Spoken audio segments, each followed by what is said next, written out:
All right.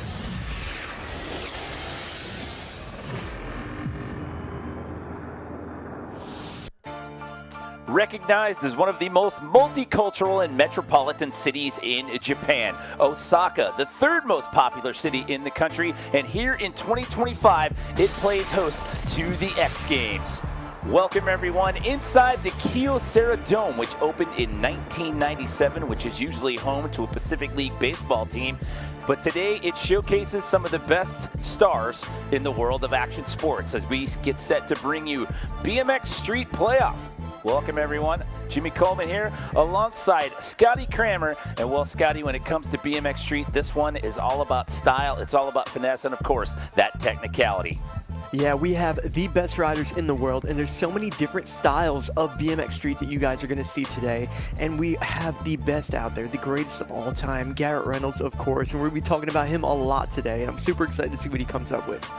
Looking at Kevin Peraza right there. He's got back-to-back gold medal performances in this event. Boyd Hilder, who won 2 years ago at X Games Japan. And of course, as you just mentioned, Scotty, Garrett Reynolds, who has a total of 14 X Games gold medals.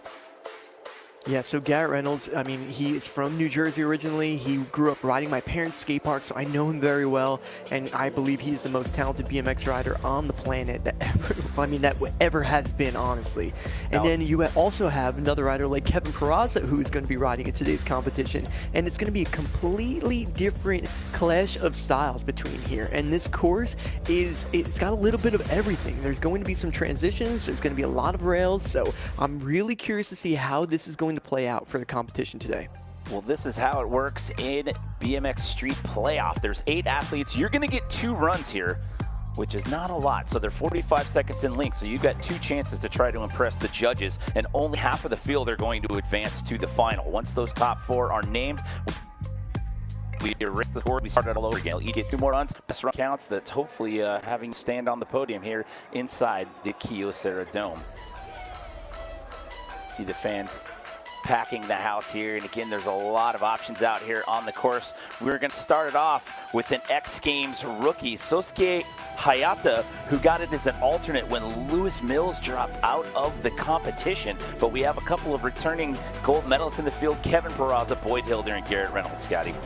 Yeah, we have a seriously stacked competition today. And I'm looking at this list right here, and I'm seeing every one of these riders, and I see all what they're capable of, and it's going to be insane to see how they approach this course. Like, as we're looking at this shot, you can see this crazy 36-foot long ledge, like rail that's going to be across there. You're going to see a lot of stuff from that man right there, Courage Adams, going across that. It's going to be pretty crazy. Yeah, it's like a crazy plexiglass roller, which I'm imagining we'll see quite a few interesting manual lines off of that one. I mentioned Garrett's 14 gold medals. Those 14 are all in this event. He has 14 golds in street, 16 total, because the other 2 come from real BMX. As we started off with our X Games rookie, and he's only 14 years old. This is Sosuke Hayata. Oh, this is so cool to see him riding X Games here in Japan. So he's actually gone like viral in the BMX community on Instagram. Like, everybody has seen him. They love watching his riding. My little brother, Matty Kramer, like, he is obsessed with his riding. He makes everything look so good. And you can see how he's just in such like control of everything. Everything's so calculated, like when he's like landing with his style on it. So really cool to see him show up at this competition today and be able to ride in front of Japan. Like, how cool is that? Yeah, he actually came to the last 2 X Games Japan to watch it. He wrote Felix Prangenberg a letter and gave it to him in person at X Games Japan in 2023. And Felix was actually his guardian until his parents arrived in Osaka this week as well. So the parents are definitely supportive. But how awesome is that? Like, okay, Felix, we're giving you the reins. Take care of him for the week. No, Felix, he's such a cool guy, and I can completely understand why they felt comfortable with that. But look at him riding on this big ledge that we were talking about. A nice truck driver throwing it off there. So you're going to notice his bike is a little bit smaller than the rest of the riders. So he rides an 18-inch wheels, and the rest of the guys are going to be riding 20-inch wheels. So he's a little bit smaller, and I think eventually he's going to move on to that 20-inch. And either way, he's going to look pro on both. I mean, when you're 14 years old, do you really have pressure? You're probably just stoked that your name got called and you get to come up here and ride with your heroes. But that was pretty darn impressive for a 14-year-old to be the first guy in a pro contest on an international television broadcast audience. as we take our first look at Cologne, Germany's Felix Prangenberg. He owns 3 total medals in this event. They all happen to be silver. Yeah, the Guardian on course right now, looking like looking like he knows what he's doing. Well, you trust this guy, right? But the truth is, Felix is an absolutely amazing rider with such a unique style. Look at that toothpick to hard 180 right there. Such momentum in his riding, like really aggressive, but so smooth at the same time, and very balanced with his trick list. Oh, look at that. Using the course to its fullest right there, putting an original touch on it. Coming down to the last couple of seconds, he'll have time for one more, and a solid first outing there for Felix Prangenberg. He also owns a real BMX Gold as well. That one came in World of X Games Real BMX in 2021. Yeah, he's had so many amazing video parts. I totally recommend all these guys. If you guys are interested in the sport, just check out their names and go and search them online and go see their video parts, because it's unbelievable what they do on the real streets. I didn't see that foot plant combo at real time speed. Yeah. That was nifty. Yeah, he had a lot of really creative tricks that were in the line. What's really cool about this, I know there's a lot of street riders that don't want to see the transitions on here, but you could just use it and put a little stylish turnaround to get to the next obstacle, which I think Felix does a great job with. So a 78 for Felix, that'll put him in the top spot for now. Remember, 8 riders, the top 4 moving on as we bring in Jordan Godwin, coming off of a silver medal performance at X Games Ventura back in 2024. Oh, he absolutely destroyed that event. And this is another rider, you gotta go check out his video parts. They are insane. Look at him switching his feet up, he's right foot forward right there. And now he's back to left foot forward. And you'll see that with a few of the guys. So they do that to mix it up and be able to, you know, the judges want to see that too, because if you're switching it up and you're doing different grinds, like it's completely opposite. Nice over crank arm there. Pegs to, I saw him in practice sending that hard 360 out of that rail, so he just didn't get the right pop, but he's got another chance to be able to get it.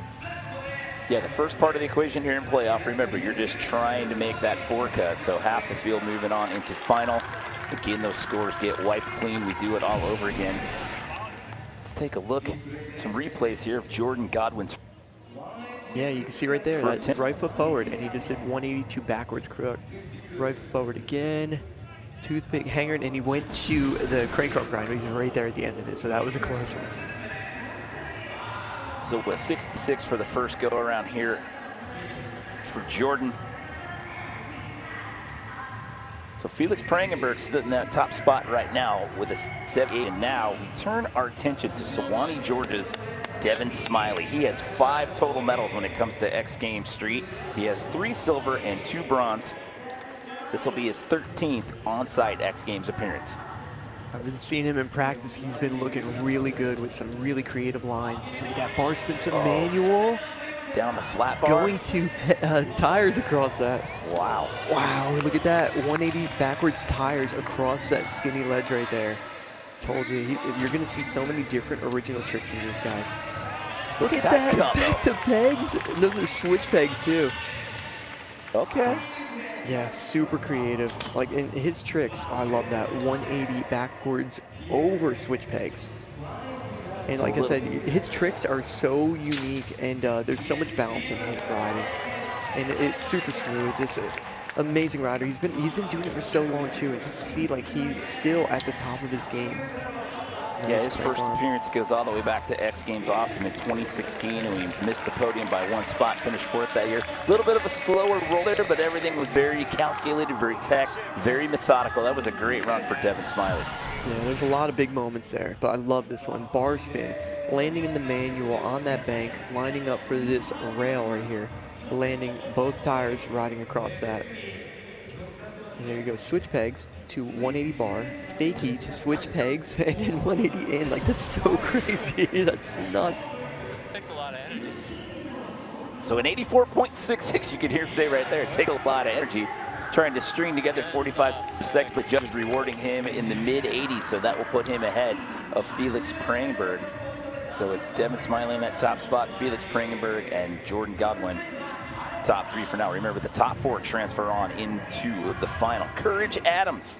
He owns 2 total medals in this event, 1 silver, 1 bronze. That was a 36-foot nose wheelie.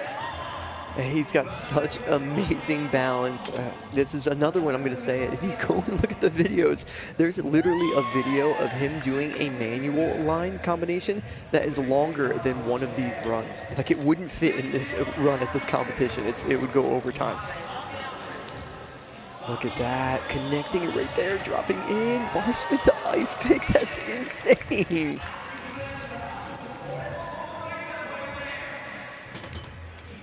Oh, nice bar spin to crooked. He's got like an answer for everything too. I know he had that one mess up on that second trick, but everything else has been amazing. Wow. Oh, that was no. You know what? That was the buzzer though. The buzzer had sounded. Yeah. So he's in the middle of a line there, so that's like in the mind of the judges.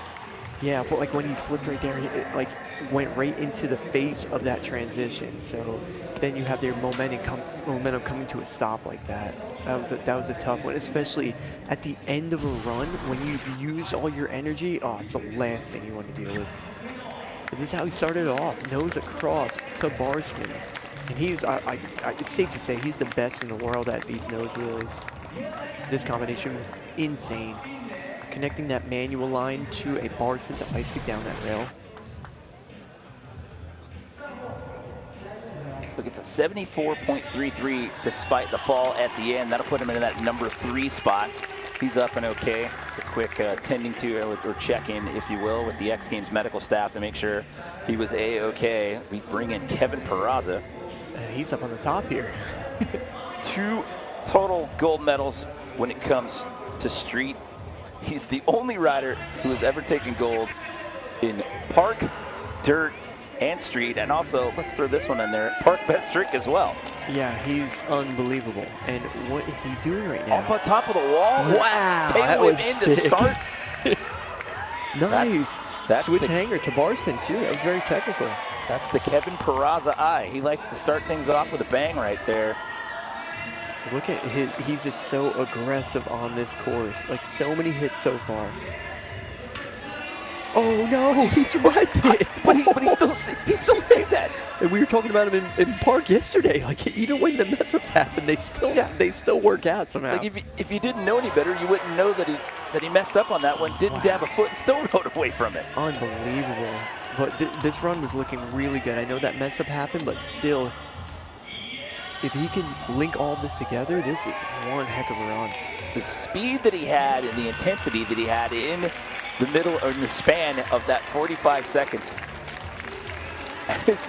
Like you said, picking up where he left off yesterday in park, just even when the slip-ups happen, he still makes it look natural. Like, no big deal. It's crazy. Like, but look at here's the start. The tail whip dropping in. That wall is so skinny up there, so he had to stay balanced and then send it. There's a switch bar down. Bringing speed to that wall ride, doing the bar spin the wall right there. But yeah, Kevin's got an all-around background, so he rides absolutely every part of BMX, and you could tell. He's only the 2nd rider to score in the 80s, so when 80 makes sense to put him in that number 2 spot. So now it's Courage Adams who's in that number 4 spot. So that is the bubble with 2 riders left to go in the rotation here. This is round 1 out of 2 here in BMX Street playoff. The objects here, you want to be one of the top 4 moving on into the final. This gentleman right here took a gold medal in this event, coming in off the alternate list in Chiba in 2023. It's Australia's Boyd Hilder. Wow. Love watching Boyd ride any course that he is on. He's got a style right now that is similar to Kevin, how he's bringing the speed, but he's also a very technical rider at the same time. Look at that, pegs to whip out of that rail right there.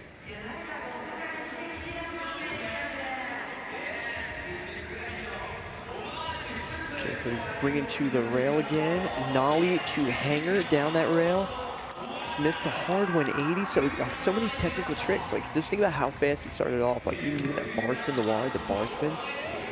Yeah, there was a lot going on in just the first 30 seconds of that. So foot plant 360 to fakie, and that'll be the buzzer right there. So your 2023 Chiba Street Gold medalist coming out hot here in round number 1 of the playoff. Also ended up with a street silver medal in Ventura in 2023 as well. Had to settle for 5th in this event in Chiba last year. But look at that hop-up manual going straight down that rail. Bar spin into the wall ride, bar spin out of the wall ride. Here's that Smith to hard 180. And then here's that foot plant. One, we saw that one already. This. Yeah.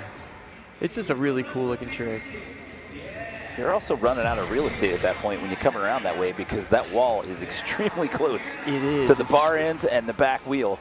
Yeah, it's very steep. You got those ledges right there, but wow. Yeah, we got another 80. Boyd with an 83, so he'll overtake Kevin Peraza, put himself in that number 2 position. Courage Adams out of the top 4 as of now. So now Felix Prangenberg is on the bubble, but hold on, ladies and gentlemen, because you're looking at a gentleman who has been the most dominant man in the history of this event at the X Games. It's Toms River, New Jersey's Garrett Reynolds. Oh, Garrett is just, he is, I say it every time I see him ride, I just think this dude is the most talented BMX rider of all time. And he just, it's just so crazy watching him do his thing. Look at this, like he's just carrying that momentum, just floating through there. Nice casual downside whip. Just coming off the wall a little earlier there, a little early. Yeah, so I was curious. He might have done that on purpose, actually. Ooh, great speed. Nice truck to flat off the top of that plexiglass. Coming down to the final 5 seconds here for Garrett.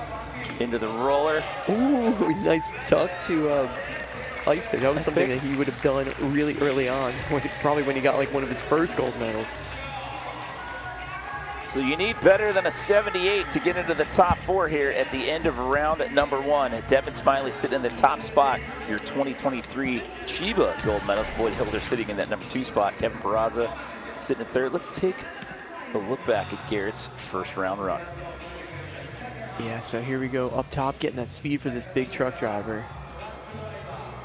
Sending it to flat, not using any of that transition. Yeah. What do you think that little hand movement was all about? I can't interpret that. That's something new he's been working on, I think.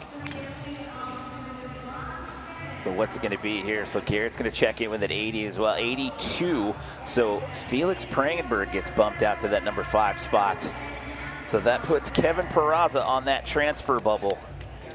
So 1 round in the books. We get to go back up to the top of the order and do it all over again. Devon Smillie, Boyd Hilder, Garrett Reynolds, Kevin Peraza, your top 4. Remember, best run that counts. Half of the field moving on into the final. Well, what a great job on this course here. The guys from California Skate Parks and the job that they do.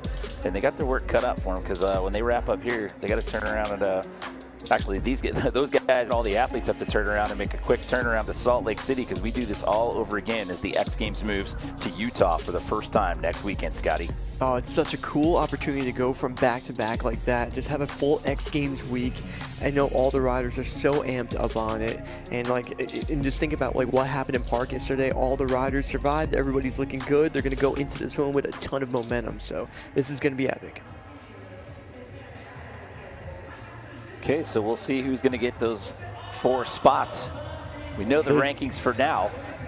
There's a rim right there. Gold medalist from yesterday. What a performance out of him yesterday. Takes gold in his home country. Speaking of the home country, this young man coming in off of the alternate list and finds himself at 14 years young here in the X Games. It's Sosuke Hayata. Oh, look at that. So smooth, so controlled, and that's why he got the following that he does on Instagram.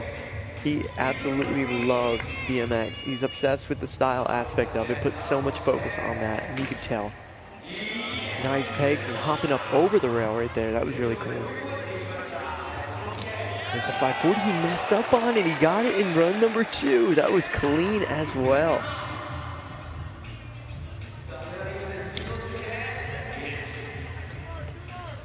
So he's coming towards the end of the run.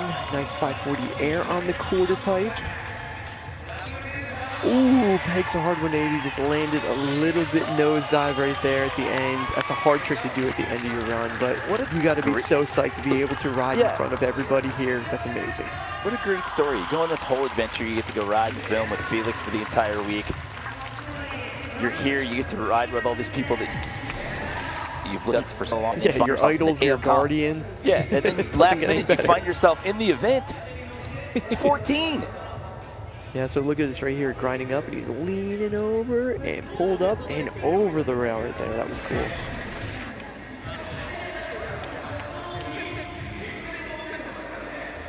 So he will improve the first run score, but will stay in 8th place. However, Sosuke, welcome to the X Games. 14 years old, Scotty, youngest BMX rider ever to compete at the X Games. Look at Felix, he's such a proud guardian. Well, now he's got some work to do. He does. He was in the top 4. He's 1 spot out right now. You need better than an 80.66 if you're going to escape the playoff and move on into the final. He's got the tricks. There's no doubt about it. Just got to make it all come together right now. I like that fast plant to over ice pick on that rail. 540 bar spin, keeping that momentum going. Ooh, fakey up, nice, keeping it going right there. Awesome, the fast plant 360 fakie. Love that trick. Oh no, it didn't work out. That toothpick to hard 180 is so crazy, such a hard move.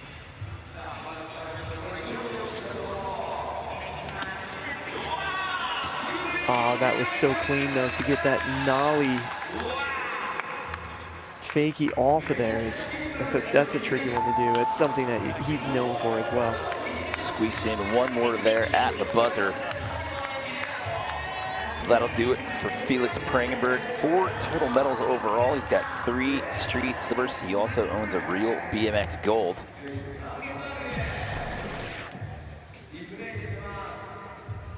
So here's that 180 where he was connecting over to that bank. Cut right back over. That's a really steep bank at the bottom there. But this was definitely one of my favorite ones. There's that nollie, full cab down.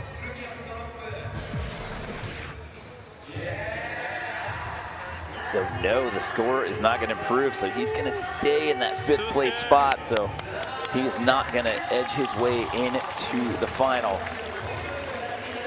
If you're just joining us, you see that yellow line. That's the bubble. Only the top 4 out of the playoff transfer on into that final. Jordan Godwin back in, currently sitting in 7th place right now with a first run score of 66. Nice creative hit right there, going from that plexiglass to that down rail. Nollie to feeble. Switch toothpick hanger. Nice over crank arm grind. Got good momentum in this run.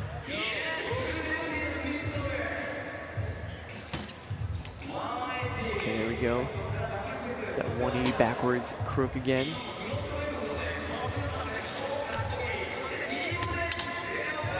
Oh, that's what he needed last time around. He couldn't get that one. Oh, he's got to finish with a good one right here. Nice, hard 180. That's a full pull, man. He's got to feel really good about that. Playoffs are stressful, man. I was going to say, where do you, looking at that 80.66 on the bubble there to get into 4th, where would you rank this? It's going to be right there, because in my opinion, when on a street setup like this, he did so many technical street tricks. Like when you think about all the big tricks that he did, though, it's a high gamble. Like a lot of the riders that are above him, like, well, Kevin and Boyd, they brought a lot of speed, but his rail tricks were definitely real special. So I'm really curious to see what the judges put him in. That's going to tell a lot moving forward with this competition. Okay, so it's got to be better than an 80.66 to overtake that 4th place spot. So an 86.66, not only is it good enough to get into the top 4, that puts him on the top of the leaderboard. Yeah, because I didn't feel comfortable fully saying it, like, because like you have 2 different styles, right? Like this is a street competition, and those were gnarly street tricks. So I get it 100%, but I didn't want to say it. I'm not going to step up and be the judge like that, but I will reward him though. I knew what he was doing on the rails were gnarly. Your 2023 Nora Cup Street Rider of the Year finds himself in the top spot. That bumps Kevin Peraza down into 5th place. As Devon Smillie now sits in number 2nd, he is on number 2 position. He is now on the course for his 2nd and final run. I mean, so Devon's in 2nd, which is pretty good. But like he messed up that first link, the one that he got, the one I was freaking out about last time. Crazy that he get that 2 times in a row. That's insane. But it goes back to the different styles here, right? Like you can see how fast Boyd and Kevin were flying around the course, and Devon, he's just a technician, slow. The stuff he does really relies on balance. And it's definitely 2 different ways to ride the bike. Oh, that looks so good. So interesting, when I mentioned Kevin Peraza got bumped out of the top 4. He's coming up with 2 riders here. That also puts Garrett Reynolds on the bubble right now with that 82. Wow. Look at that. That was a cool angle showing that 180 backwards to tires across that. Very technical. So right here, feeble up, 180 to tires, and a full cab. So smooth, so controlled. So he's going to stick with that first run score, keep him in that number 2 spot. So you have 2 riders left to go of our final 4 that are on the outside of that transfer bubble looking in. Courage Adams currently sits in 7th. Remember, he took a bit of a hit at the end, right at the buzzer. He was in the middle of a line when the buzzer sounded, but then ended up taking a pretty good hit at the end of it. Oh, he did it again. That's insane. That was the trick he messed up on in run 1, and he got that huge score. So if he can keep this going, he is definitely going to compete for that top spot. Nice switch hanger to bar spin. Here's that manual line, bar to drop manual, to bar spin to ice pick grind. Smith hard 180. Man, he's only got 12 seconds left. He's looking so good. Bar spin to crooked grind. Down to the final 5 right now. Yeah, so I mean, this is where he had that crash at earlier. Go manual, that's 36 feet worth of plexiglass there with a bar 180. That was a heck of a run, okay. Jimmy. That was huge. That was a serious run. This is gonna get interesting, people. Yeah, so like I don't want to be the judge, but like what he just did, there was so many moments in there that you were like, that's not possible. You shouldn't be able to do that first try. And like starting off with this one, 36 feet across, doing a nose creeping to bar spin, like that's slow. There's that Smith, the hard 180 on that ledge right there. And this is what he finished with. This is the one that took him out where he crashed in that transition. 180 bar spin, perfectly clean this time around. He knows it too. Okay, it's gotta be 82.01 or better to get in. We saw Mr. Godwin jump to the top of the leaderboard here this round 2. That is Garrett Reynolds. He gets to ride last. So he's in that transfer spot, the bubble transfer spot. Wow! Courage Adams with a 90!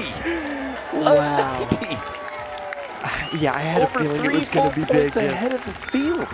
Yeah, it was next level. Everything worked. That was crazy. Now, Boyd Hilder's now on that bubble spot. So Kevin Peraza now finds himself in 6th, Garrett Reynolds in 5th, and the last 3 to go are Kevin, then Boyd, who's now on the bubble, and then Garrett, who gets to ride last to answer back. Kevin Peraza going to start it off again from the top of this wall. Whoa, he just did a switch downside tail whip. That is different than run number 1. Oh, his hand fell off, and he just kept it going. Typical Kevin Peraza, just like we were talking about before. That is literally the width of a 2x4 up there. That is it. Oh, He's just perched on that thing. Oh no, Kevin Peraza slides out. Yeah, he was like, it was one of those things where we joke about it sometimes, like final destination crash, where like you're avoiding one and it's like you're carrying that momentum to the next one, and yeah, he slid out right there. Nice. Wow. That was so sick. Off of that wall, right, to bounce out 180 like that. Man, it's always rough when you don't see a rider like Kevin not be able to get another chance on the course, but man, what he just did, there was some really impressive stuff there. And starting off with this. That's a 2x4 up there that he's riding on. He was barely any room for his tires on his left foot. Oh, it's insane. But like, this is where things started going wrong. Tires, he wanted to get the bar spin, couldn't. And then he had to refocus, and that's when he had the crash right after that. He was still smiling throughout all of that, so that's the key factor right there. And the good news is he'll get to do this all over again in about 5-6 days. I believe actually Street is first up for BMX on Friday night when we get to Salt Lake City, so he'll get to re-rack and do this all over again. So boy, Hilder, gold medalist in 2023 here in Japan. We were in Chiba. He's now on the bubble, and you want to give yourself some breathing room with a guy like Garrett Reynolds still to go behind you. Jimmy just embarks him into war at the whip. Oh my goodness. Yeah, I guess if Garrett is the one that's behind you on that one, you got to bring out the big tricks. So far so good though. He's really upped the ante from run number 1. Nice toothpick hanger 180. Oh, nollie to toothpick hanger. It seemed like he almost hung up on that, but he pulled it fine though. Just under the last 10 seconds to go here for Boyd. Oh, he does the gap to over double peg on that. That was sick. Popped that out was a good run. Couple of seconds left, but I don't think that. Yeah, if it was that Park, damaging. Yeah, if it was Park, you know, that's a problem. Street, I don't think it's nearly as bad, especially when you're gonna end like he did. But yeah, like this is just a filler right here. This toothpick hanger to 180. But look at this gap over double pegs on that rail. That's really cool. Nice creative line. So he's a full point ahead of Garrett for now. But again, being in that number 4 spot with a guy like Garrett still to ride last and only 4 of you moving on into the final, it's not a comfortable spot to be. So he's thinking, hey, hopefully I can climb the ladder right here and earn myself a spot in that final. That's scary. But how about Courage Adams here in this second round? So 83.33, so it'll give him a little over 3/10 of a point improvement. Improves the score a little bit, not the placing, so he gets to ride this one out. Yeah, barely an upgrade. You can see his face on that one. He's like, exactly? I know I did a lot better stuff than I did my first time around. He was less than enthused with that score, I would say, judging from that reaction. So it all comes down to this. Before we get into the final, this is just for the right to get a spot in the Final Four. It's Garrett Reynolds. Yeah, listen, he's been in positions like this before. Look at that, nollie bars into ice pig. Fast, he spun the bars and locked into that. I mean, that's been what he's been known for since the beginning, with fast bar spins. But so far, so good. He's got so many different tricks so far, and he's actually upped the ante. So you can see right there, he's doing that bar spin to wall ride. It's almost like he's just using it as a turnaround. Oh, that was cool. Nice gap to 180 backwards crook, 180. Coming down to the final 10 seconds up to the plexiglass.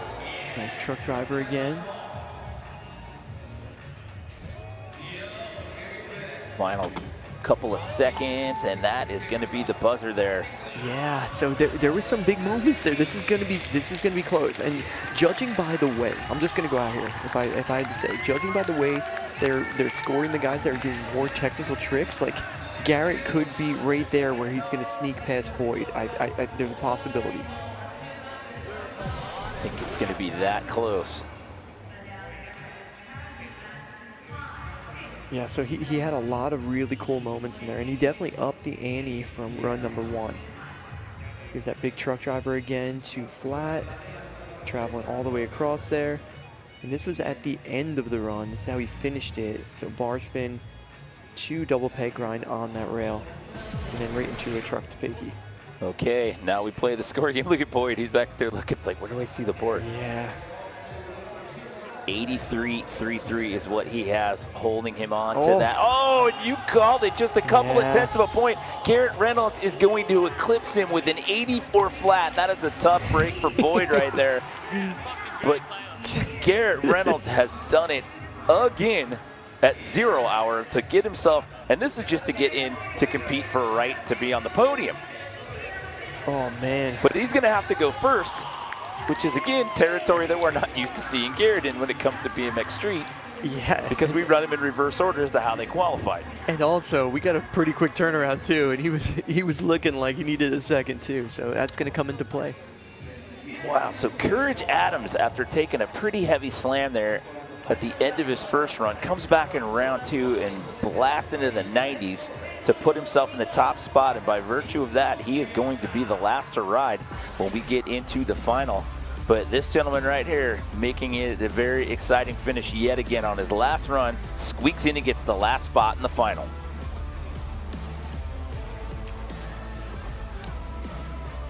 Yeah, so we saw so much amazing riding so far, and I know these guys they have more tricks ready to go.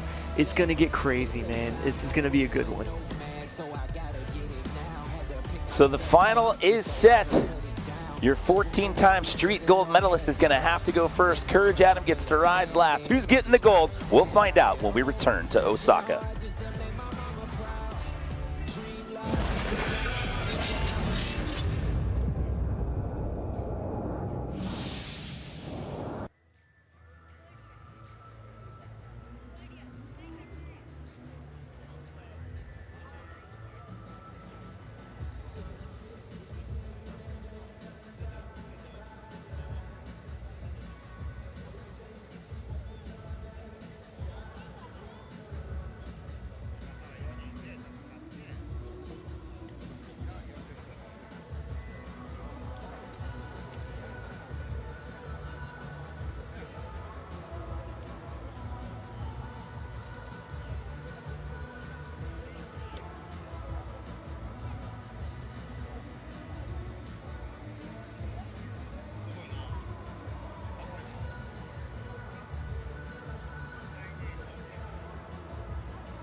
Is the place to be. Welcome to the party. Oh my goodness, Kobe Raha. Oh. Arissa True. Kevin Peraza.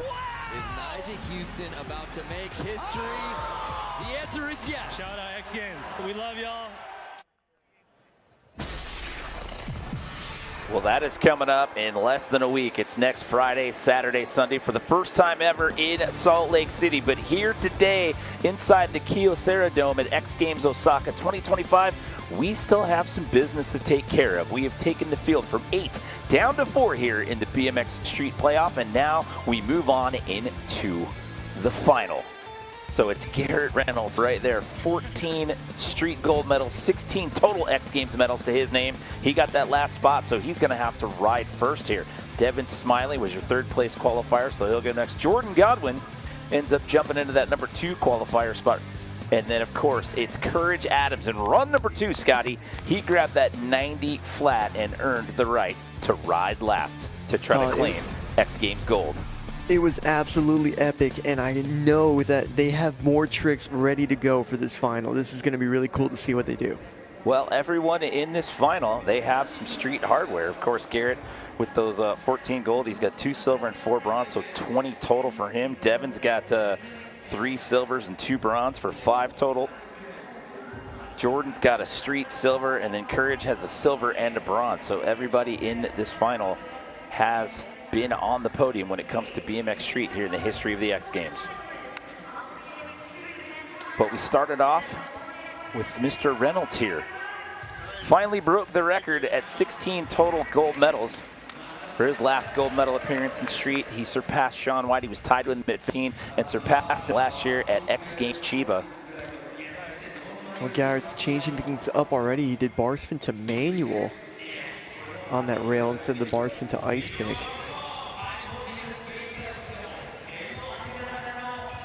I love how he's carving over and hitting that downside whip and just going straight back into his line. Yeah, so he's doing that bar spin to wall ride as the turnaround every single time so far.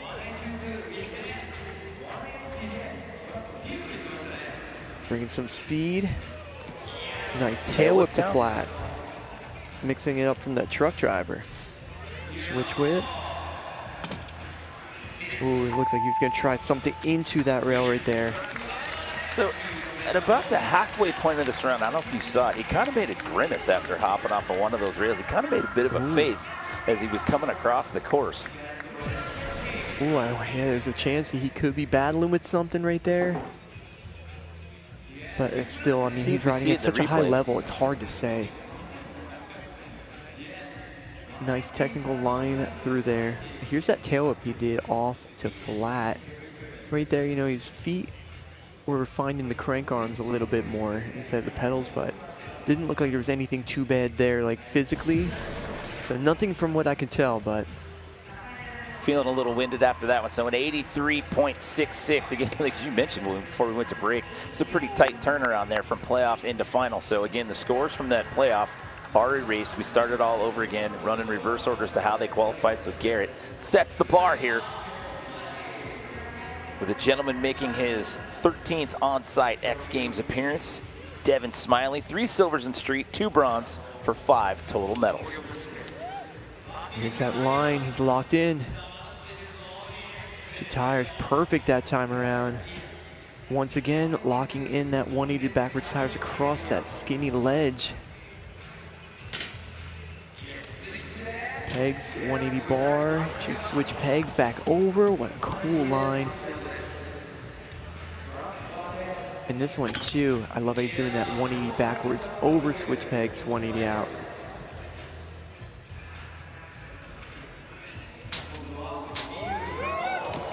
Ooh, nice popping that half cab out.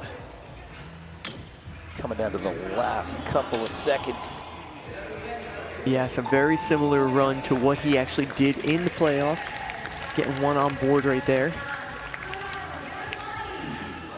Could be a very strategic move actually, because you know there's times where the riders you know you're in finals, you're like, I want to go for my dream run, and sometimes you get a little lost in that one. It's good to get a solid run down like that. But still, when I say solid run, like what he just did right there, it's the fact that he's landed that as many times as he has is absolutely insane. But right here, he was actually doing full cab out in the playoff, and he just did the half cab right there. So. Okay, so Garrett had an 83.67. Devon's going to get an 88.66. That was a huge score on that one. That would have been good enough for the number 2 spot coming out of the playoffs. So Devon definitely up in the ante here. Jordan Godwin, your Ventura BMX Street silver medalist from June of last year. Nice gap to pegs again. Such a technical rider. Nice nollie to feeble, switch hanger. Using both sides of the bike on the pegs. A lot going on in the first 15 seconds here. Yeah, he's using a very similar line that he's been doing in the playoffs as well, which is super smart. I mean, the judges rewarded him so well. As long as he can add on to that, you know, maybe do another technical rail trick like he has, that's all he needs. And he's got it again. That hanger crank arm 180. Nice over crank arm on there. And perfect timing again. So that was a very strategically done run right there for run number 1.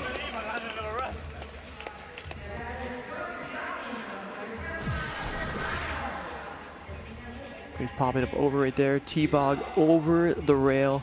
Switching his feet, see that? And then switch. So he's doing the hanger, and then he's going to the crank arm with the right foot. And he rides left foot forward all the time, so it's just crazy, really technically. See, left foot forward right here. So that would be like the normal way he would do things. So crazy technical, and that's why the judges are rewarding him for it. So an 86.33 for him, so that'll slide him into silver for now. Garrett Reynolds will slide down to that bronze position, so 88.66, 86.33, and an 83.66. And to take us out of round 1 of 2 here in the final, it's your top qualifier. Remember, he posted up a 90 in that playoff round. This is Courage Adams. He has a silver and 1 bronze to his name when it comes to street at the X Games. Look at this nose manual to bar out to start it off. 3 times in a row now. Oh, he put the foot down again on that one. Oh, bummer. But like earlier though, he did a run still after he had that mess up, and it was still got a really good score, all things considered. And he had that crash at the end. So, I mean, yeah, if he has the endurance, you send it, you know, try to get one on the board. You never know, honestly. And so far, so good. Look at, he's corrected everything. He looks so solid on the bike. Nice bar spin to crooked grind. Time for one more before that buzzer begins his line before the horn. Yep, that's the same trick, and he pulls it again. So everything but that 180 bar spin to backlash, like wrapping around on that quarter pipe. Yeah, I would imagine that when you get into the line, you're in the middle of a line before the buzzer sounds, and then the buzzer sounds, they let you finish that out, and that will count. Yeah, that makes sense to me too. But yeah, look at this. Here's that manual hop bar spin to manual going in, bar spin to ice pick grind down that rail, and then the Smith hard 180 across that, which is still an awesome trick. Now we wait before we go into round 2, and 85.33, so he will overtake Garrett Reynolds, so that'll put him in the medals. So just like I said, when he had that mess up, it's like, if you have the endurance, go for it, especially when you're riding as good as him, because look, that puts him in a medal position already. So Devon Smillie sitting in the top spot at the end of the first round. They only get 2 here in the final, so this is the last round of runs. We go back up to the top with Garrett Reynolds, 45 seconds on the clock. Best run that counts. Can he jump back up into the medals here? Yeah, so, and those first 2 hits are so technical that he's done already. That nollie to bars from the ice pick grind, at 540, so consistent. I said this before, like, I love how he's going to this downside whip. He's got so many hits already on the course, like an answer for everything he approaches. So this is going to be big. 180 bar spin to backwards crooked grind. He's only done the 180 to backwards crooked grind. Tail up to flat again. So this is definitely an upgrade. He's got to finish strong though right here. Got with the last couple of seconds here. Whoa, tuck the header to ice pick grind. That was some old Garrett Reynolds stuff right there, but you can see he's wore out. Yeah, he's like, you know what, I'm gonna lay here on the corner, take a little nap. Yeah, I think he's battling something. I think, you know, he might be coming off of an injury. He might be dealing with an injury. But still, I mean, just think about it. And even if that is the case, if I am right by speculating that, which it all is speculation, he's still riding at such a high level. It's insane. That just, you know, speaks to the grit and determination that is Garrett Reynolds. Like I said, first run, he had a little bit of a grimace in the middle of that run that either didn't like something or was maybe trying to shake something off physically. I don't know. We'll have to ask him when we get to Utah, Scotty. Yeah, that's a good point. So, but this is definitely an upgrade over the first run. Oh, he gets in with an 87. He goes from fourth all the way up to second, so that's going to put him just behind Devon Smillie. So Garrett Reynolds, you called it an upgrade, and it is just that. So that'll put him in a silver 4 now, and that'll bump Courage out into that number 4 spot, which, remember, Courage is going to get to ride last. So this just got real interesting, ladies and gentlemen. This is going to get good. Okay, your current leader, Devon Smillie. Like I said at the first run, 5 total medals, 3 silver, 2 bronze. Can he possibly hang on and get his first ever BMX Street gold? So far, so good. Okay, he's got to get something, make an addition. I want to see something different. I want to see him. All right, so far so good, locking into that one. I tried to be quiet on there. I hate like trying to talk over and like figured let that one play out while he's getting that link. Love this line though. I love his approach to the course. Love his style of his tricks. I want to see him get something big at the end right here and try to really, you know, solidify that top spot when you have all these guys. Nice pegs to no-hander. Crank arm hopping over again. So yeah, another similar run to what he did the first time around. But the truth is, if I'm gonna be honest, he did get the full cab off. So it's almost like they, you know, there's a couple things that you could go back and forth on between the runs, but like he did upgrade that run and he's already in goal position. So the bar spin to manual, connecting over to the tires, down that square rail. But yeah, right here where he does his fakie and then he does that full cab out, that 360 fakie, he only did a half cab out and he's got that gold medal score. So I'm curious to see how the judges are going to see this, what they saw compared to the first one. He was a little over 1.5 points ahead of Garrett. There we go. Wow, a 90. So remember, saw Courage Adams get a 90 in the playoff in order to be here in the final and ride in that number 1 spot. So now Devon Smillie has put himself in with a 90. He was already in the lead, but that is some very welcome breathing room for him with that score of 90. As I said, he owns 3 silvers and 2 bronze. He would love to walk out of Osaka with a gold. It comes down to our last 2 runs. Jordan Godwin, looking at a possible medal here, sits in that bronze spot with an 86.33. Yeah, so Jordan, he's got a great base for his run. Knight of Feeble, going for that switch hanger right there as well. And there's a crank arm with the left crank that time. So I'm just going to point that out for everybody that's watching, because if he continues a similar setup, you'll notice that he's going to be doing crank arm with the right crank. So just to be able to go back and forth like that is insane. Such a hard trick. Yep, there you go. There is the tooth hanger to right crank arm grind to 180.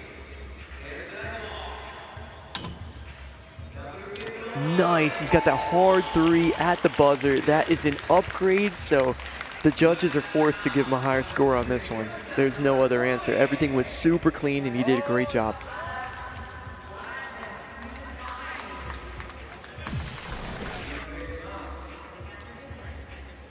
Nice little turn down into the bank right there.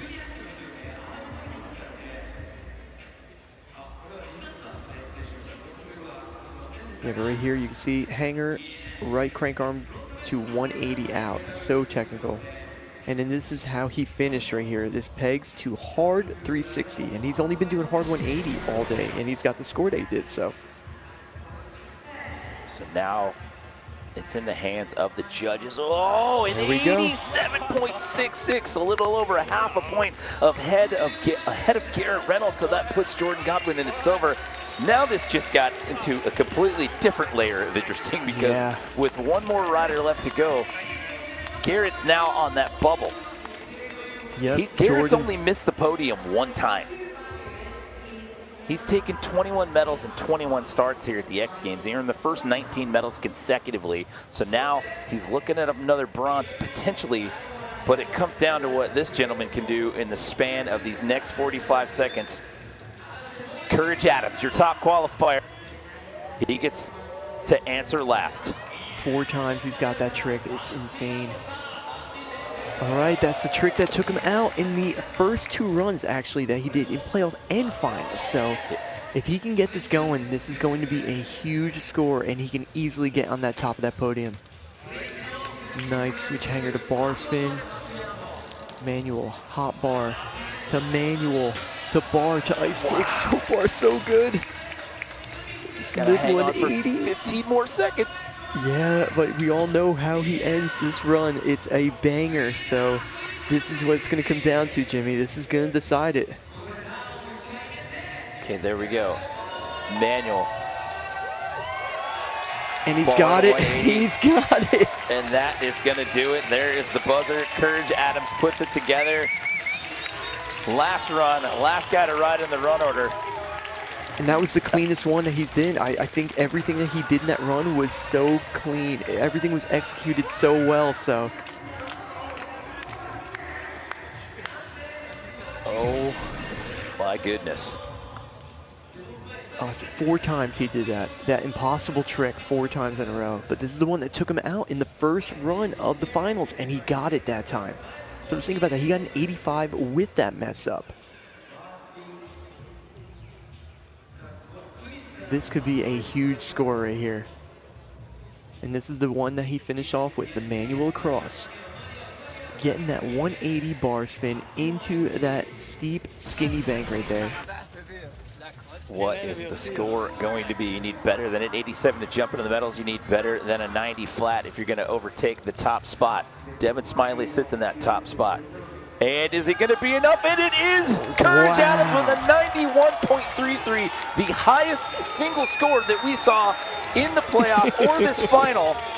And that man right there just took home X Games gold at BMX Street and put his name on a very, very short list of individuals that have ever taken gold in this event. Also on the history front, that's only the 2nd time that Garrett Reynolds has ever missed a BMX Street podium at the X Games. Just barely too. So close.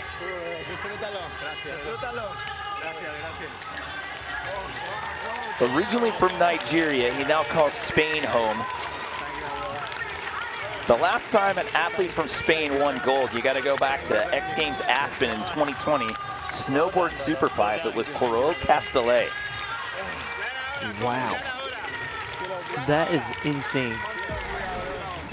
That But man, when you're doing tricks like this in your run consistently, like this is just next level stuff.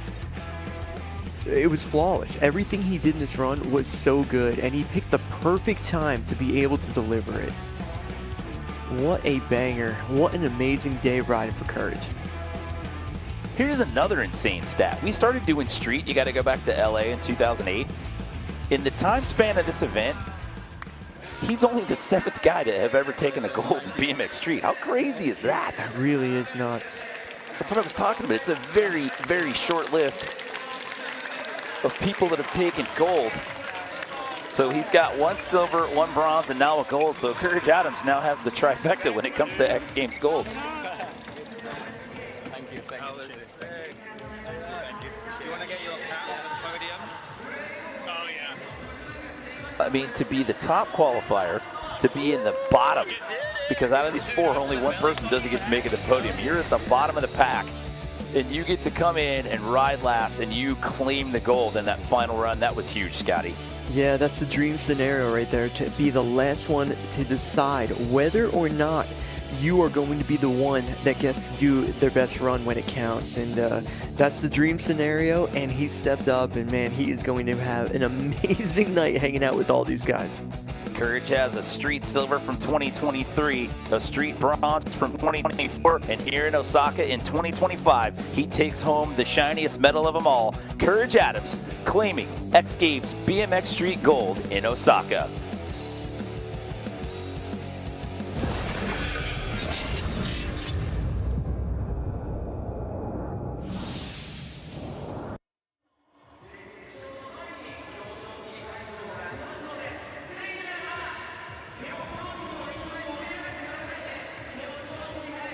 So here's another interesting nugget when it comes to Courage Adams. We saw him in 2018 in Sydney at BMX Street. He's been in real BMX. And you're wondering, like, well, how come we haven't seen him in the States over the years? He's only had 1 X Games appearance in the USA, and that's all. It was Ventura. it was last year where he had to settle for 5th, but originally from Nigeria, but now living in Spain. It's been a myriad of visa issues for that young man, so that's why we've seen him here in Japan over the last couple of years, because it makes that a little bit difficult trying to make your way over to the US to compete. Yeah, so like just from the BMX community, seeing him in all of these viral videos of all of his crazy nose manual lines, all of his wild manual lines, like everybody was so excited to be able to see him in person, like see him ride, and like he just couldn't get here into the United States, and that was super frustrating for everybody. I'll tell you one thing, I went over to a competition that was in England, and I got to see him ride for the first time in person. And when I saw it, I saw him be the Courage Adams that I would see on Instagram. And like, usually when you see video stuff, you expect it's like, oh man, he must have waited there all day for it to be able to land that trick. But I saw him do the nose wheelie lines that seem like they should be CGI, but he was doing them consistently, and it blew my mind. There is nobody in BMX that has the balance that this guy does and the consistency to do it. Pretty much almost every time he's got exactly what he wants to do, like locked in and done. And to be able to show up at the biggest competition of the year for this sport, for BMX Street, and to be able to ride with the best guys and step up and do that in that moment on your final run is absolutely insane. And this guy is so special. He is one of a kind. It was the final run both times, because in the playoff he wasn't in the top 4 either, and he had to do it in his second and final run to get that 90 to put him in the top qualifying spot. And then again, didn't work out the first run, and then he was on the outside looking in that number 4 spot, and then gets up there about 91.33 to do it again. I mean, what a performance from Courage Adams. Yeah, especially when he was coming off of that crash. Like when he ended up coming off of that 180, he ended up flipping the handlebars into the face of that transition. So when he was down there for a little while, I was wondering what the deal was. I saw him getting up and like stretching out his shoulder. And just before, when he was taking off of his wet shirt from riding, when they dumped all the water on him, I saw a brace on his shoulder too. So I think that could have potentially been the problem. So, and especially if you're dealing with a shoulder injury and then you end up aggravating that shoulder and then step up and be able to get those runs, insane. So we first saw him in Sydney in 2010, settled for 10th that year. He was in World of X Games Roll BMX in 2021. Then in Chiba in 2022, he made a street appearance, finished 8th. And then in 2023 in Chiba, he came in off the alternate list and then ended up walking out of there with a silver medal. Yeah, so when you get your gold medal like in the competition, like here at X Games, like there's no better feeling in the world. Like, and I remember when I got like my first gold medal, it was unbelievable, and this is like the proudest moment. So I can only imagine just how amped up he is, just being able to step on this podium right here. Let me introduce our presenter. Yeah, for Devon, it's going to be 6 total medals for him, and Jordan Godwin's going to end up with his 2nd medal. Jordan with a silver from X Games Ventura back in June of last year. Jordan Godwin.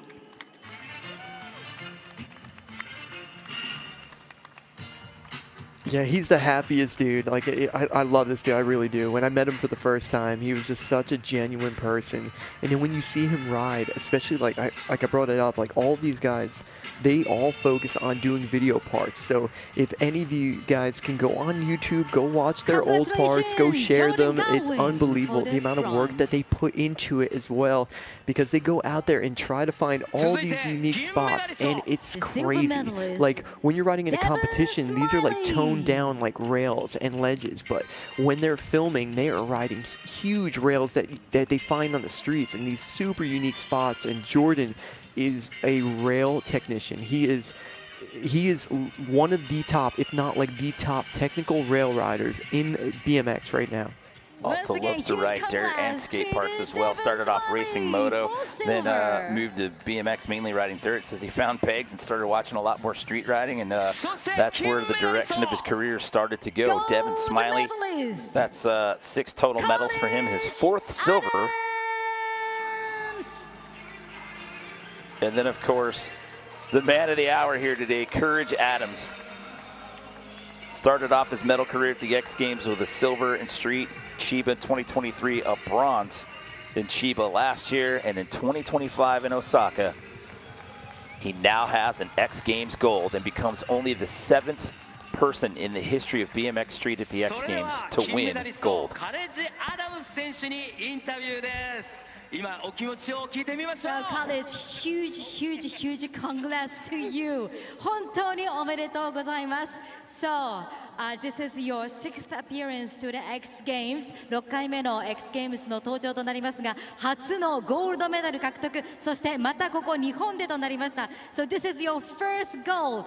And again here in Japan on podium. How do you feel? さあ、どんなお気持ちでしょうか？ Unbelievable. I just want to say thank you, Japan. Thank you, Osaka. It's a pleasure to be here. It's been a long journey. Yeah, like unbelievable. Thank you very much. 大阪、そして日本ありがとう。長い旅路でしたが、今ここに立てています。本当にありがとうございましたということです。So once again, congratulations to the first gold in the X Games, College Adam. Thank you. Yes, 皆さん行くぞファーストゴールドメダルの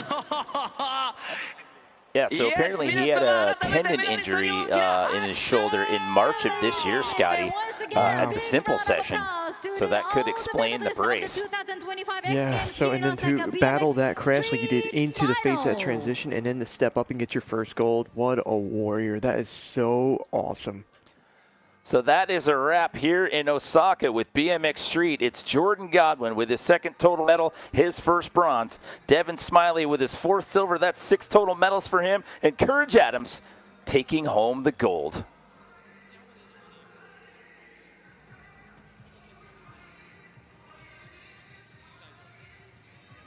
さあ、表彰式お集まりの皆さんに嬉しいお知らせがあります。モトクロスインターナショナルのブースで今このような素敵なカードをお取りしています。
For the last 3 years, X Games Japan has found a home in Chiba. Here in 2025, we move to the heart of the Osaka Prefecture, the capital city of the Osaka Prefecture. This is X Games Osaka 2025. So we find ourselves here inside the Kyocera Dome. So we get set to bring you BMX Flatland. It's the return of Flatland here to X Games Japan. Welcome everyone, Jimmy Coleman here alongside Scotty Kramer, and well, this one is a bit of a battle here. Flatland, it took a long hiatus from the X Games. You have to go back quite a ways to Los Angeles. The last time we saw Flatland in the mix here, the X Games, and then we brought it back for X Games Chiba. We break these guys up into 3 heats, and well, this one's a little bit of a different format than what we've seen the last couple of years, Scotty. Oh, this is going to be so much fun. I absolutely love watching Flatland. It is so rare in BMX. Like, out of all the BMX disciplines, this is definitely the rarest one. And what's crazy about it is this is like the most easy obtainable one, right? It's flat land. There is no ramps here. There is nothing that you have to build except for a flat surface. And what these guys do on these bikes, every single one of them ride completely different than one another, and the tricks are going to be mind-blowing. Well, let's talk about some of our top stories here. You've got a couple of riders here in Yu Katagiri and Kyle Hayakawa, the future of the sport, Scotty. Just technicians, and the balance is going to blow your minds. And it honestly, me as a lifelong BMX rider, when I see these guys ride their bikes, it doesn't make sense to me that somebody can physically do this on it. So I'm just so excited to see how this format plays out today. This is going to be one heck of a ride. All right, so this one gets a little interesting here. There's 9 athletes total. We break them up into 3 battles, if you will. So basically, each one of these battles, 3 groups of 3, they're going to get a 7-minute jam. So each one of their attempts, you only have 40 seconds. So you get out there, you do your best link in 40 seconds, and then the next person comes out, and that will rotate in that order for the entirety of 7 minutes. Out of that, only 2 are going to move on into the semifinal round. So that's what's at stake here in this opening round. You just want to be the top 2 getting out of one of these opening brackets going into the semis. Now, it's not overall impression. It's the top 2 standouts in the heat, but they're looking for the best 40-second link that you put together in that 7 minutes. That was a lot right there, but I think when this plays out, it's going to be very easy to understand because it's going to be almost like a breakdance battle. These guys are going to be taking turns back and forth. The style is it's going to be pretty clear and obvious between every one of these guys that they're so much different than one another. You are not going to see pretty much any tricks that are duplicated between each of these guys. They're all different styles, all different approaches. This is going to be really cool. So here we are in Battle A. We've got Kyo Hayakawa from Japan, Matthias Dandois from Paris, France, and Yu Katagiri also from Japan. So Kyo is a Flatland gold medalist. He took the gold here at X Games Chiba in 2022. So again, what's going to be key here, it's not about the overall impression. It's not how well you do in that 7 minutes. We'll have to see when this first one unfolds how many different attempts they're going to get at it. So it's only 40 seconds at a time. Also, if you dab a foot, that'll end. So it doesn't just go 40 seconds flat. If you dab a foot, that's the end of that link, and then it moves on to the next competitor. This is going to be crazy. Jimmy, there was a trick that he did. I've never seen anything like it before. And if we see this today, I was trying to describe it to my brother. But you can see how he put his foot down right there, right in the start. So that was like super short-lived. But we'll get to that trick, and we'll just talk about Matthias right now as he gets going. So Matthias Dandois, he has a bronze medal in this event. He got his bronze in 2023. Also in Chiba, had to settle for 4th in 2024. Wow, so yeah, Matthias is a rider that I've spent a lot of time with over the years. We were on vans together for a long time, and we got to tour around, and I actually had to do demos with him, like in front of schools. And I would have to do it on flat ground stuff, and it's like, oh yeah, just go ride with Matthias. I was like, yeah, are you kidding me? Like, can't do anything like this. Like, and he makes it look so easy, and he can land this stuff like all the time. How sick was that though, right there? Got his hands off and everything. So look how fired up he was at the end of that one. So he'll step back. We'll turn it over to Yu Katagiri. Flatland gold from X Games Chiba 2023. A brakeless rider Wow, look at how he transitioned up onto the pedal like that. And look how he's controlling himself, pumping around. This is insane. It looks like magic when you see it happening. Wow, and then to be able to drop it right into like a regular, like a circle manual. Saved it. That's not touching down. So there's the buzzer. So minute and a half gone, 5.5 to go. We go back up to Keo again. Remember, This could be it right here, Jimmy. Not overall impression. It is your best link that you're able to put together. Cross-footed here. Oh, and he has to step off. So he gets into one of those blenders when he does this trick that I saw that blew my mind. I'm going to call it out when it happens, Jimmy. It's something I've never seen before. It doesn't physically look possible. So the second link here for your 10-time BMX Flatland World Champion, France's Matthias Dandois. Oh, I love this trick. You see how he's standing on the seat right there. The and he's pumping around. Yes. Oh, he put his foot down right there at the end. Yeah, again, if you dab that foot, that'll end the link. So when you're looking at that 40-second link clock right there, if the foot dabs, the judges will flag you. You got to get out of the way, and the next rider comes in as we take our second look here at Yu Katagiri. So we're coming up on the 4.5-minute mark. Gets the bike upside down. Watch the transitions. Back vertical on that pedal. Look at how he just, to transition the bike like that, and it's a complete different momentum change and where he's popping into. And then look at how he's went from standing still, and look at all the momentum he has. Oh my goodness, that was almost perfect. Not able to reel that one in. So we're working our way towards the 4-minute mark here. Keo Hayakawa back in. He's the youngest athlete on the roster at X Games Chiba in 2022. He's 20 years old. Look at, see how he's got the legs crossed, just like you pointed out before. And he's ratcheting right there. Oh my goodness, right at the edge too. Also, when he got that gold medal in 2022, he got in off the alternate list. He got in because Jean-William Provost tested positive for COVID when he arrived at the airport in Tokyo. That was the trick. If you ever see a slow-mo of that trick, his foot is facing complete 180 when he spins off the top of the head tube. I don't know how his foot doesn't like end up getting like injured. It's insane. Look at that, reaching down, grabbing the fork. Steps right out of that into another back tire variation. And he still has 24 seconds, so he has time to get a good link right here. Pops it around to the front. Over the top of the hat and everything. Yeah. I thought he was going to reach down and scoop that thing up, but just decided to roll over it. Oh, look at that. How does he end up cross-footed over the top tube and ends that one with a bang with the buzzer, and he plays it up to the crowd as well. So I'll tell you what, for the 7 minutes for the 3 riders, like, you know, we're already down to, it does, yeah, we're already down to 2 minutes and 40 seconds. You know, it's crazy to think that back in the day, it used to be this, you used to get 2 or 3 runs and they were like a minute and a half long, and you just had to get out there by yourself and just do this for 90 seconds to 2 full minutes. That is true. I definitely enjoyed the jam session much more nowadays. Yeah, I think the riders would agree as well. Oh, so close. Love his style. And then, like I was saying earlier, everybody has a different style, a different approach. So we're working our way towards 2 minutes here. We're on attempt to number 4. Oh, wow. Cross-footed. Yeah. Again, with the bike upside down. Stepping back.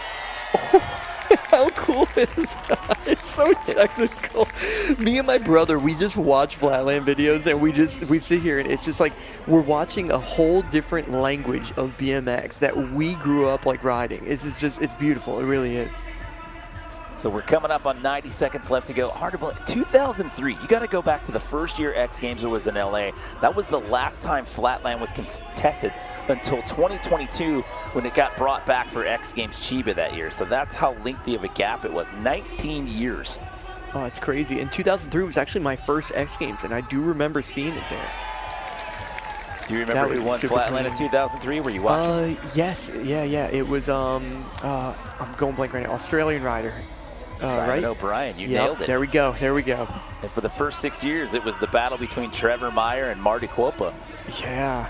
Trevor got the first 3, 97, 98, 99. Marty got 2000, 2001, and 2002. Look at how he is getting that momentum, going from those tight circles all the way to. Look at the speed, and look at the balance he's in. Like that doesn't seem possible to do. Oh my! He did it! Heck of a way to end that link. With only 30 seconds left, too, right? Well, I'm going to imagine that if there's time and we get back into it, that they'll let all three of these guys take their last link here. We will have to see how that plays out. This is a brand new format for us here. So this is a different approach that he's done. And look at how he steps up onto it. Into that blender right there. No hands. No-handed. Oh, and then look at his foot stays on, pointing the other direction. How did he step out of that? Did you see how casual that was to get back to the pedals and just...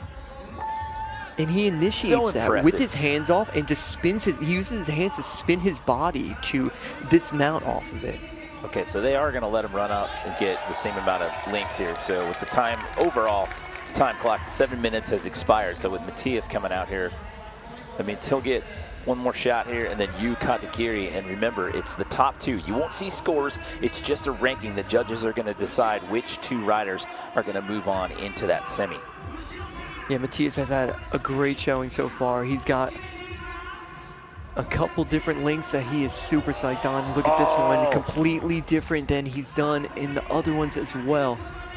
He is so good at spinning. He's got such an ability to be able to tighten up his spins and get so locked in. It's amazing to see. Crazy to watch when the way that they just lean in and the bike's up against one of your legs and take the hands off in the middle of a spin like that. Yeah.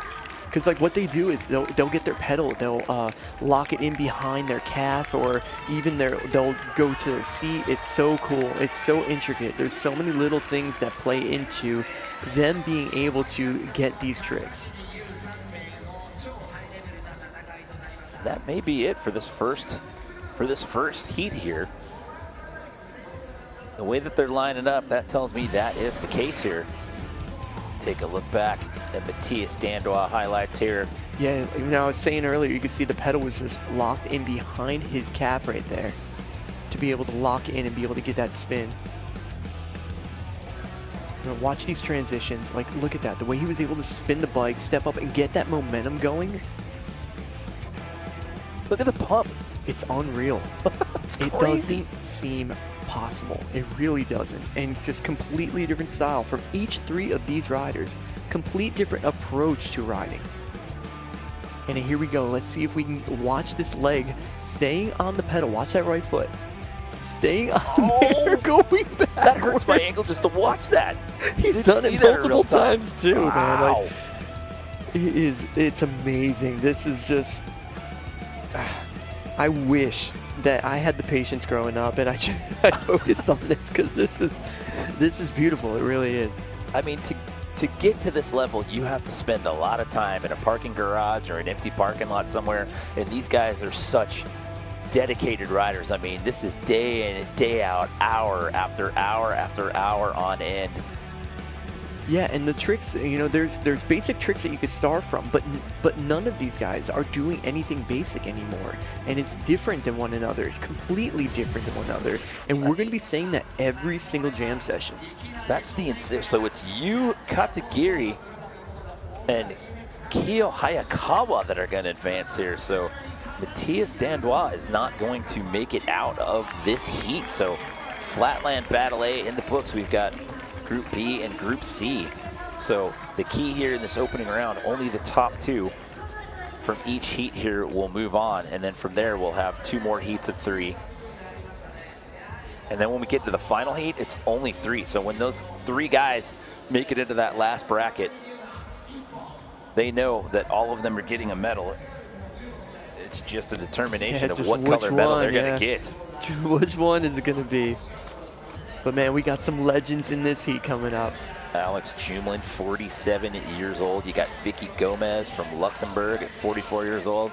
And then Jean-William Provost from Montreal at 38. So to your point with the legends, this one's a pretty stacked heat right here.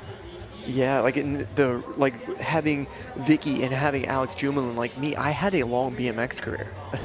And before I was a professional, I would see these guys in the magazines. So like, it's amazing to see them still doing it and still progressing, still pushing the sport that they love. It's unreal.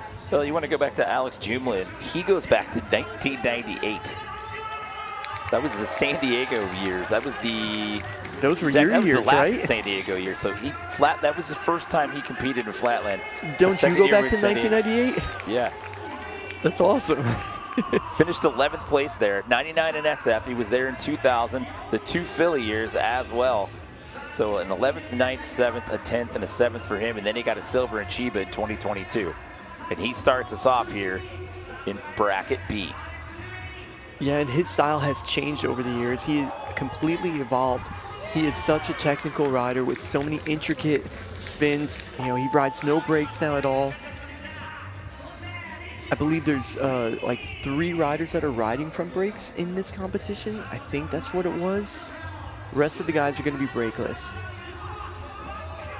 But you can see already, compared to what we saw in the first heat, completely different approach, a different balance, a different style of riding the bike. So again, it's a total 7-minute jam session here. They stay in the same order. Wow, to flick the bike like that twice and keep it going consistently is so impressive.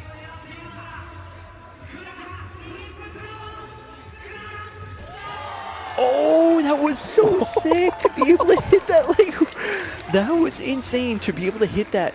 He's holding the handlebar, doing like a bike flip, almost like a tail whip at the same time, and to be able to catch it, that was so impressive.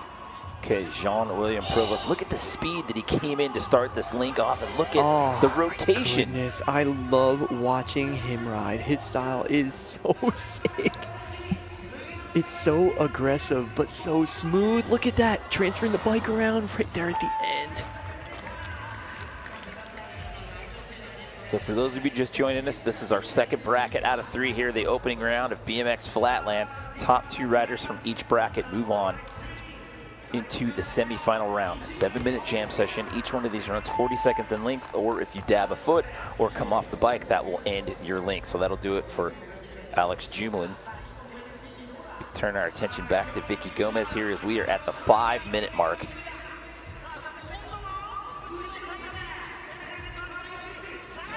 Oh wow, transferring over. Now, one thing I want to point out about Vicky Gomez, like you can see his momentum. He keeps everything nice and slow moving. There's guys that do big open speed, you know, they're going around, but his stuff is so controlled and so tight. Wow, another one pulled right there. We were talking Perfect about Alex showing so far. Jumelin dating back in the Flatland history books. Vicky Gomez is out there in Flatland in 2003. The last year we had it in LA where he finished 5th there, as we bring back in Jean-William Provost. Oof, so right there stepping off. He's got plenty of time on the clock though. And that's a good thing, is right? Because it's your best 40 seconds, so. It's from Montreal. I should correct myself and call him Prévost. Stepping off right there. So Vicky has had 2 full pulls so far. And every start has been different, his approach onto it.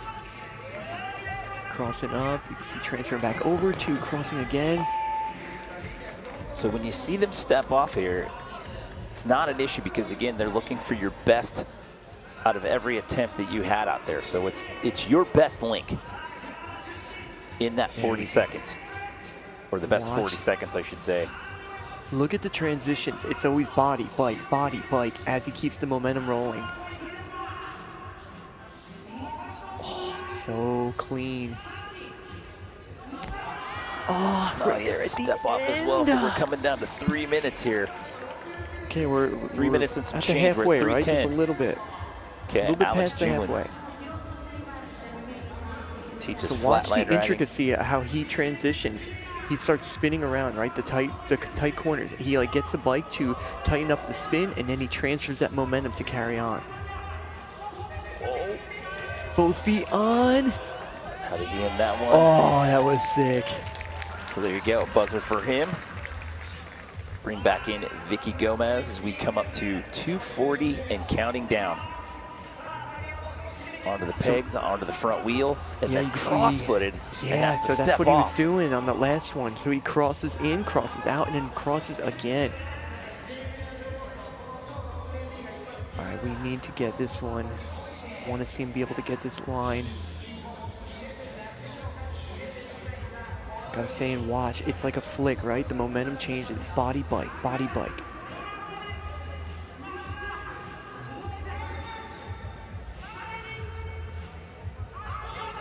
Gets into it. Big spin and slings that one home. Wow. Right there for link for Jean-William Prévost. That's a smile of relief right there. Oh, I love that. Going for the nose, stopping the momentum, and then hopping back into a nose 360. We'll see. It's minute 44 to go. Do we get another round of links for these guys? We'll see. It all depends. Vicky Gomez back in. See, crossing and then out and then recrossing again. The bike was traveling the same momentum, but the body changed. Those are always mind-boggling to me when they get into these cross-footed combos and get out, back in, and get back out again. Yeah, and it's, if you stare at what they do with their feet, it's such intricate stuff. Like, it needs to be in the perfect spot, but wow, this link right here is so clean. Oh, couple of seconds left, wow, and they'll bring that one around. So only the top two out of this bracket will move on, and then we have one more bracket to go here in the opening round. We're under a minute. Oh, right up to the pedal. See how he's bringing that momentum all the way around the outside, similar to how you actually did. He was doing a similar trick like that. Okay, so with 35 seconds left, there was the horn for him. So Alex Jumlin going to get back out there. So try to finish strong here. Look at that balance, stationary, keep rotating around. It just keeps going and going and going. A completely different approach. I'm saying that every one of these riders have their own unique touch to this sport. So there was a little bit of time left, so they're going to let Vicky Gomez get back out there. Attempt number 6 for these guys. I mean, the hits come quick at her. You're looking at the clock and you're thinking, all right, 7 minutes, but it's actually going really, really quick. Really quick, yeah. Way quicker than I imagined it to be. I mean, let's be real. You've done enough shows with some of these guys over the years. I mean, these guys could get out there and go nonstop for probably 10 minutes straight. Yeah, 100%. I mean, and especially their style of stuff too, like keeping the momentum, that carries it as well. So, but Vicky has done so many unique links so far in this competition today. It's been really amazing to see it. What an awesome showing. So it looks like, based off what we just saw here and what we saw out of that first bracket, when the 7 minute runs out, that's it. They don't run out the run order. So if there's time on the clock and they let you get in and you start that link, you get to finish. But then after that 7 minutes is gone, it's lights out. Yeah, so it's like luck of the draw right there. Some replays, you guys get to see some slow-mo stuff and just really focus on the footing here. I think that's gonna really make you appreciate all the intricate things that these riders are doing.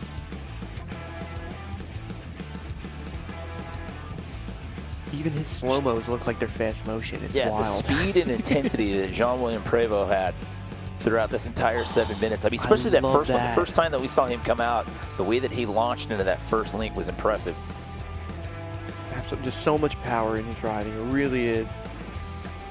And the control of Vicky Gomez, that was a really fun heat to watch. And look at the balance, just spinning back and forth, you know, in that circle, and just he keeps on correcting himself just to realign the balance. Just purely muscling that one around. Oh, so the Canadian does not get in. So it's Vicky Gomez and Alex Jumlin that are going to advance here from this round. So wow, he got that's a amazing silver medal see. in 2023 in Chiba, so he is not going to advance here.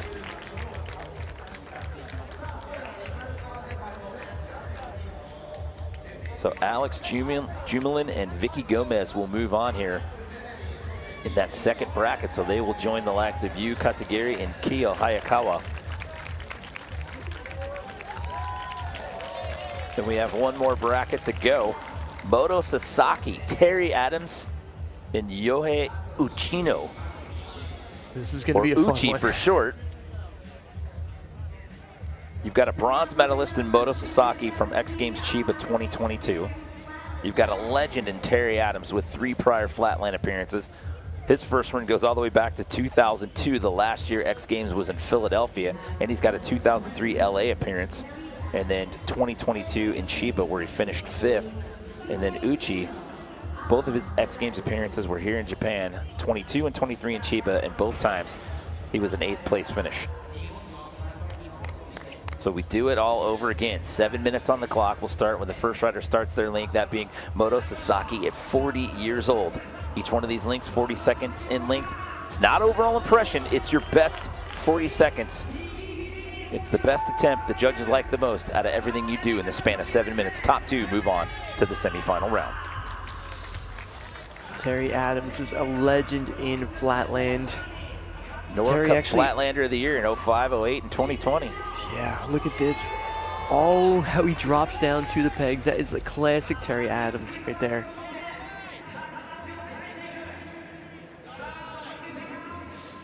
Adjusting the pedals right there to get them where he wanted. Wow. Classic Terry Adams. So now we take our first look at Yohei Uchino. Look at this. I was watching this in practice. I couldn't believe his control doing those backwards manuals, and he gets into these intricate Just links. switched up the foot. The first chunk of that was all rolling backwards. It's so wild. And then look how fast he gets going the opposite direction. See what he does out. Look at that, and he look at Look see how he he's walking pumps. in stationary right there. Yeah. That's so ridiculous. That was mind-blowing. I was watching all the BMX Street riders watching him do that. They were just like, how? Doesn't make sense. All right, so we go back up to the top of the order here. Just under 5.5 minutes left to go. This is his 3rd X Games appearance, Moto Sasaki. And we quickly move back into Terry Adams from Hammond, Louisiana. Yeah, he invited me to New Orleans to go to the Voodoo Jam, and it was one of my favorite BMX experiences. Like, it was epic to see a flatland competition in that kind of format where everybody's just surrounding. The energy was insane, and this is so similar to it. Ooh, transferring over. To jump over to the front pegs like that. Cross-footed and back with the bars backwards as well. And you can see Terry rides from brakes. A lot of the guys are brakeless nowadays. He is one of the last ones keeping them on there, and that's his style. Got a little bit of a slower tempo, but that works for him. Gives him a unique signature to his tricks. So Uchi dabbing a foot there, so that'll cut that link short.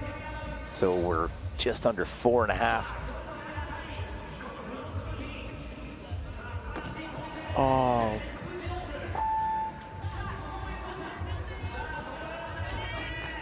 Uchi back in. Again with the dabs. Not an issue. Again, it's your best 40 seconds that you string together is what the judges are looking for.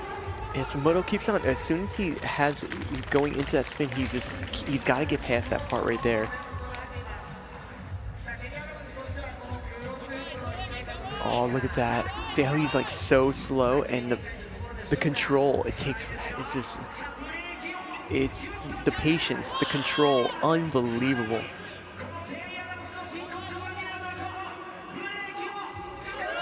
Wow. Amazing. That was a Amazing crazy to looking see. combination to the end of that one. I'm digging the X Games neon sign right there they've got on the edge of the flatland zone. Oh, the start right there just went away.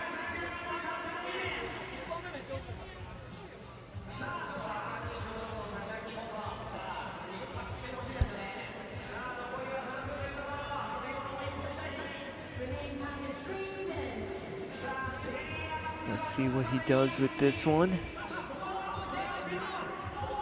Oh, he gets a full 360 jumping back onto the pegs. And then ends up cross-footed again. The 41-year-old is visibly excited there, and rightly so. Here we go, here we go. Come on, he's right there.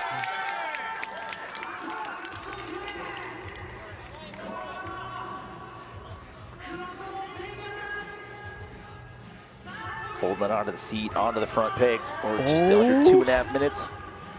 Cross-footed, gets back around. Yes! And back to the pegs. You know, he was like, I need to get past this first part, and I'm going to be able to get this. I'm so happy for him. So 2 minutes left to go. So it seems like Uchi is passing his attempts or Yeah, something, well, I was right? saying, we're just down to 2. It's just been Yeah, we're Terry just going and Moto. back I and just forth. realized that. I was like, wait a minute, we've seen a lot of these two guys. Like, Yeah, I Uchi wonder hasn't gone in why. a couple of rounds. Maybe there's some strategy in this Flatland jam. There he is. Wow. Like, I didn't hear a tire pop or anything, so I'm pretty sure there wasn't a Yeah. flat going on. But, yeah, to your point, maybe Oh strategy. my goodness. Did you see those guys on the I edge was just right saying, there? watch out when you're in the front row. It's a great place to watch, but Yeah, You don't wanna get a he's peg in spinning the like grill. that. Wow.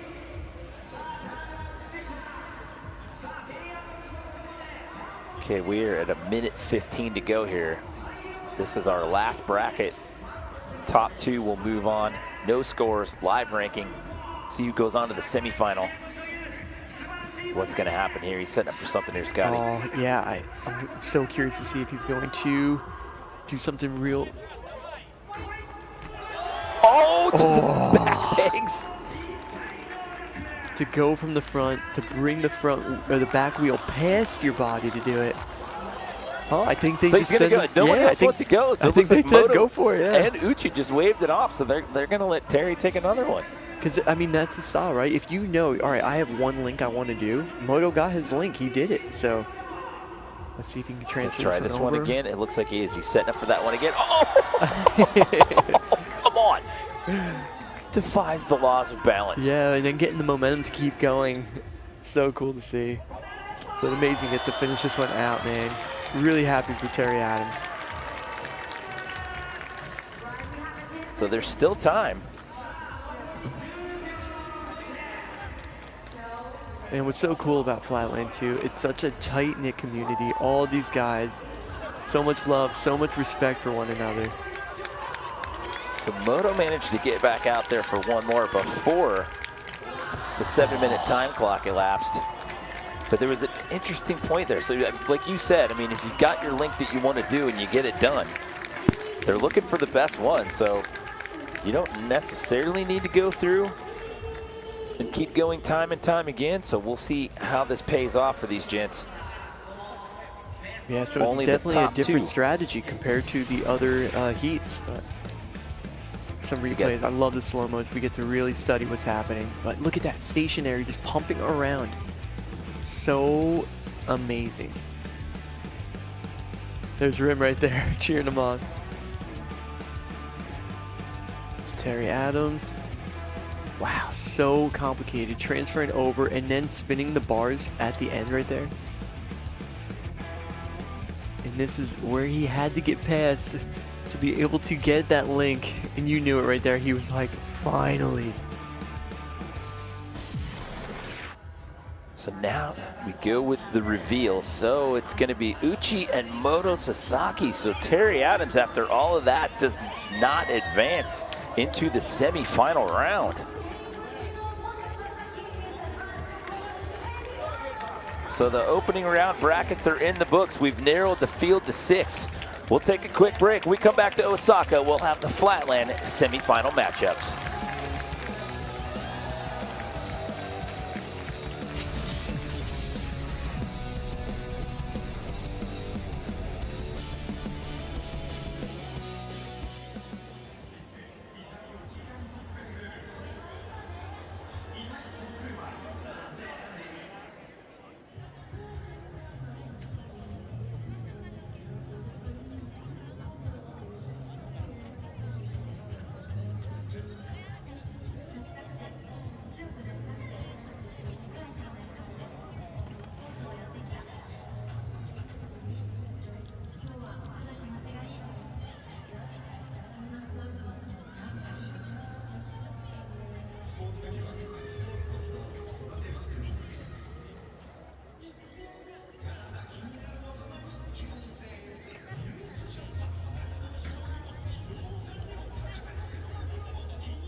Welcome back, everyone. X Games Osaka 2025 here inside the Kyocera Dome.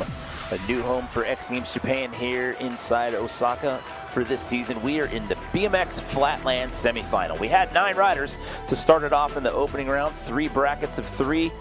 Only the top 2 from each bracket move on, so now we have 2 heats of 3 here in the semifinal round, and out of this, only the 3 best move on into that final bracket, the battle bracket, if you will, to determine who is going to leave Osaka with a gold medal. Kiyo Hayakawa, Vicky Gomez, and Moto Sasaki will be the first bracket we see. Jimmy Coleman here with Scotty Kramer, and well, Scotty, it's 7-minute jam sessions here, and basically it's your best link. You get 40-second runs in the entirety of the 7 minutes. You go in that order, Kiyo, Vicky, and Moto, and the judges are looking for the best link that you put together throughout the entire 7-minute jam session that's hopefully going to put you in that final bracket.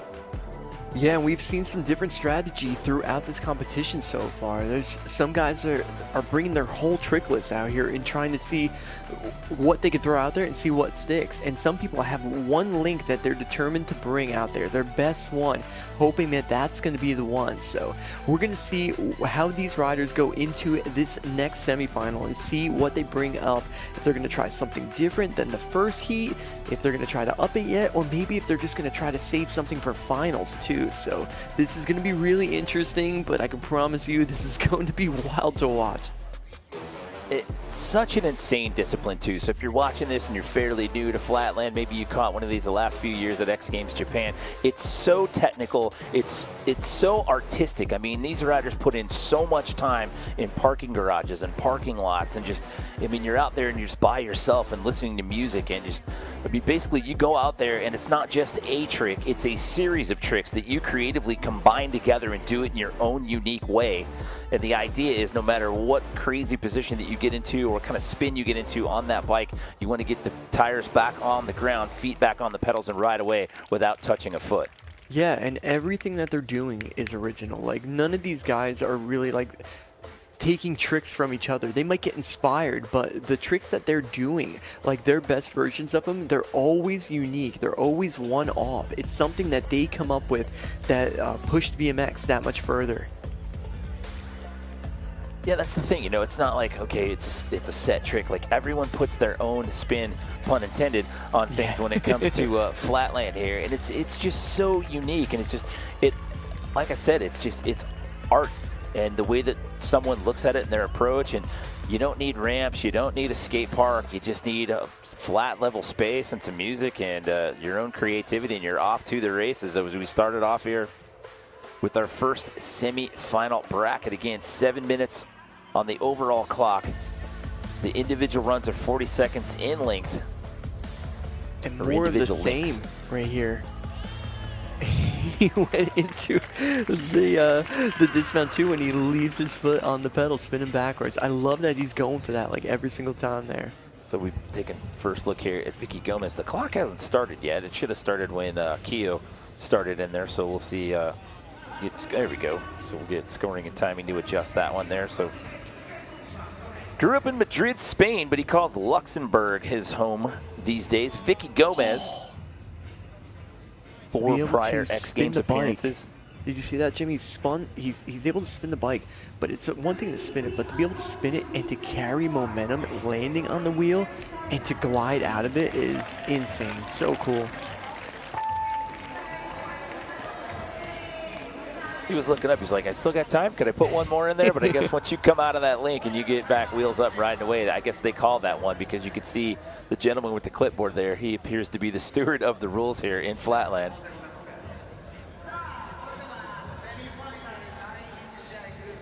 Nobody's going yet. The clock continues to run. I was just going to say. It didn't start right away. I don't know if there's a conversation going on about that right now, but when Kyo Hayakawa, the clock didn't start until we saw Vicky Gomez take his first run. And Moto Osaka hasn't gone out there yet.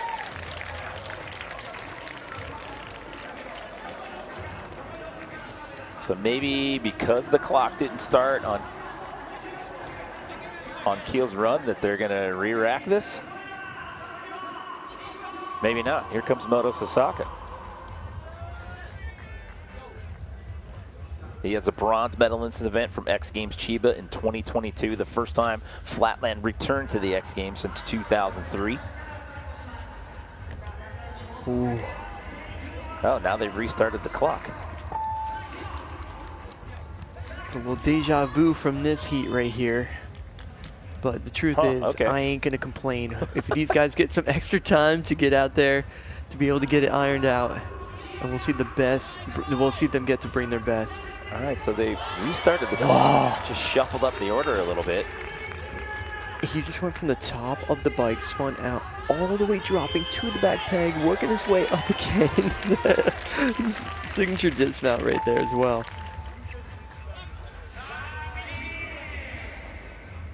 So this will, since they restarted the clock, this is technically going to be the first attempt now for Vicky Gomez, even though we saw him take a run already. That's the step off there, so there's the horn, so. Better to do it early like that to get some more time to be able to get your dream link.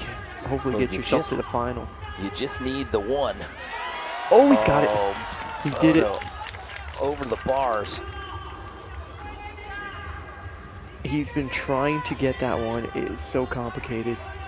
He's just got to finish strong here. That leg dangling off the frame comes around. He catches it by the seat, dips it forward. That left bar and just scraping the deck. Oh my goodness, he did it. He did it. Oh, wow. That was amazing. Finished second October last year in the Japanese Championships. Just built a new house in Chiba. 2022, he is a Chiba local. Look at this. This is a whole different start than he's done so far. Oh. Yeah, he said, no, put the hand up. But again, when you get back up, right side up, they will flag you and put the buzzer on. So that'll open the door here for Vicky Gomez.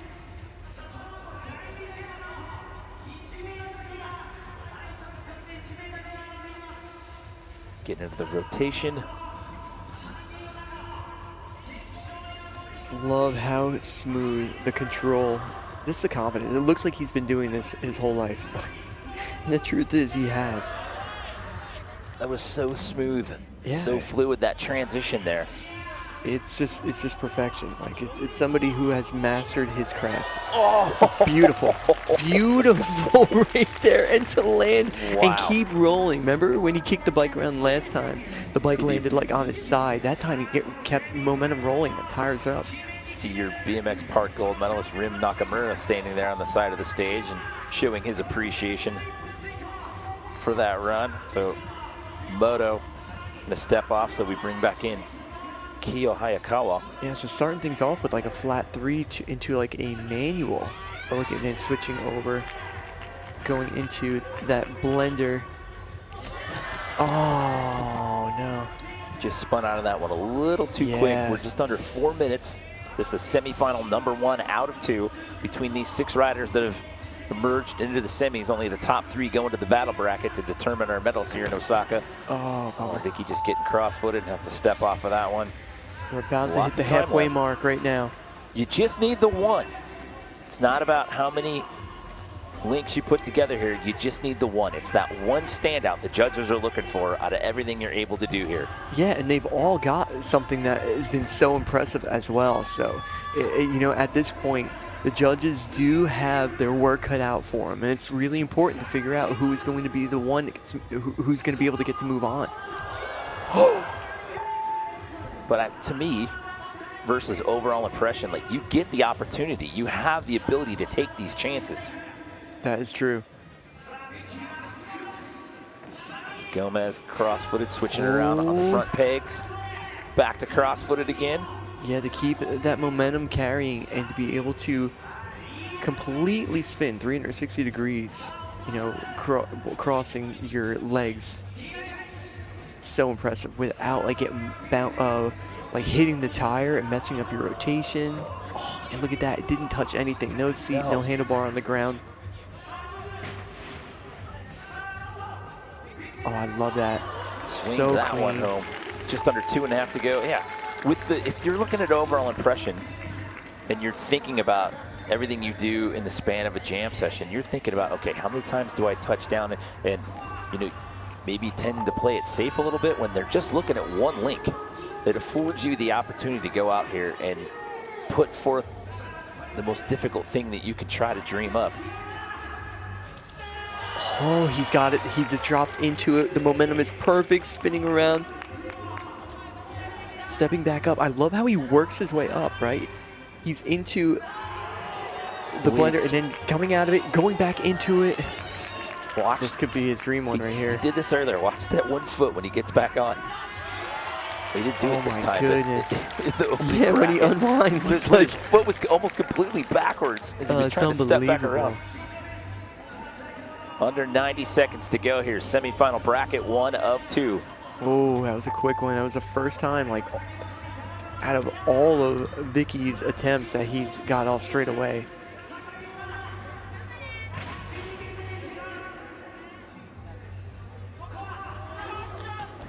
Oh, bummer. Almost at that minute mark right here. Well, what's going to happen now? Keo's going to get one more. And then with 40 seconds being the max time, there'll still be time. So Vicky's going to get one more attempt. Because if you get out there and you get into a link before the jam session clock expires, you're allowed to finish that. How did he just transfer into, he had no momentum, but he was able to get the bike to travel forward. The spin. There it was. That was what I was talking about the last run with the foot. He gives himself like a spiral fracture, like almost every single time he gets off the bike. All right, so with 22 seconds left to go, Vicky's going to get back in. If he completes a link here, this will wrap it up. If he steps off, that'll give Moto Sasaki one more attempt if there's time left on that clock. Cross-footed on the front tire. Oh, no. So he steps off, there's time. Moto gets out there, so the way this is unfolded in those, he waves it off. Yeah. The way it worked in the opening brackets, if there was time and you got out there, they let you finish it out. And he had 4 seconds, but he instantly waved it off. I mean, he had a great showing. That one link that he had was so epic. So in the opening rounds, it was the top 2 out of each heat to get a 6 here in the semis. Let's take a look at some highlights here of our first semifinal bracket. And look at this. I love how he tightens up like that. Gets the spin going. The bike was so steep when it started out. Everything is just so complicated, so intricate in this. I'm obsessed with Flatland BMX. Oh, that one was insane. So clean. But who is going to be able to move on? That is the real question. So it was the top 2 out of each of those opening brackets to narrow it down to 6. And I'm imagining it's the top standout from each bracket here in the semis, plus whoever the judges feel was the next best ranked person of the remaining 4. Again, there's no scores. It's super important to see who is able to get out of this right now, because the other 2 riders, they're going to be having to wait and see if their riding was good enough compared to the next 2 riders that are going to qualify straight out of the final, into the final. Yeah, so that next group, they're also going to get a 7-minute run at it. So it's Moto Sasaki who's going to move on for now. So Kyo and Vicky, they're not out yet. Wow, he can't believe. This is a guy who waved off his last attempt. There was still some time. He just waved it off. You could see the emotion. Wow.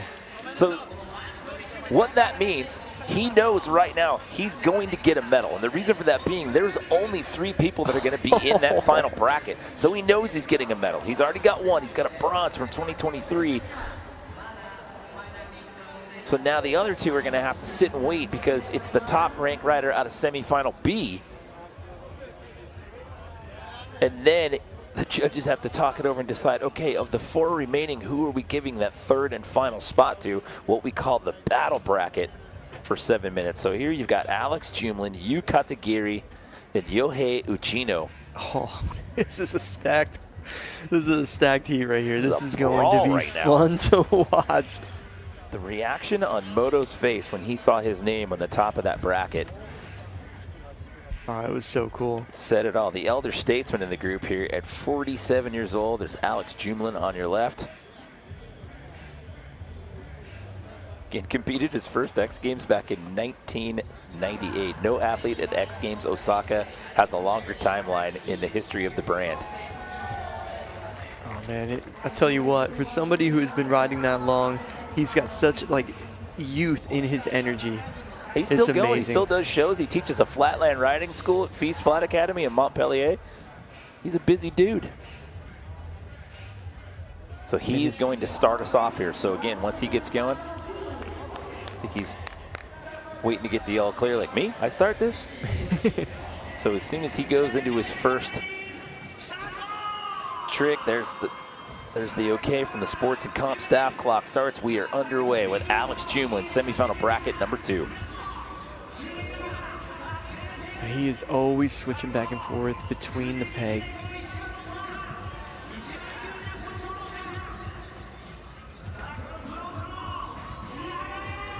Oh, both feet on the tire. Just has to step off of that one. That's okay though. 7 minutes again. Remember, judges looking at your best 40 seconds out there out of the total 7 minutes. We bring in Yu Katagiri for his first run here in the semifinal. Wow. I love it. I'm obsessed with the way he transitions from that tight circle into the long loop and glide. Just crazy to watch how he just kicks out that right leg to keep the pump, keep the momentum going into that spin. Here comes Yohei Uchino from Tokyo, 42 years old. This is his 3rd X Games appearance. 2012 BMX rider, BMX Nora Cup award.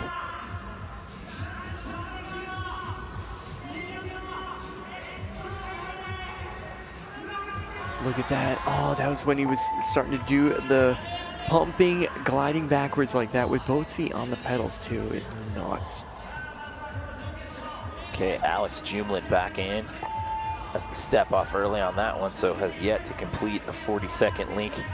We quickly move back into Yu Katagiri.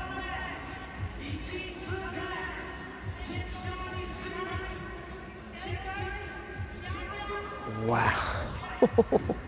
I just can't believe he could do that transition consistently. There's that pump again. To the pedal when he's standing vertical like that. Like speed he generates out of that. Yeah, and the surface area that he's touching is like, it's just straight down. It's nuts. Just right in the next he week, did it. Swings that one back to the pedals. Under 5 minutes.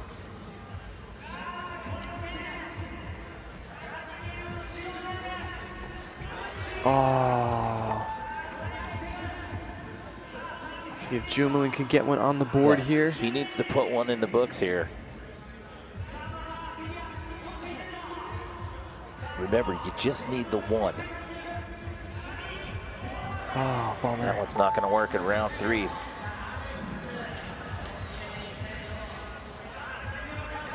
So we're just under 4.5 to go here. Our second final semifinal bracket. Oh my. Wow. He literally was holding himself up above the bike, no feet on it as he's spinning. Oh my god. Like, and that's the thing, when you get a length like he did earlier, just before, now you can start pushing it. You can start trying to do some things that are going to challenge you. Just under 4 minutes. No. Uchi has to step off as well. So Alex Jumlin has yet to complete. But he's been close, so he looks like he's here. got some good momentum. He's at that one point though. Both times when he's stepping with both feet on the tires, it looks like things are getting a little too far over the complicated bars there. and has to dump that one over. So under 3.5. Yeah, under halfway. So I'm excited about this one. I want you guys to focus on his feet. They're going to be dangling right now. See that? Oh my goodness. To get into that position, you don't have your feet on the bike.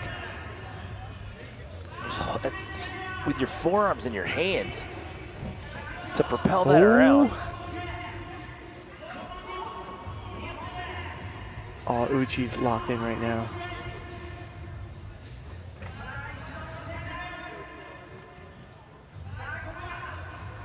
Back wheel, Oh, spin this one there's out. the How does tight he one. finish Oh, it he's off? got it. He's got it. There you go. Wow. Oh, that was so clean. Okay, with 2.5 to go, this is kind of mission critical right now for Alex Jumlin, because he's had a step off in all 4 of his previous attempts here. There we go. See, both feet were on. Continuing on. Oh. Hanging on. Oh, so again. close. He's so He'll good get one more, but then at that's doing going to that put him in a almost tough stationary. spot. It's just like almost stationary, trying to get that nose 360. All right, here we go again. Let's see if he can get this one with his feet dangling off. Oh, That's crazy. it really is. I want to see it in slow motion.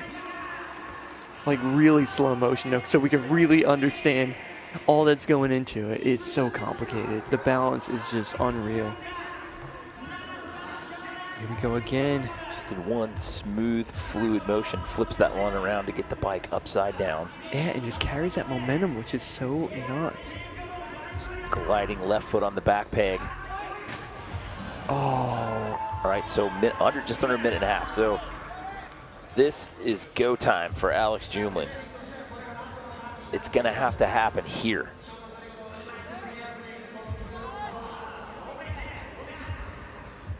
So far, so good. Looking really in control. A lot of momentum. Super clean as well. Okay, back in front. Tried to spin that one around. And, he may get one more. We'll see. I hope so.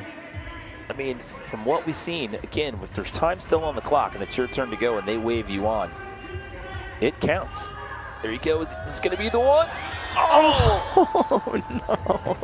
So, okay, with the 40 seconds, well, he just looked up, and so there's 40 seconds left overall, so this could run it out.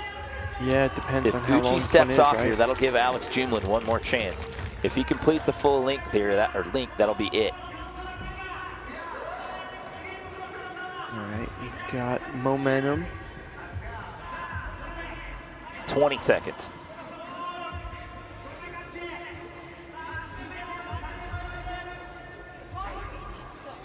Oh, So with the close. fall. That's Look at 8 Jumlin seconds, straight and in. Jumlin knew it, and he got out there Yeah. super quick. So True veteran Alex right Jumlin there. is going to round us out, and he's going to get one last attempt. He has not put together a link yet. This is it.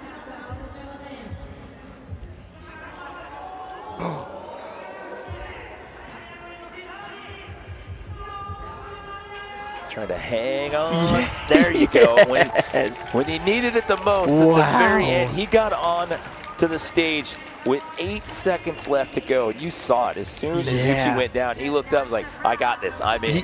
He started, like, he officially started his link when he went into it at 2 seconds left on the play clock. Oh, to be a judge in this scenario. Well, that's what else is key about it. It's like, okay, so if you're not the top person out of this bracket, there's still that third spot that's up for grabs between the two guys from the last heat. and whoever's left in this heat. Oh, wow, how do you decide? This is going to be so hard. I'm just glad that everybody got what they wanted to do, though. You know, that's the most important thing, right? You have a game plan where you're coming into this competition. You know what you want to execute. So whether or not it's good enough in the judges' eyes is one thing, you know, but like that's what you wanted to do. So just to conquer it, that's a win right there. How about that pressure? So it's Yu Katagiri who is going to move on here. He's Wow. going to join Moto Osaka. So now, who gets that last spot? How are we going to figure this out?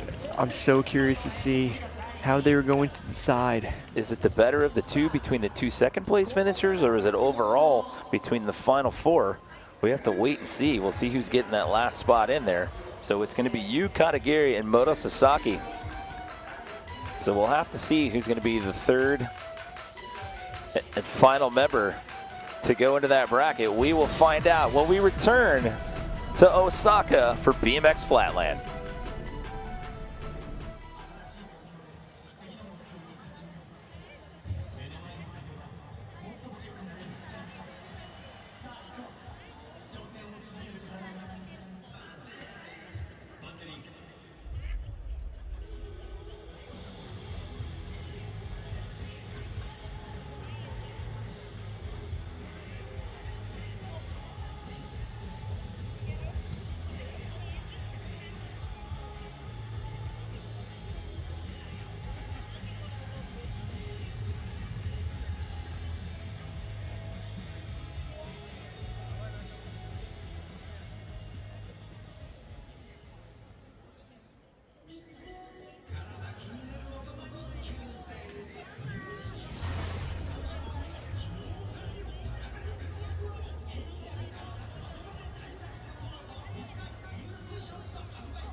Welcome back, everyone. X Games Osaka 2025 here inside the Kyocera Dome. We are down to the final matchup here, the BMX Flatland Final. We started it off with 9 riders into 3 brackets. Top 2 out of each of those opening brackets moved on to a semifinal. We had the best rider out of each one of the semis move on into the final. It was the remaining best ranked rider out of the 4. We know that Moto Sasaki and Yuta Katagiri that we saw before we went to break are in their spots in the final. Scotty Kramer, Jimmy Coleman here. We still have yet to find out who that third and final rider is going to be. The good news is if you made it this far, you're determined to medal. They're going to get one more 7-minute jam session to determine what order those medals are going to be in, Scotty.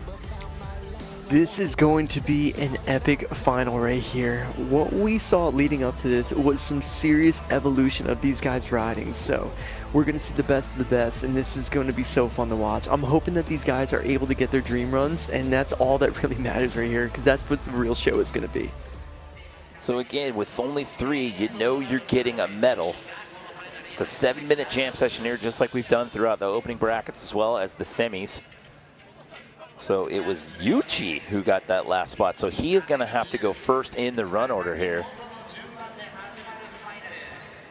Yohei Uchino, and then Yu Katagiri, and then Moto Sasaki will go last in the run order. They will stay in that order when Uchi gets out there and starts things off. Once he gets into his first set of tricks, that 7-minute clock will start. If you're just joining us, each one of their attempts is 40 seconds in length. However, if you have a fall or you dab a foot, that will end your run. The horn or the buzzer will sound. and then the next rider will move on.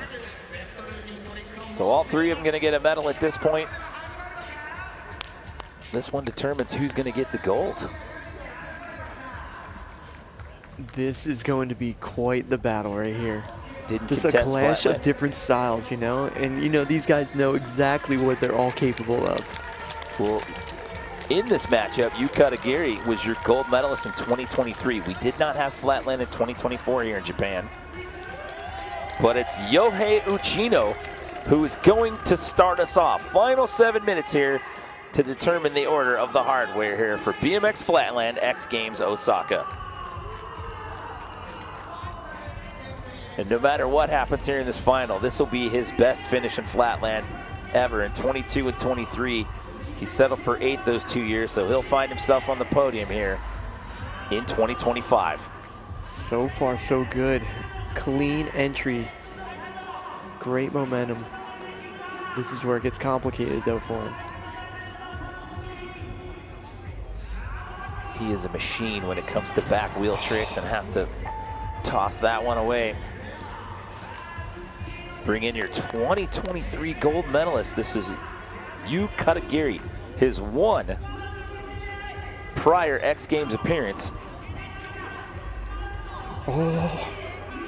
Oh my goodness, he was reversing.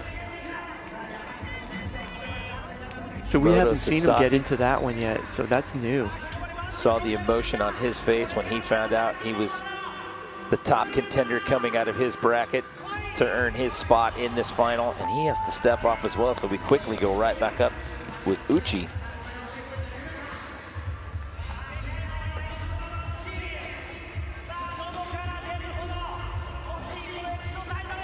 Oh.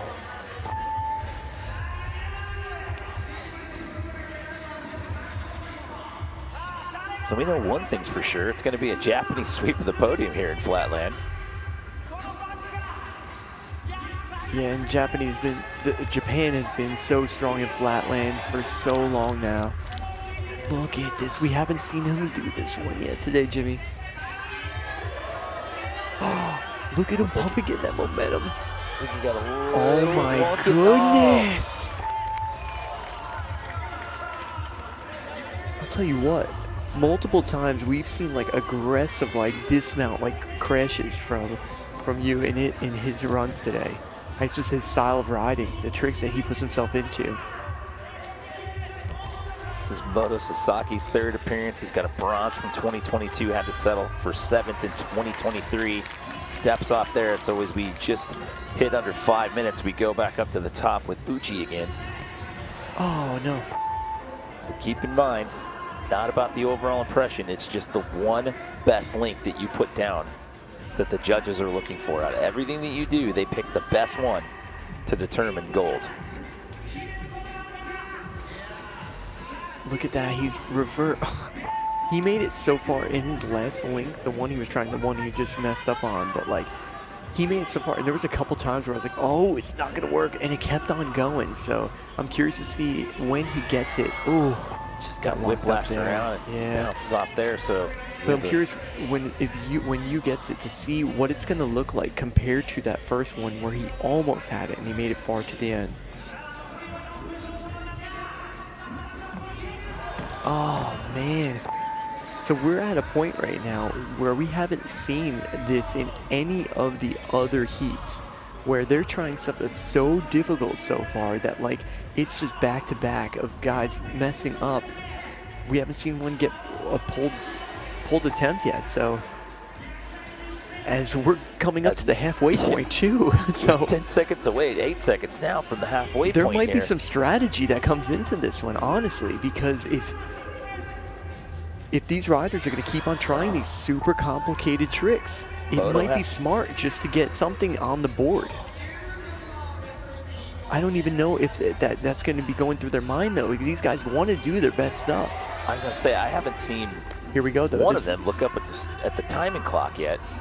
Well, this is the first time that Uchi's made it past this point right now, so this could be the turn of the tide to get the momentum for everybody. It's the energy that they all feed off of.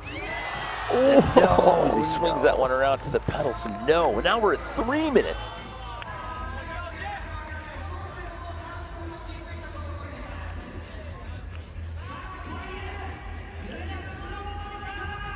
Just Katagiri. stepping up over Over the head tube. over the head tube is insane. But like you see right there, where like it almost looked like the bike was gonna loop out, and he was able to save it. So he's a little more controlled on this attempt. Yeah, definitely, especially in this section of the link. Generating speed in the rotation using that right leg. Oh, it was there, at and he the just dabs that left end. foot. So now this becomes critical because we're under 2.5. And to your point, there you here we go go. for Moto Sasaki. That was clutch. This could be a clutch performance right here. Yeah, to your point, with everyone having step-offs, this is coming down to the wire here. Here we go. See that Can he bar finish end this just one off? dragging the stage, cross-footed on the front tire, holding onto that seat with the left hand. And Gets it he's back, got and then it's it. a huge run for Moto. So we got one on the board. Under 2 minutes. You want to talk about a clutch performance. Moto Sasaki delivered right there. We go back up to the top. Yohei Uchino. But that's what it takes, that energy. It takes one rider to do it, and these guys are going to feed off of it. Watch. It is absolutely contagious in BMX. Hangs on. Is he going to get this one around? Keeps it going. With the You see speed, what I and there you mean? go. So Uchi's in the books with 1:15. Of You course, called right? it. You said everyone starts feeding up the energy. Now you've got to do it. He's got to bottle up that energy and Here we put go. it into his link. 60 seconds, ladies and gentlemen. Wow. Yu Katagiri. And look at how drawn. Oh, They could get one more. Are the other think two they're going to gonna let him go. I don't I think think- they're going to go. So Moto and Uchi have waved it off. They're going to let you take the timeout, try to make this one happen. how cool is that? Any other sport out there, you know, other than like BMX, that where they're gonna let their competition? No, you go ahead. Get your run. Go try to take my medal from me. You know, it's so crazy to think about. He's still got 31 seconds. I don't see either one of them jumping up to take another link. So. Yeah, I love BMX. Yeah, and absolutely love everyone's BMX. Everyone's cheering him on. Everyone's pounding their hands on the stage. He's got 19 seconds.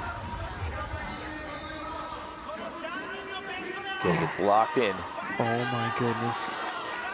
10 seconds left, Jimmy.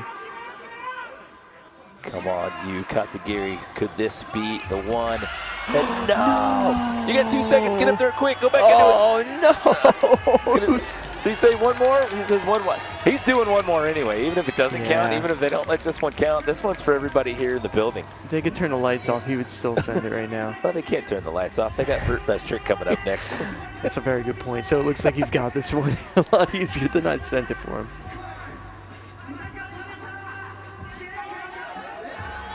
Come on, this would be so Come epic on, if he's you. able to get this one.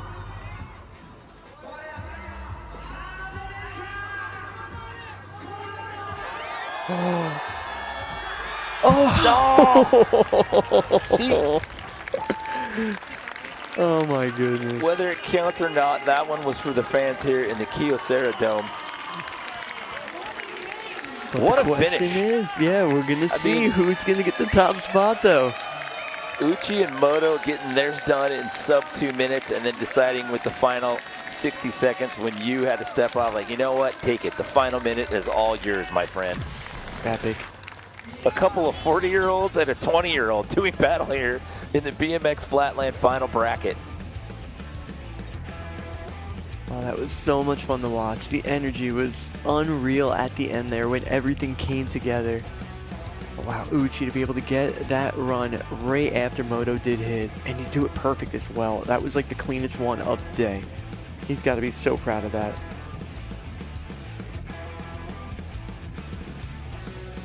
And when it came down to it in the final minute, the other two took a seat and gave the stage to Yu Katagiri.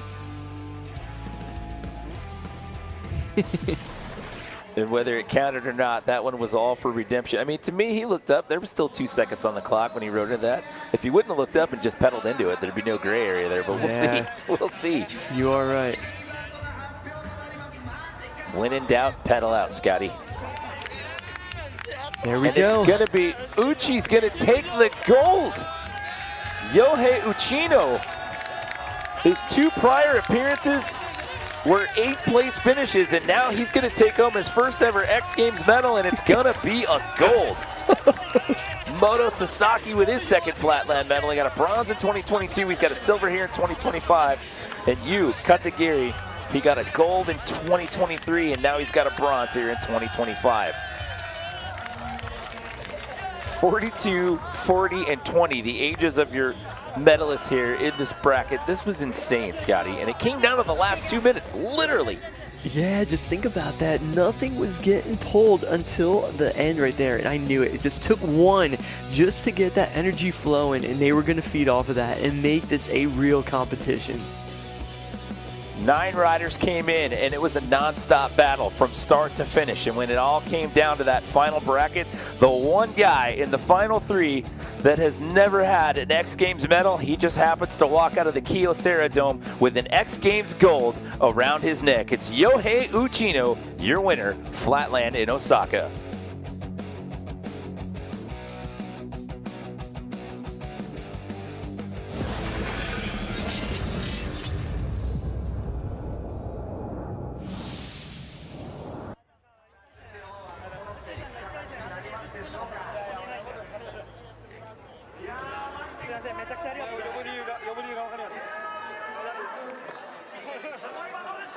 I mean, you couldn't ask for a more dramatic finish to that one. Oh, that Everyone was so just cool. trying to put the hardest stuff together, and time was just ticking down and down and down. And we were sub 2 minutes when they finally started to put runs together. It was just so cool to watch, and that's like the kind of scenarios where it plays out like so epic, right? The crowd is surrounding there, waiting for somebody to be able to get their dream link, and it takes that one, and then you're sitting there, everybody's rooting for it. Not just the fans, not just the actual rider itself, but the riders they are riding against. They want to see them land their best stuff, man, and that's just BMX across the board, and that's my favorite part about my sport.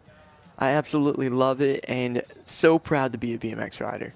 And again, to what I said earlier, that is a full Japanese sweep of the podium here in Flatland in Osaka.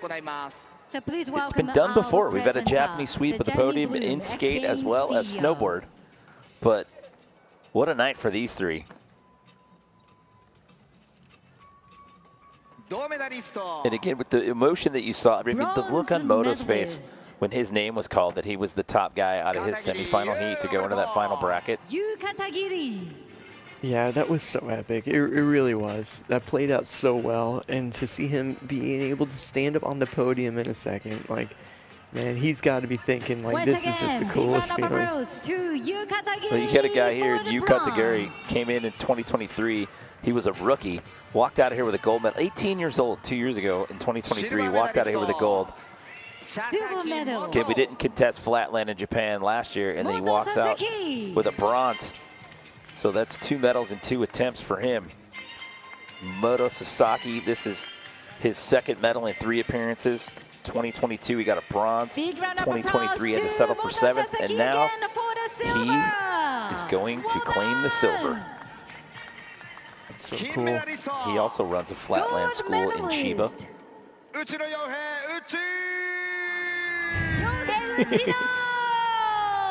And the oldest guy in the group of the final 3 at 42 years young. 2012 BMX Rider of the Year Nora Cup Award. His 3rd X Games appearance. Had to settle for 8th place both of those times, and his first ever X Games medal is gonna be the gold one. Yohei Uchino.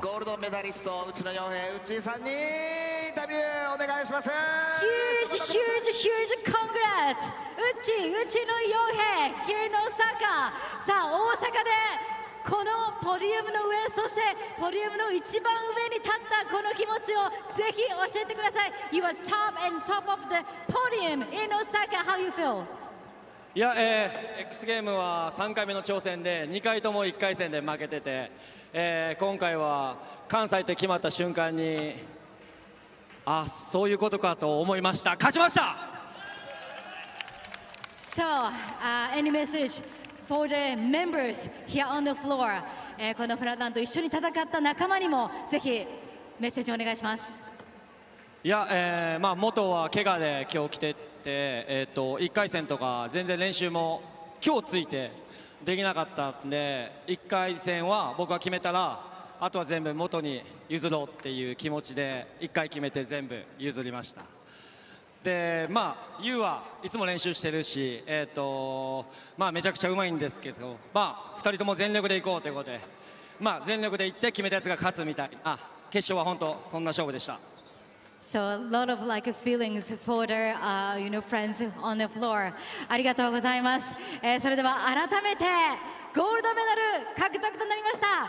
うちの傭兵に大きな拍手をお願いします。ほんまありがとう。 Big round of applause ありがとう to the champion of the BMX Flatland final. おめでとうございました。ありがとうございました。リムに続きました。最高の次は白井空です。みんな応援行きましょう。最高のリザルトとなりました。今一度メダリストに大きな拍手をお願いします。 Once again, Not just an big round X of Games applause gold medalist, he's a very to talented all man, a the restaurant owner, a bar owner, a skate park owner as well, and now he is also an X Games gold medalist. どうもありがとうございます。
Day 2 rolls on here at our summer home as Japan, as we come to you from the Kyocera Dome.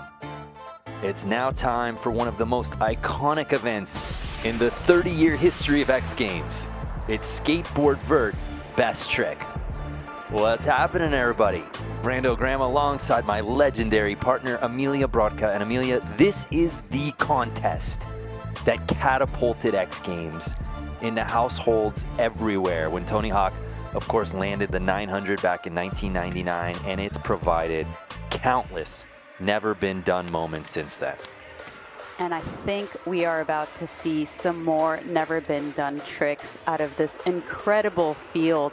I mean, the progression on Vert has just been absolutely phenomenal. And if last night's event was any indication of what we're about to see, we will surely be blown away. Yeah, Guy Curry writing himself into the history books, earning a 6th career gold medal last night in Vert. And this is a contest that he has won 4 times before. But Moto Shibata in the mix, a hometown hero from Osaka, Japan. Everyone on hand to watch him do something extraordinary here tonight. He didn't even make it into the final, shockingly, last night in Vert. You know he has redemption on his mind. And of course, you can never count out a guy like Tom Shar.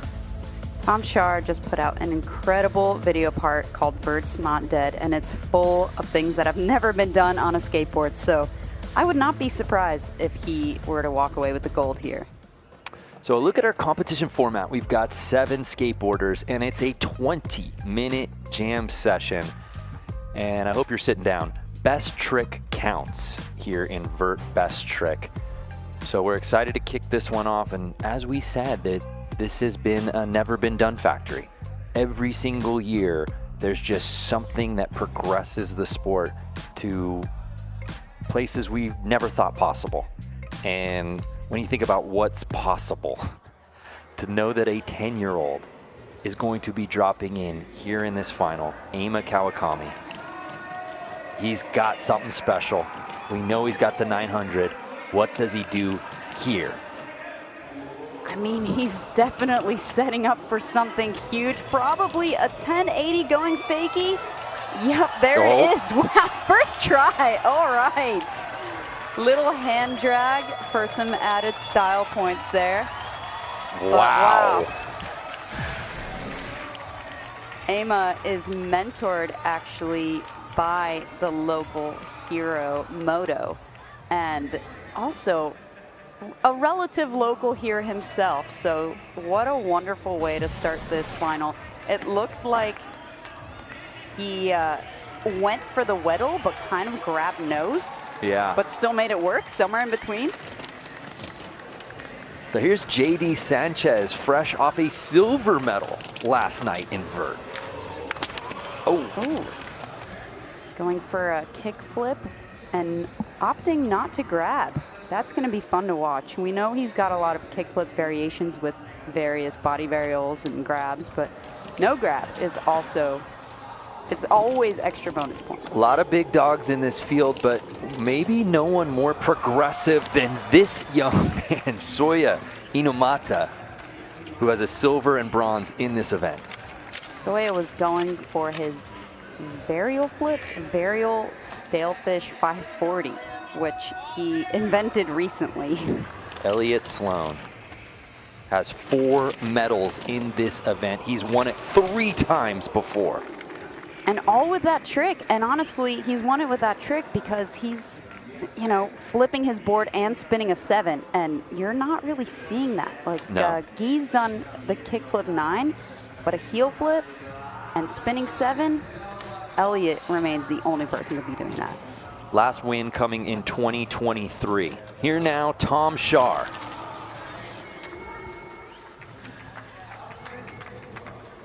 That would be really fun to see. I mean, you know, when you're throwing technical lip tricks and flipping your board, not grabbing, a lot could go wrong. So if he can get that within this time frame, that would be huge. That's like a video part trick.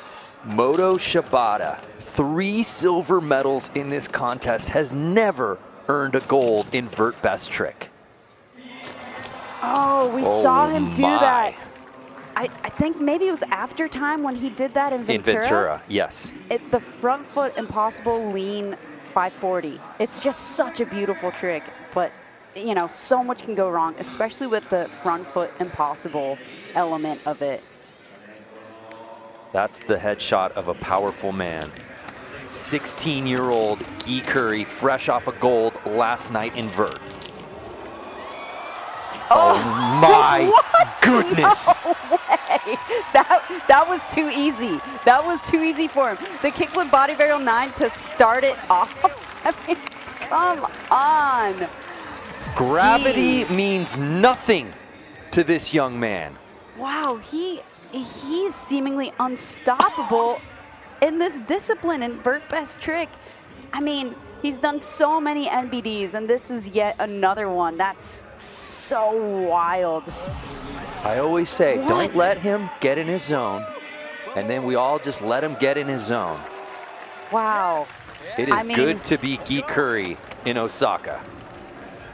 I won't be surprised if that remains the top score for the rest of this. Are we talking contest. right out the gate?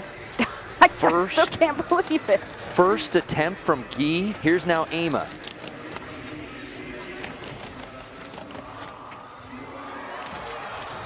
Oh, could he be going for a 1080 to fakie? Because I would love to see that. The streets would love to see it. Here's JD Sanchez. Second attempt, under 16 minutes to skate with here in the final. Oh, that was close. I think he's going for like a Casper flip or something. That's, I mean, honestly, I've only seen that done on flat ground. Not on a vert ramp with no grab. Come on. Okay, heat check. Here's now Soya. Oh. So he calls that one the Raijin. Named for the god of thunder in Japanese Shinto and Buddhist mythology. Now here's Elliott Sloan. No stranger to gold in this contest. As we said, a trick that he's won with multiple times. The last victory coming in 2023. Tom Sharp, very busy. Earned bronze last night in Vert, has this event and then men's park a little later today. Oh, that was so close. Wow. Wow, that would be so incredible to watch. I'd love to see it. Frontside grind. All the way across, kickflip out to fakie. So here's Moto Shibata, second attempt.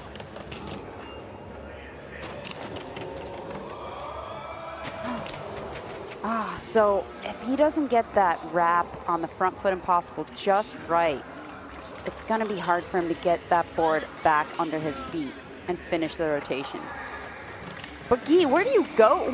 Where do you go from there? You started with a kickflip body varial 9. You did it first try. This is crazy. Ooh, all right. Going for a kickflip back tail variation. Very Colin McKay of him. I would love to see him do something like that. No grab, lip trick. Let's go. Already third attempts time. Here in the final, here's Ema.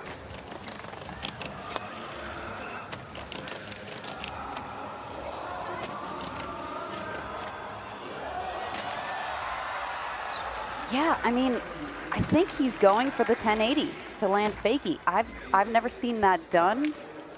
It's definitely not been done on a regulation vert ramp. Maybe on a mega ramp, but I'm not certain.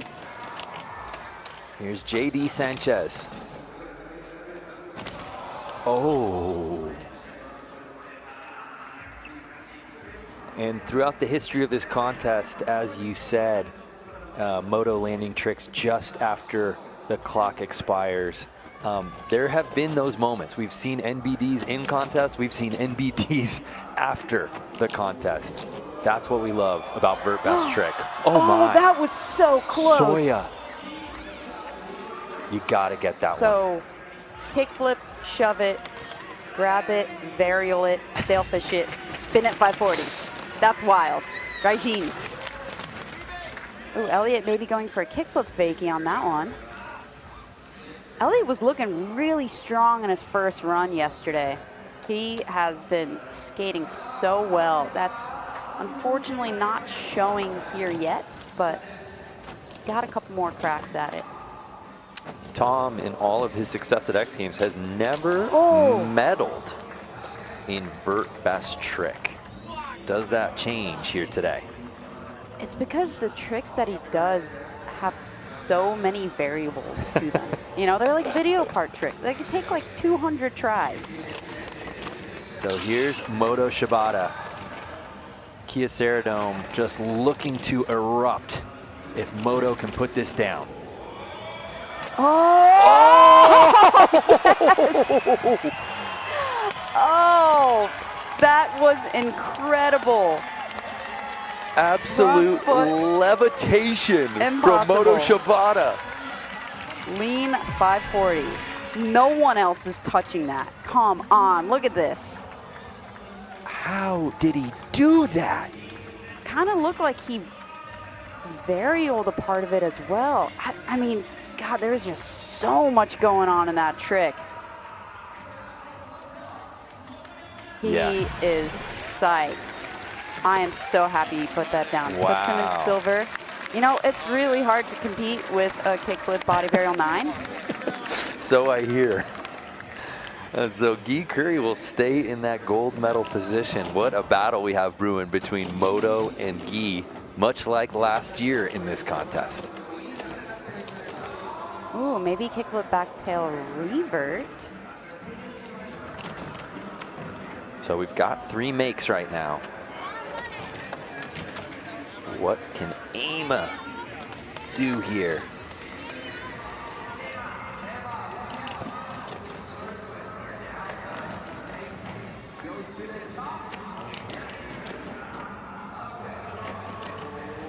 Getting that amplitude. Yup. Is that alley-oop 9? That was incredible. Yeah. Grabbing nose, too. I want to see another angle of that, though. Couldn't tell. Wow. He ooped it a little bit. Yep. Yeah. Yeah. Oh, and he traveled on that. That's a solid alley-oop 9. Yeah, he covered some time. Wow. All right, and when you're grabbing nose and your back foot can tend to flop off, but that back foot is so solid on his board. I didn't even see that hand tap there. I think he kept it off. That was a very clean landing for the 10-year-old. That was incredible. Holy moly. Keeps him in third, but wow. I mean, he definitely traveled a sheet at least going alley-oop. That is wild. We're past the midway point here in vert best trick with 9 minutes to skate with. Oh, JD. Yeah, going for that Casper flip. So it's basically you do like half a kick flip and then you rotate it back around. Soya was so close on attempt number 3. Oh no! Oh, what happened there, Amelia? It looked like he had it. It was so close. Stomped it. Here's Elliott.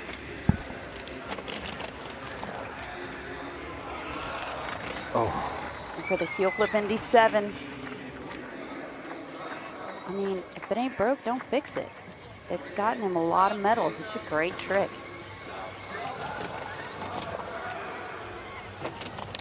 Here's Tom Shar. Oh, I want to see that. That is such a cool trick. So Moto's got that make. He's sitting in that silver medal spot. Again, he has earned 3 silver medals in this event. He did not come here to Osaka, his hometown, for silver. But what can he do that would improve that score? He wants to do it better. What do you think of that strategy? I mean, it was pretty clean to me, but you know, if I think he thinks maybe he can get it incrementally better. wants it to have more of a wrap to it. That's what it looks like right now, but maybe he's going 7. I don't know. That'd be cool. So Guy unable to put it down. And there is one skateboarder in this field who has 3 makes under his belt. And he's that 4'5", 68-pound, 10-year-old dropping in now.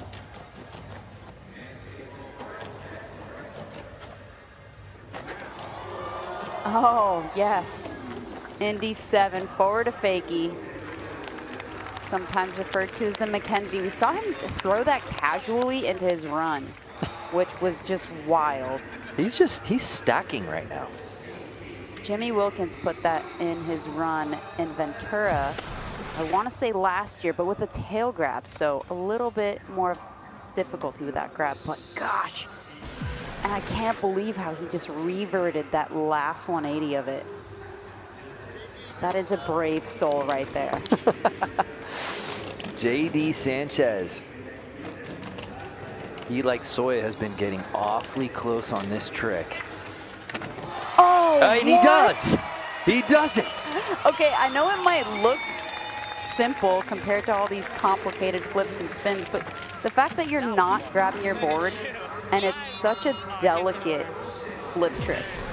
You know, it's like half a kick flip, and then you kind of rotate it, partially shove it, to get it back around. And so to be able to do that without grabbing your board, that definitely has never been done on transition. Definitely not on vert. That's wizardry. Absolute wizardry. So a great trick, a great make for JB. It does not put him into podium position though. But Soya has a trick. If he can put this down, Amelia, my goodness, what that could mean.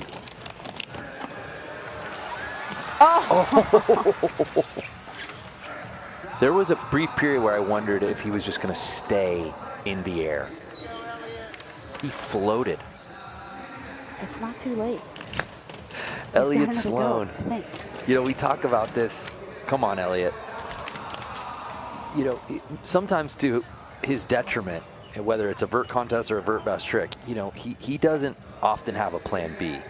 He wants to do something, he wants to do a trick, he wants to do it his way, and he'll go down swinging. Skateboarders are stubborn. Here's Tom Shar. But that's what makes us skateboarders. Takes a lot of tries to learn tricks. So Moto Shibata sitting in the silver medal spot.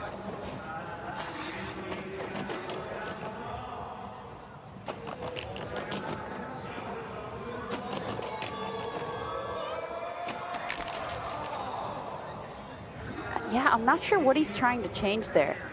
He either didn't like the last one, or he's trying to add another variable, which remains unclear based on those last 2 attempts. So under 4 minutes here in our vert best trick final. There you see our current leader, Guy Curry. Oh. At first, I thought he was going back tail, but maybe he's going back lip.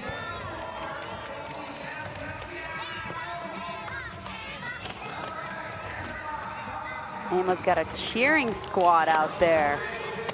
Local boy.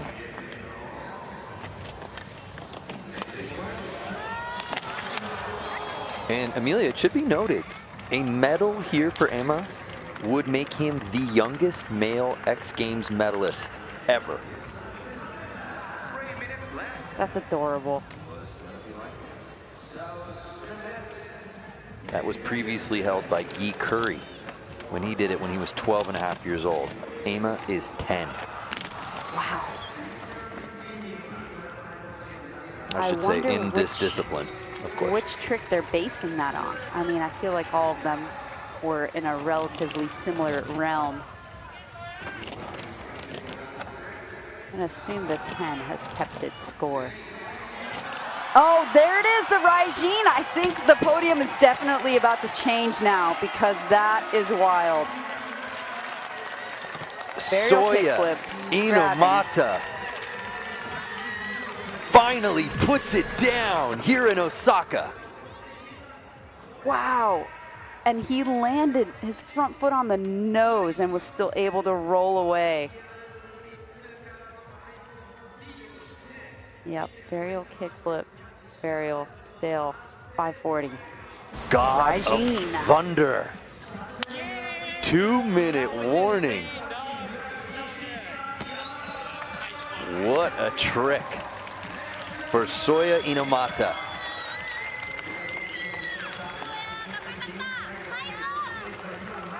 Judges are thinking about it. Well, I have thoughts as well. What are your thoughts? Well, I'm not an expert, but I do have opinions. That to me is, well, I don't want to take anything away from anybody, but that was incredible. Oh, and then Elliott Sloan puts yes. Elliott, that is contagious. An incredible It's trick. contagious. You get a make, and you get a make, and Soya jumps up into the top 3. But where do the judges put Elliott Sloan, Amelia? Wow, I mean, it's more rotation than either Moto or Soya. Also heel flipped. So, you know, but if the judges have seen it in years past, that might get judged dock against it. yourself, right? Yeah, exactly. Soya, this is new. This is different. Yeah, and look at that, Elliott Sloan, a trick that he has won this event with multiple times, now is good enough for 4th place. Yeah, I mean, that's the thing with skateboarding. We always want to see something new. So when Soya straight up invents a trick, that's going to be rewarded. Especially when it's named the Raijin. So Tom Shar unable to put that one down. Moto Shibata. Does he have anything for his final attempt as he sits in the silver medal spot? Oh! He got one. And that's all that matters. As it should earn him a medal. Absolutely. And what a weekend for Guy Curry. He earned gold last night in Vert. And we'll wait till it's official, but it's safe to say he's going double gold, earning his 7th career X Games gold medal. On his first try. You love to see it. I also love to see Guy going for some technical flip tricks to lip tricks. So last night, Guy tied Shaun White, Nyjah Huston, and Kelly Silderoot by earning his 6th gold medal. So that was the tie for the most golds before turning 20. He is now in a league of his own. 7 gold medals as a teenager, more than anyone in the history of X Games at this age. And he made it look easy. Guy Curry, Moto Shibata, Soya Inomata. What I love about it is Guy wins gold on his first run, and Soya gets a medal on his final attempt. Yeah, I mean, it's rare to see a best trick contest won on the first try. And that's the thing about Guy. He's definitely been working really hard at getting more consistent with all of his tricks. And I mean, as you can see, his tricks are untouchable. Kickflip body varial 9. And done so well, too. I mean, he also just put down the first 900 in a park competition, which is a wall half that size. And the fact that it hasn't affected his 900 rotations on Vert is really impressive. He's very adaptable.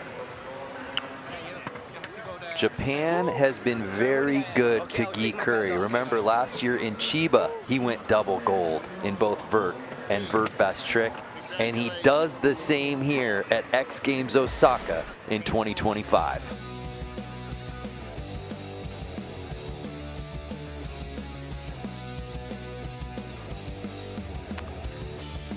What a showing from all 7 skateboarders here in our vert best trick final. But when the dust settled, Gi Curry was able to best Moto Shibata and earn his 7th career X Games gold medal.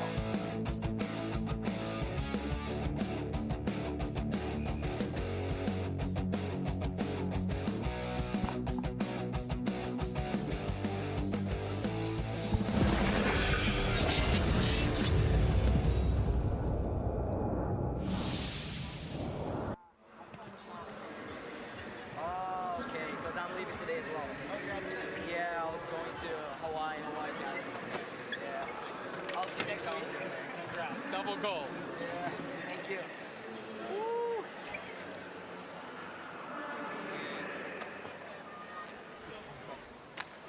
It's a change across.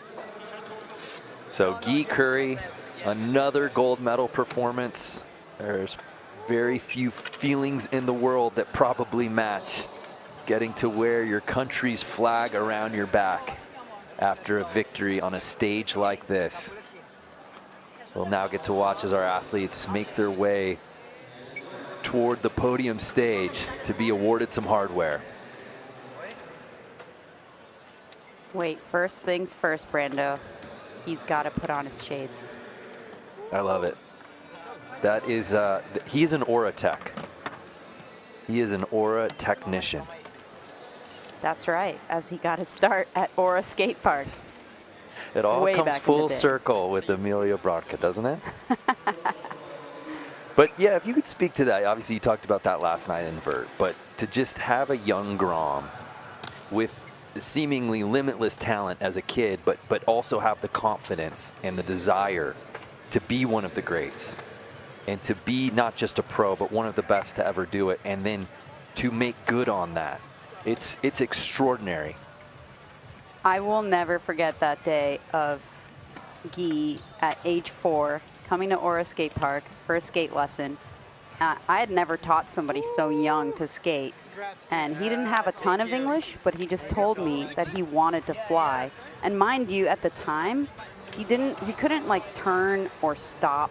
He could drop in, and I was trying to get him to like not hurt himself because he was so out of control, but he would drop into this quarter pipe at the top of the park and just launch himself off of this like launch box, and just I was afraid that an angry parent was going to come yell at me because I let their kid get hurt, because I was like, wait, let's learn how to kick turn. And yeah, he did not want to learn how to kick turn at all. You're a star maker. I don't know why I didn't connect the dots earlier. Amelia, you know I have a 4-year-old son. I can't wait to bring him to you so you can make him the next Gi Curry. Well, you know, I can't take credit because he then took lessons with Jimmy Wilkins. And well, that's a pretty good 1-2 combo. Amelia Brodka and Jimmy Wilkins. It was just that one day with me, and like I said, I couldn't get him to do anything. Who's to say that one day that one day isn't what jump-started all of this? It's Jimmy. Come on. It's Jimmy Wilkins. No, I mean, honestly, Guy's family is so incredibly supportive of his skateboarding. He's got a massive complex at his house. He's got a vert ramp, he's got a mega ramp, he's got a park course, he's got a street course, and he hosts events there all the time. He hosts skaters, international skaters, Brazilian skaters, so, you know, he's always kind of sharing what he has with the community, and just such a sweet family. Again, I don't want this to get lost in the shuffle.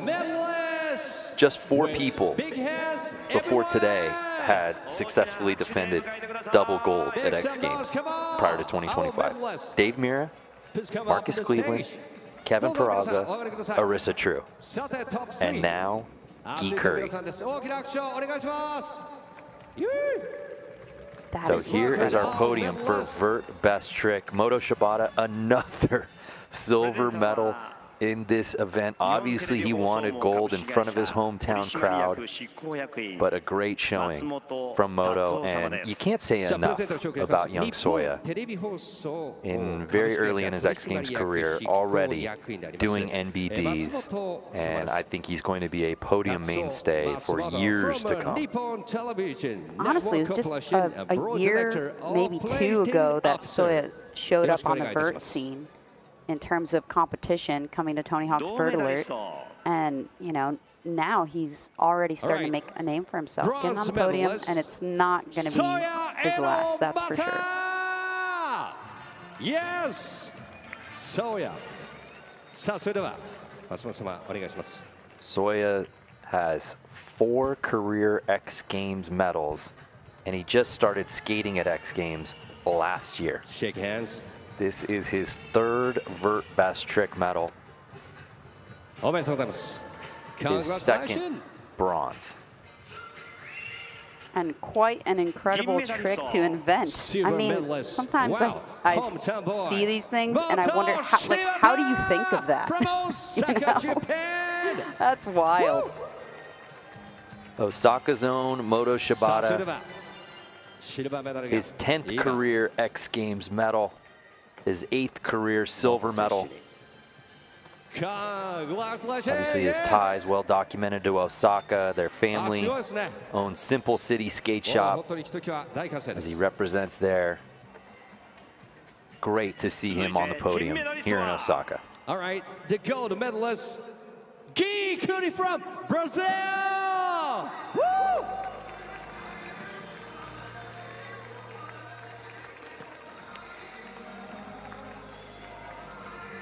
And our gold medalist, earning his 13th career X Games medal, his 7th gold and 2nd gold of the weekend, Guy Curry. Make some noise. Yes, big hands. Honestly, I feel like this is still just the part of the beginning for him, because watching him transform his skating in the park as well just goes to show he's going to be on that park podium real soon. He just needs the invite. That's great. These 2 days have been really crazy, and I just want to thank all of you for coming. もうこの2日間はとにかくもうクレイジーで、だけどこのもうみんな仲間もそうだし、X Games Osakaにとにかく感謝したいということです。Thank you. That was great 2 days. What do you think about the X Games Osaka so far? X Games Osaka is really fun, and I'll be for sure coming back here. Okay. 本当に X Games Osaka はとにかく最高で、またあるんだったら絶対戻ってきたいということです。ありがとう、Osaka. Yes, arigato. Thank you. He said thank you. Once again, Guy Curry from Brazil. Congratulations. そしてもう一度全スケーターに大きな拍手をお願いします。Wow. Guy Curry in the running for MVP of X Games Osaka 2025, going double gold here in Osaka.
Skateboarding takes center stage here at X Games Osaka 2025 as we come to you live from inside the Kyocera Dome.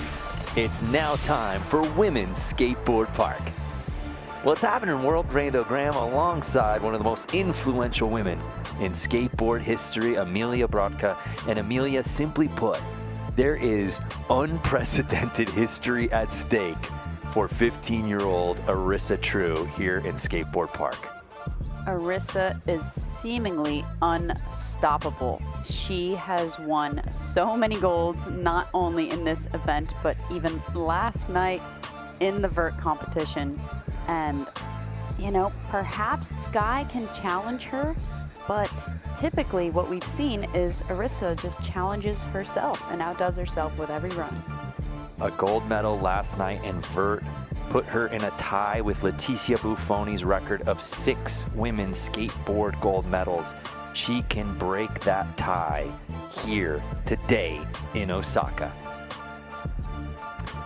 There's a beautiful look at our park course here at X Games Osaka. And our young ladies have lined up a new format here in 2025 in Osaka. Razor thin margin for error here between our playoffs and final. I love seeing Sakura Yosuzumi back in the mix here. You know, she had a rough couple years with a knee injury and kind of a slow recovery, but in the last World Skate Contest, she looked like she was back on top form, as did Kokona Hirake. And we have not seen Sky Brown in a competition since the Paris Olympics, where she had a hurt shoulder. So I'm very curious to see what she has been working on. Yes, Sky Brown, this is an event we have seen her win twice before. She's got 3 X Games medals total, but we did not see her in Ventura last summer. And between that time, Arissa True has just come out like an absolute tornado winning machine. But a look at our storylines beyond that rivalry, Japan versus the world, some of the most talented skateboarders on the planet residing here in the country of Japan, well represented here in Women's Skateboard Park. 8 skateboarders, that format I was talking about. We begin with playoffs, best of 2 runs, just the top 4 advancing to the final, where they'd get 2 runs each, and that best single score counts. It kind of puts everybody into a position where they have to immediately pull out a run that could be a podium contender and make it first try. Otherwise, they put themselves in a pretty compromising position to not even be able to get through to the final. So Arissa True looking to go double gold for the 3rd consecutive X Games. The only other person to do that, Dave Mirra, the greatest of all time on 2 wheels. So uncharted territory for the 15-year-old Arissa True here today in Women's Skateboard Park. So without further ado, we kick things off. Sakura Yosuzumi.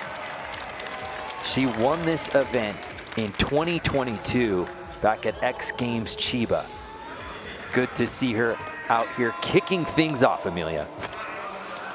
All right, starting over the gap, right into a heel flip Indy. She got the memo. She's got to put down a heavy run, doing the alley-oop judo, working her way across the park. And the way that she does her backside ollies is something to really admire, because the board stays so intact on her feet without her needing to grab. It almost looks like AI, honestly. And then there's the 360 version of that, going to fakie, turning back around. So definitely, you know, doing something that the judges really like, which is using the whole course and then going up to Smith on that ledge. That's definitely going to score her some major points. That is a great first run for Sakura. Sakura has never finished below 4th place at X Games. She finished 4th in Chiba last summer, but before that, it was all podiums, besides another 4th place finish back in Minneapolis in 2019. Consistency always key for Yosuzumi. Yeah, I would say last year's 4th was just due to her coming back from that knee injury. It seemed like it really took her a while to get her confidence back and get all her tricks dialed again, but yeah, she is looking as strong as she did when she won the first Olympics back in Tokyo 2020. Yeah, remember there was a brief couple-year period before Arisa got going, and when we weren't seeing Sky at some events. I mean, Sakaru was synonymous with gold medal performances in this discipline. Good to see her finally healthy and skating on this X Games stage. Here now, Bryce Wettstein, who was able to put the ukulele down and grab her skateboard here for run number 1. Wow, that was wild. Looked like she almost lost her line there, but you know, she is a champion at improvising, and her runs are, you know, always surprising, probably even to her. But this one is looking like it's timed really well. Great use of the course so far with the body varial disaster on the extension.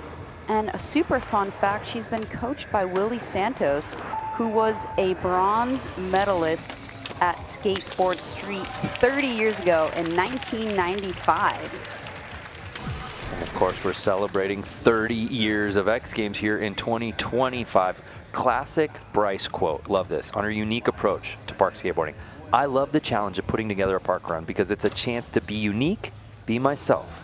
Like you sort of want to check the boxes, but you don't have to do exact check marks. You can kind of scribble all over the boxes. I'm having so much fun with it. And there's Willie right there, cheering her on. She is hyped. Gotta love Bryce. She just puts a smile on everyone's face wherever she goes. So we move on to Yurine Fuji. She earned a bronze medal in this event in Chiba back in 2023. Also put out a rad part for OJ Wheels recently. Definitely check it out.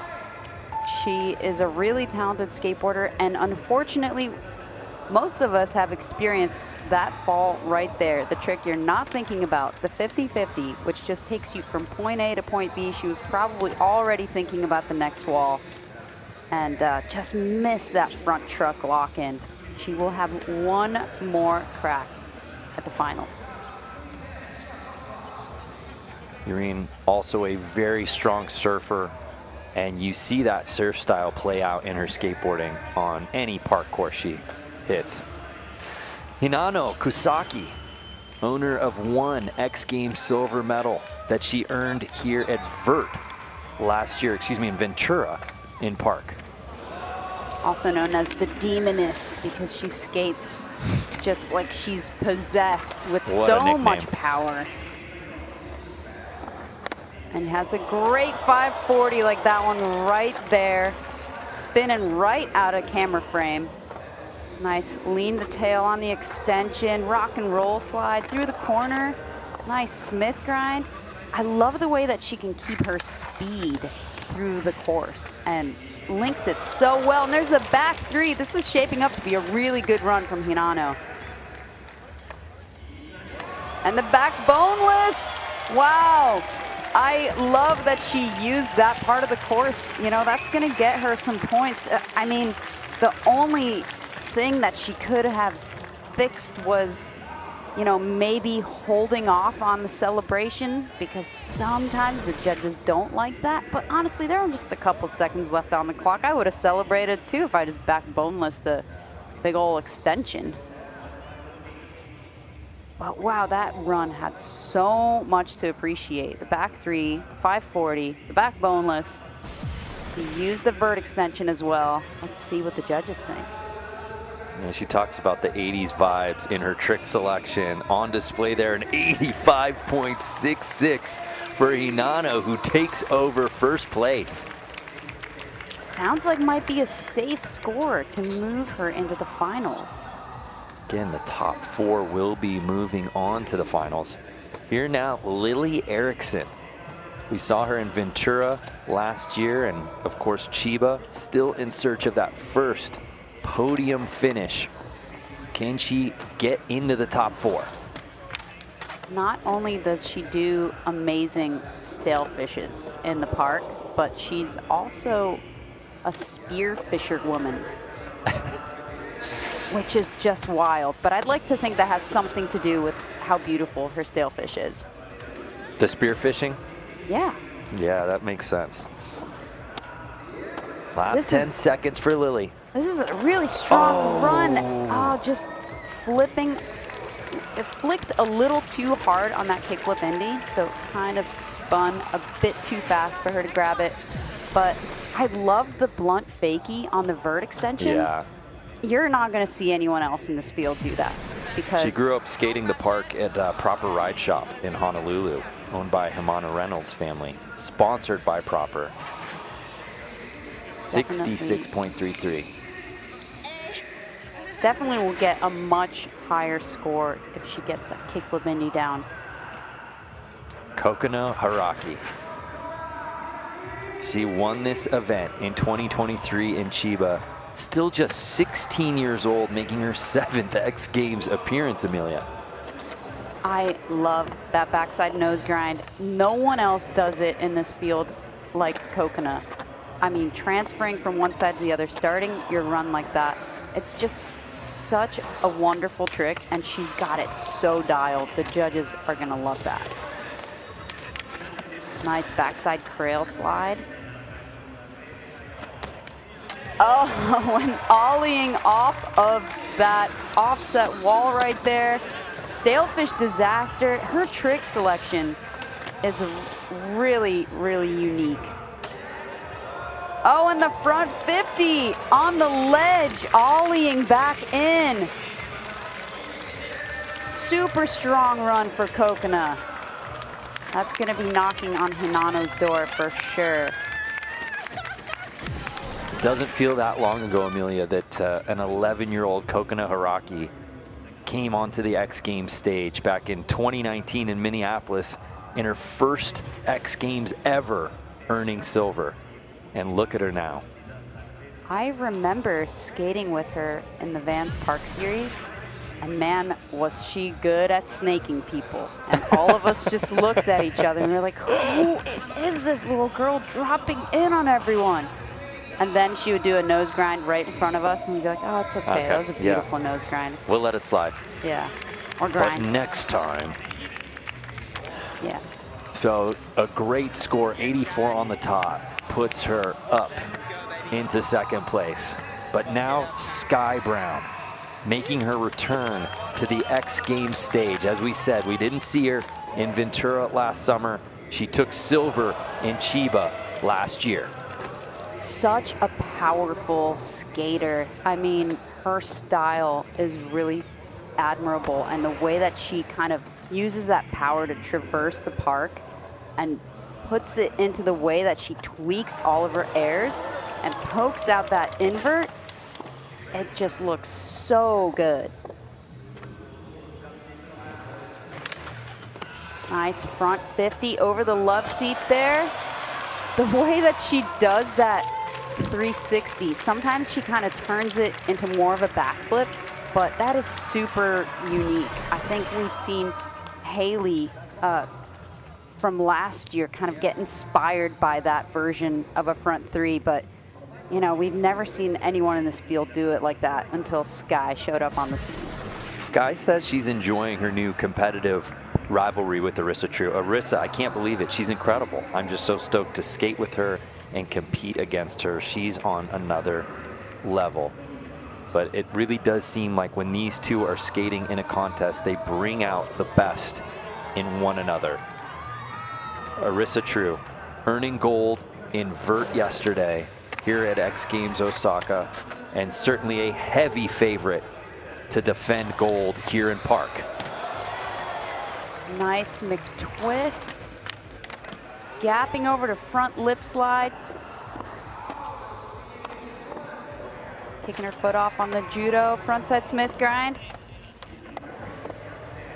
Love the way she kicks her foot off fully on that Madonna on the extension. Oh, and then going switch over the box. And then switch backside air. That's the other thing that's unique about Arisa. Her ability to skate switch is really impressive. And then going for the cab, frontside nose slide.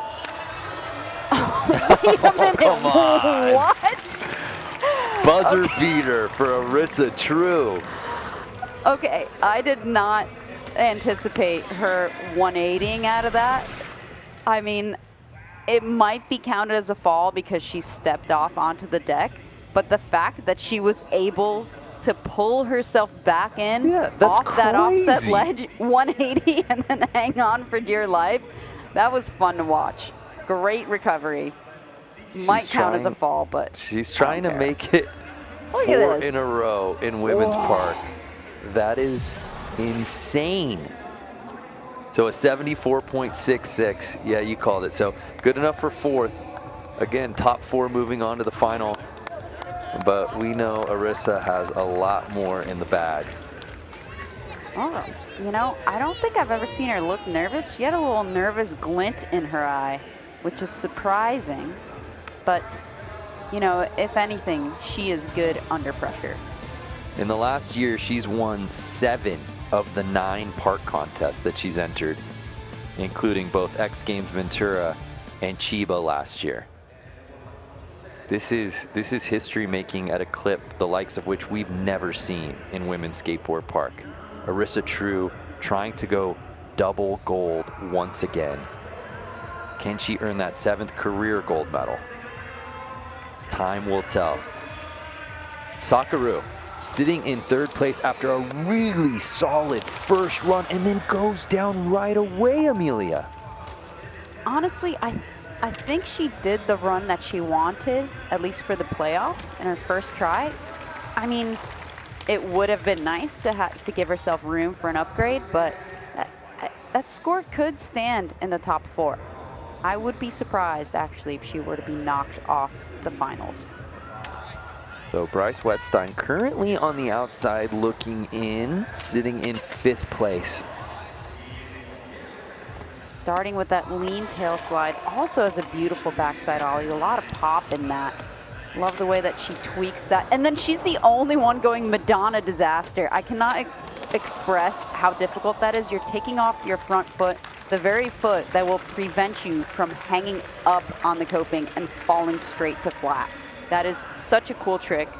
I am bummed that we did not get to see the rest of that run, but the Madonna disaster was great. Thank you, Bryce. A skateboarder, a surfer, a singer, a pianist, a guitarist, a ukuleleist. Is that proper verbiage? A songwriter, a college student. Bryce Wetstein does it all, and she's some of the best representation of any athlete here at X Games. I'm always stoked when she makes it out to events. So here's Ureen, who went down early on her first run. We'd love to see her knock on those finals door because we know she has the talent to do it. Here's Ureen. Huge 360 to start. Oh no, just not quite clearing that love seat on the front side grind. Maybe she's stuck on the coping. Maybe she didn't think she would take the grind the full way across and had to bail. But you know, that just kind of goes to show you how brutal this format is. I mean, Bryce missing her 2nd run, Ureen missing both runs. You know, very talented skaters that definitely have finals potential, but they've only got 2 tries. So here's our current leader, Hinanu Kusaki. She's got to be feeling really good about her chances to get in the final saran wrap there. That was rad. Huge 540, grabbing Melon. Oh, and the front feeble through the corner. Looked like she was on the very tip of her tail on that lean to tail, but made it work. Smith grinding all the way through the deep end. loving the line, how she makes her way across the park with so much power and speed and height in that backside air as well. Maybe going for a back boneless again, maybe varioing into it. Not sure, but she will have to keep that first run scored. Japan well represented right now in our top 4, currently holding those top 3 spots. Hinano will hold on to her first run score. Kokona right behind her, and Sakura in the top 3.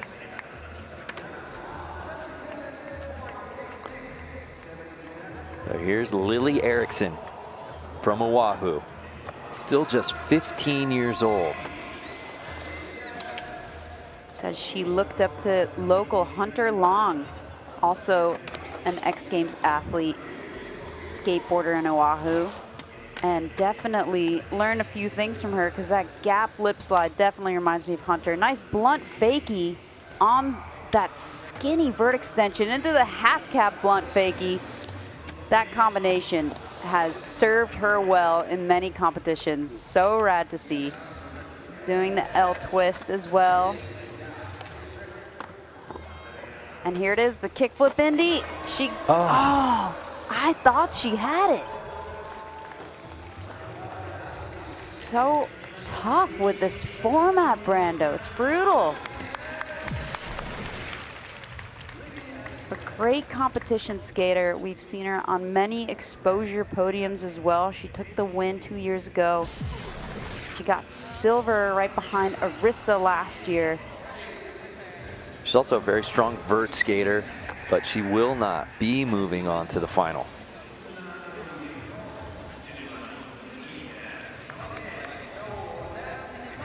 So here's Kokona Hiraki, who is safe. She's in second. There's only one skater left who can potentially knock out that 4th and final spot, which is currently held by Arisa True, so she'll have final say. But Sky Brown is still on the outside looking in, so this is really just practice for the final from Kokona. I'm loving that gap to back lip off of the love seat onto the extension. She's got, once again, she's got such a great bag of tricks. A real skater's favorite skater. And, you know, just coming off on that front stalefish disaster, also a really cool trick. Did it in the last run. I'm sure she'll put it into her finals run, but that back nose grind going the distance. And walling off of that offset extension right there. She is looking pleased with herself, knowing that she's going to be moving on to the finals. So we talked about that battle at the beginning between Arisa and Sky that we've seen a number of times in this discipline. Right now, Sky's going to need something big to get up into the top 4. And even if she does that, Amelia, Arisa True will have final say, as she'll be the final one to drop in. But here's Sky Brown trying to get into the top 4. Looking really strong. That first hit, the 270 transfer, is such a great way to start.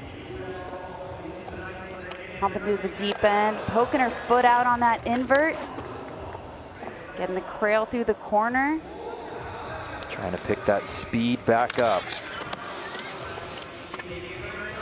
It's where she fell last time. Love she makes it, just hangs on. And I'm not sure what happened on the wall after that. It was a little bit of a truck bash, but you could tell here she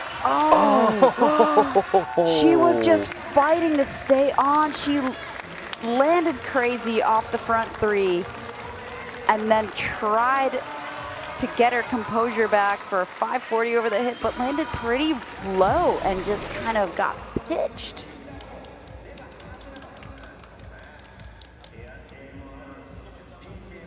Remember, last year in Chiba, she was in first place until the very last run of the contest when Arisa True took the walk-off gold. And unfortunately, I don't think she'll even get an opportunity to get in a position like that, as she would need that 74.67 to jump up into the top 4. Arisa clinging to that 4th and final spot. Of course, she has 1 run left as well. So a 74 for Sky Brown. She moves up into 5th, but not enough to get into the final. Yeah, that's very surprising, but you know, that's the thing about park skating. Every park that you get to is going to be completely different. You have to adapt all of your tricks to it while maintaining your speed. And you know, sometimes a park just doesn't match your trick selection, or you've not had enough time in it in order to adapt. But Arisa certainly adapting very well, especially coming off of a vert podium last night. I mean, to be able to change your timing to go from vert to park is so impressive. Little deck check on the switch air over the box, but the switch backside air looking great.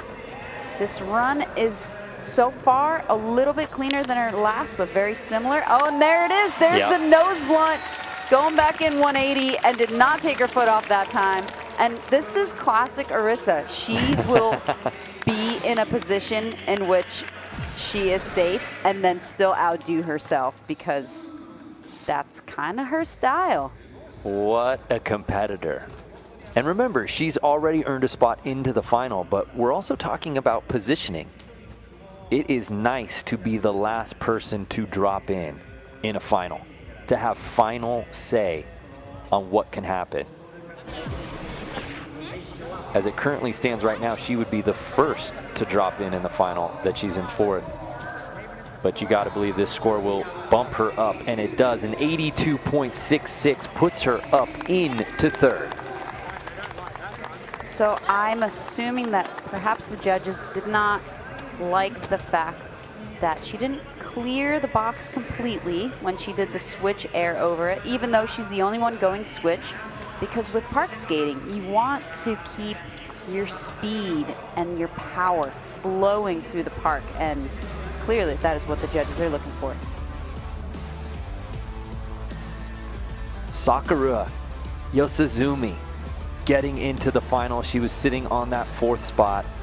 Arisa True jumping up 1 spot into 3rd. She's on a quest to go double gold here at X Games Osaka. Kokona Haraki qualifying 2nd overall, owner of 4 X Games medals. Can she add a 2nd career gold here today? And our top-ranked qualifier, 17-year-old Hinano Kusaki. All 4 primed for an incredible final coming up here in Osaka.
X Games is the place to be. Welcome to the party. Oh my goodness, Kobe Raha. Oh! Arissa True. Kevin Peraza.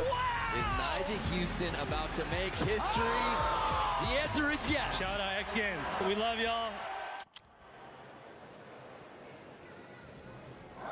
We welcome you back to inside the Kyocera Dome as it's now time for the Women's Skateboard Park Final.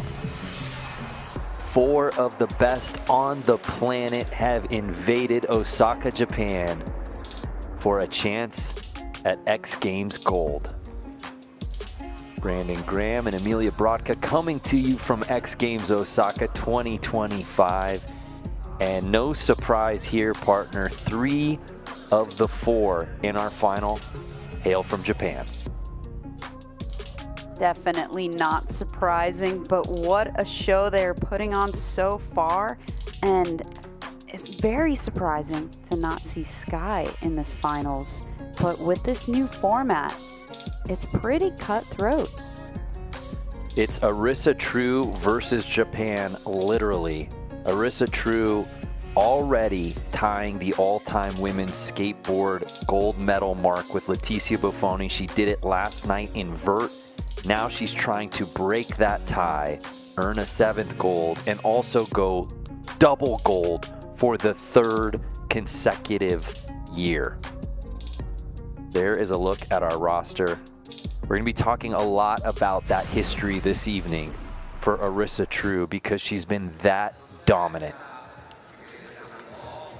I think she will be challenged by this field, though. I mean, Hinano Kusaki's bringing a level of power to this park that perhaps the judges haven't felt like they've seen from Arissa, because right now, Arissa is not the top-ranked qualifier, which is something that she is used to. Yeah, if you're just joining us, we had the playoffs right before this. And you saw a level of comfort and confidence from both Hinano and Kokona, who qualified 1st and 2nd overall for this final on this course. And as you said during the elimination in the playoffs, maybe there was a little bit of nerves at stake for Arissa True. Obviously got into the top 4, but we're so accustomed to her being a top-ranked qualifier. But all that changes here as the finals kick off. Sakura Yosizumi. Loving that heel flip Indy. She alley-ooped it a little bit. And I'll say it again, she is looking strong. She is looking like the Olympic gold medalist we have seen her become in Tokyo, the 1st ever women's park gold medal. And putting together a really strong line here. Oh, going for the Ollie 5. So we saw her do a 360 version of that in the playoffs. But it looks like it might be kind of sticky to be able to pull off an Ollie 5, especially if she's planning on kind of reverting the rest of the rotation. Sakura earned bronze in her X Games debut back in 2018 in Minneapolis. A 4th place finish in 2019, and then we didn't see her for nearly 3 years at X Games before she won gold in Chiba in 2022. But here now, the 15-year-old on a quest for her 7th career X Games gold medal, trying to go double gold here in Osaka, Arissa True. Already a beautiful 5 thrown down on the park, and another one, but grabbing Mellon this time. Doing a roll Smith through the corner and a Madonna on the extension, looking like a more improved version of her playoffs run, and then going for the switch air over the box, kind of coming up short, but then going frontside cab stale. And then front nose grind fakie. This is a rad combination of tricks, and the switch McTwist! Wow, that was an incredible first finals run for Arissa True. You called it, partner. She had the eye of the tiger on this opening finals run. She said, forget what you saw from me in playoffs. This is I the love finals, this. baby. The stalefish front side, and then the switch McTwist. We are not seeing anyone else in this field do that, especially not in park. A 90.33, fitting that Chloe Covell, so dominant on the street side, is the first to embrace Arissa True out here tonight. So that score is massive, Amelia. And the bar has officially been set here in Women's Skateboard Park. Here now, Kokona Haraki.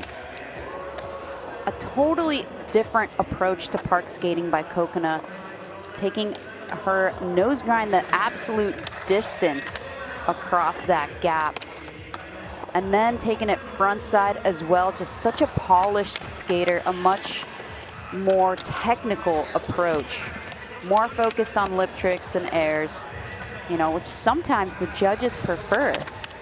And I love this wally off of that offset wall. And then the stalefish disaster is looking really similar to her playoffs run, but she's a smart competitor, so she certainly knows how to continuously improve. And then taking that frontside 50-50 across that metro skatable train. Just such a great way to put a run together. I mean, the thing to appreciate about Kokona is her collection of tricks within a run, and the way that she uses them is like an added trick within itself. Yeah, she says, I want to be a skater who's cool and has her own style, the kind of skater that everyone can see a photo or video of and say, that's Kokona. She has found that lane, an 82.33, putting her up into that silver medal spot. Remember, this finals format, each of the skaters, they get 2 runs, and we count the single best score. Brutal, brutal format. But so here now, our top-ranked qualifier, Amelia Hinano Kusaki. Also, you know, just called the Demoness at her local park for a reason. She skates with so much power and speed. She is fierce. Huge 540, and then taking the front feeble through the corner. And then the rock and roll slide. You know, each of her tricks is so well executed. And, you know, really putting the line together. Oh, wait, was that a 360 saran wrap over the box? Oh, that was so rad. That was a super weird angle, so I hope that we get to see that again from a different perspective. But that was certainly an improvement from her playoffs run. I'd love to see what the judges think about it. Big smile for the 17-year-old Hinano.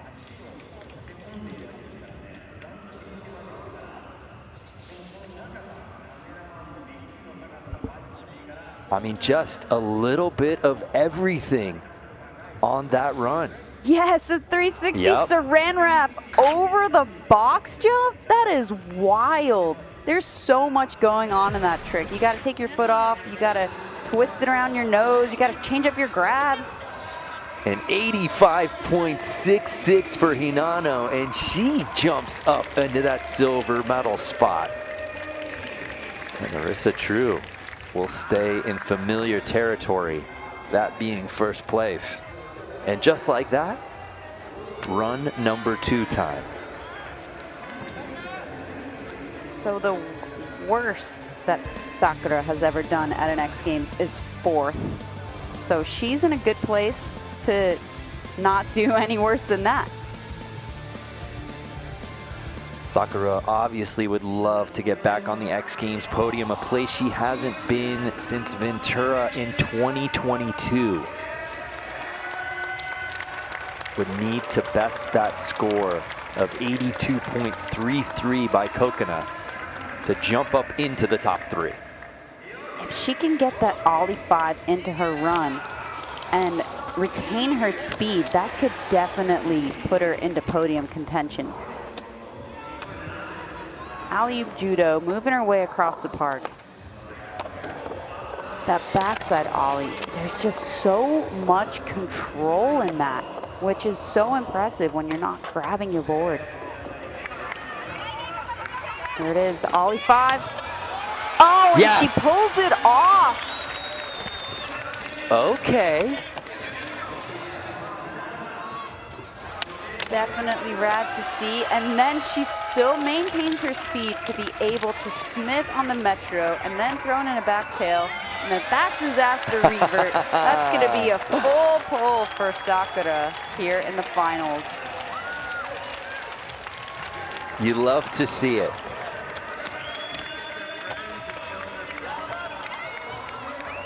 But as you said, just seeing her clearly healthy, not favoring the knee, not skating with some level of trepidation or caution. She's skating freer than we've seen in a long time here at X Games. I don't think we've seen the Ollie 5 out of her in a while as well. Wow, and she muscled it around. I mean, her front foot moved all the way to the nose, her back foot not even on the tail. So to be able to stay on, correct her feet, and finish a solid run, super impressive, great recovery.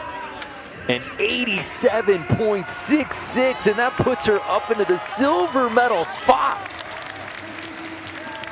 Emotion coming out there. It's been too long since we've seen Sakura on the podium. And you know, when she took a break from X Games, she was on every other podium, whether it's the Olympics or the Park Series or all the Olympic qualifiers. She was unbeatable for a while.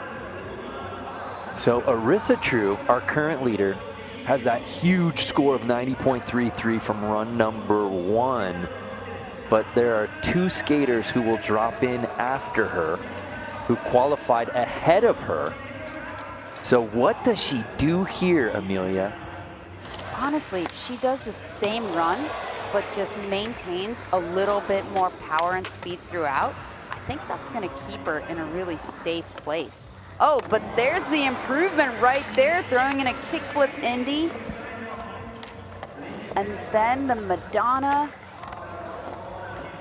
So she took out the second 5, replaced it with a kickflip Indy, and still keeping the switch air over the box in there, going right into frontside cap stale. Front nose grind fakie, throwing in the tech lip tricks, and then the switch McTwist. Yes. Arissa True. She's not next. She is now on her way to going double gold for the 3rd consecutive opportunity, potentially joining the one and only Dave Mira. I just mean, this is, how do you beat this, Amelia? I mean, it's really interesting to see that she replaced the 5 with a kickflip Indy, and the kickflip Indy is actually a trick that failed her at the last event, the World Skate event. So clearly, she had a little hesitation about putting it into her prior runs, but that is what the judges wanted to see. They wanted to see her flip her board because it gave her 3 additional points. Arissa's looking, going, what's better than first place? I'll take it. 93.33, trying to lap the field here in the final. So here's Coconut.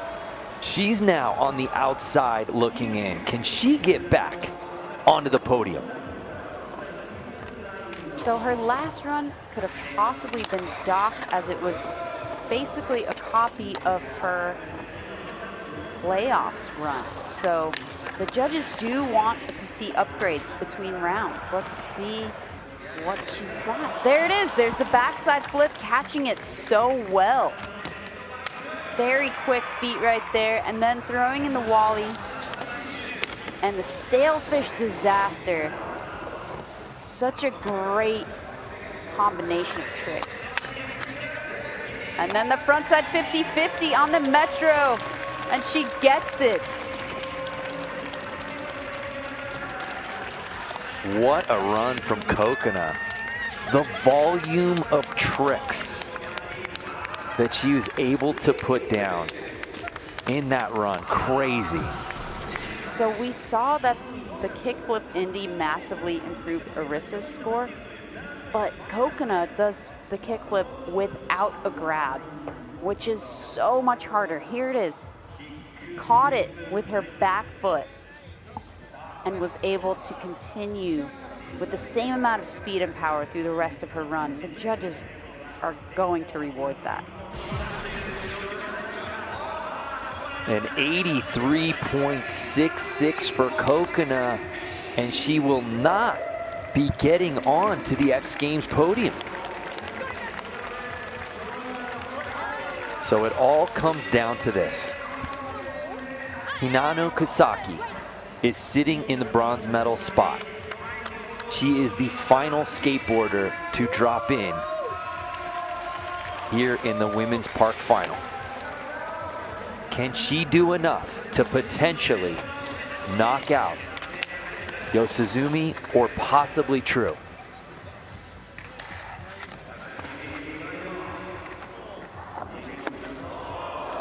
Wow. Huge 540. She's just got so much power. That was an upgrade. Taking a foot off, wrapping it around on that lean to tail variation. And then will she go for the Saran Wrap 360? Yes, she does, and it was better than the last cleaner. one. Yep. But a couple 50-50s, Brando. I don't know if that's going to help her score. And she pops out early. Time on the clock. Oof. You know, what a maybe, showing, but maybe it she makes you didn't think plan what to run could have been. Yes, you're beyond. right. You're Yeah. right. You're right. Or maybe went faster than she thought she would. But yeah, that's not going to improve her score, unfortunately. It was great to see the Saran Wrap 3 once again, though.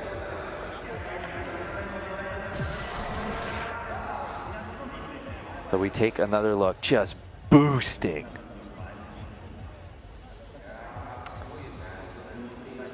I mean, that's the thing about park skating is sometimes you're not really sure where you're going to end up, or if you land a little bit differently than you have before, you might be going towards a different wall. And then if you hadn't planned for that, you know, it's going to be really hard to change your run and improvise. Unless you're Bryce, of course, because she's so great at improvising, but. And with that, it is official. Arisa True going back to back to back to back to back. Double gold here at X Games Osaka. It is now her 7th career gold medal. She now owns more women's skateboard gold medals than anyone in history. And officially ties Fabiola da Silva for most women's medals from a summer discipline. And oh, by the way, she's still just 15 years old. I believe the only other athlete to do double gold 3 times was Dave Mira. Dave Mira did it in 1997, 1998, and 1999. Long before Arisa True was ever born.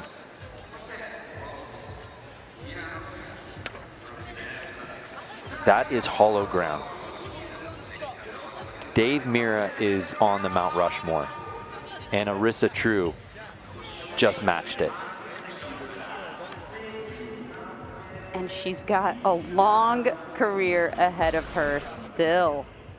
You talk about the pressure that she must have been facing to go gold in vert last night and then to back it up and go gold here in park with history on the line. There are no words. What a showing for our entire field. But congratulations to Arisa True, earning her 7th career X Games gold medal.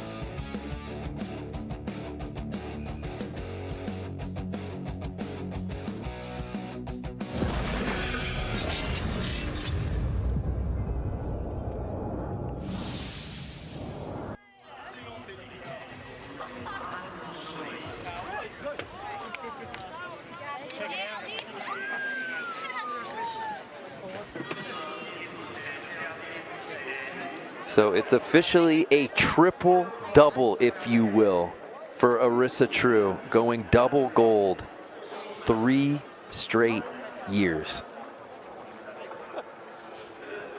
I mean, it doesn't get more difficult than that. We're talking about something that hasn't been done in 25 years, 26 years.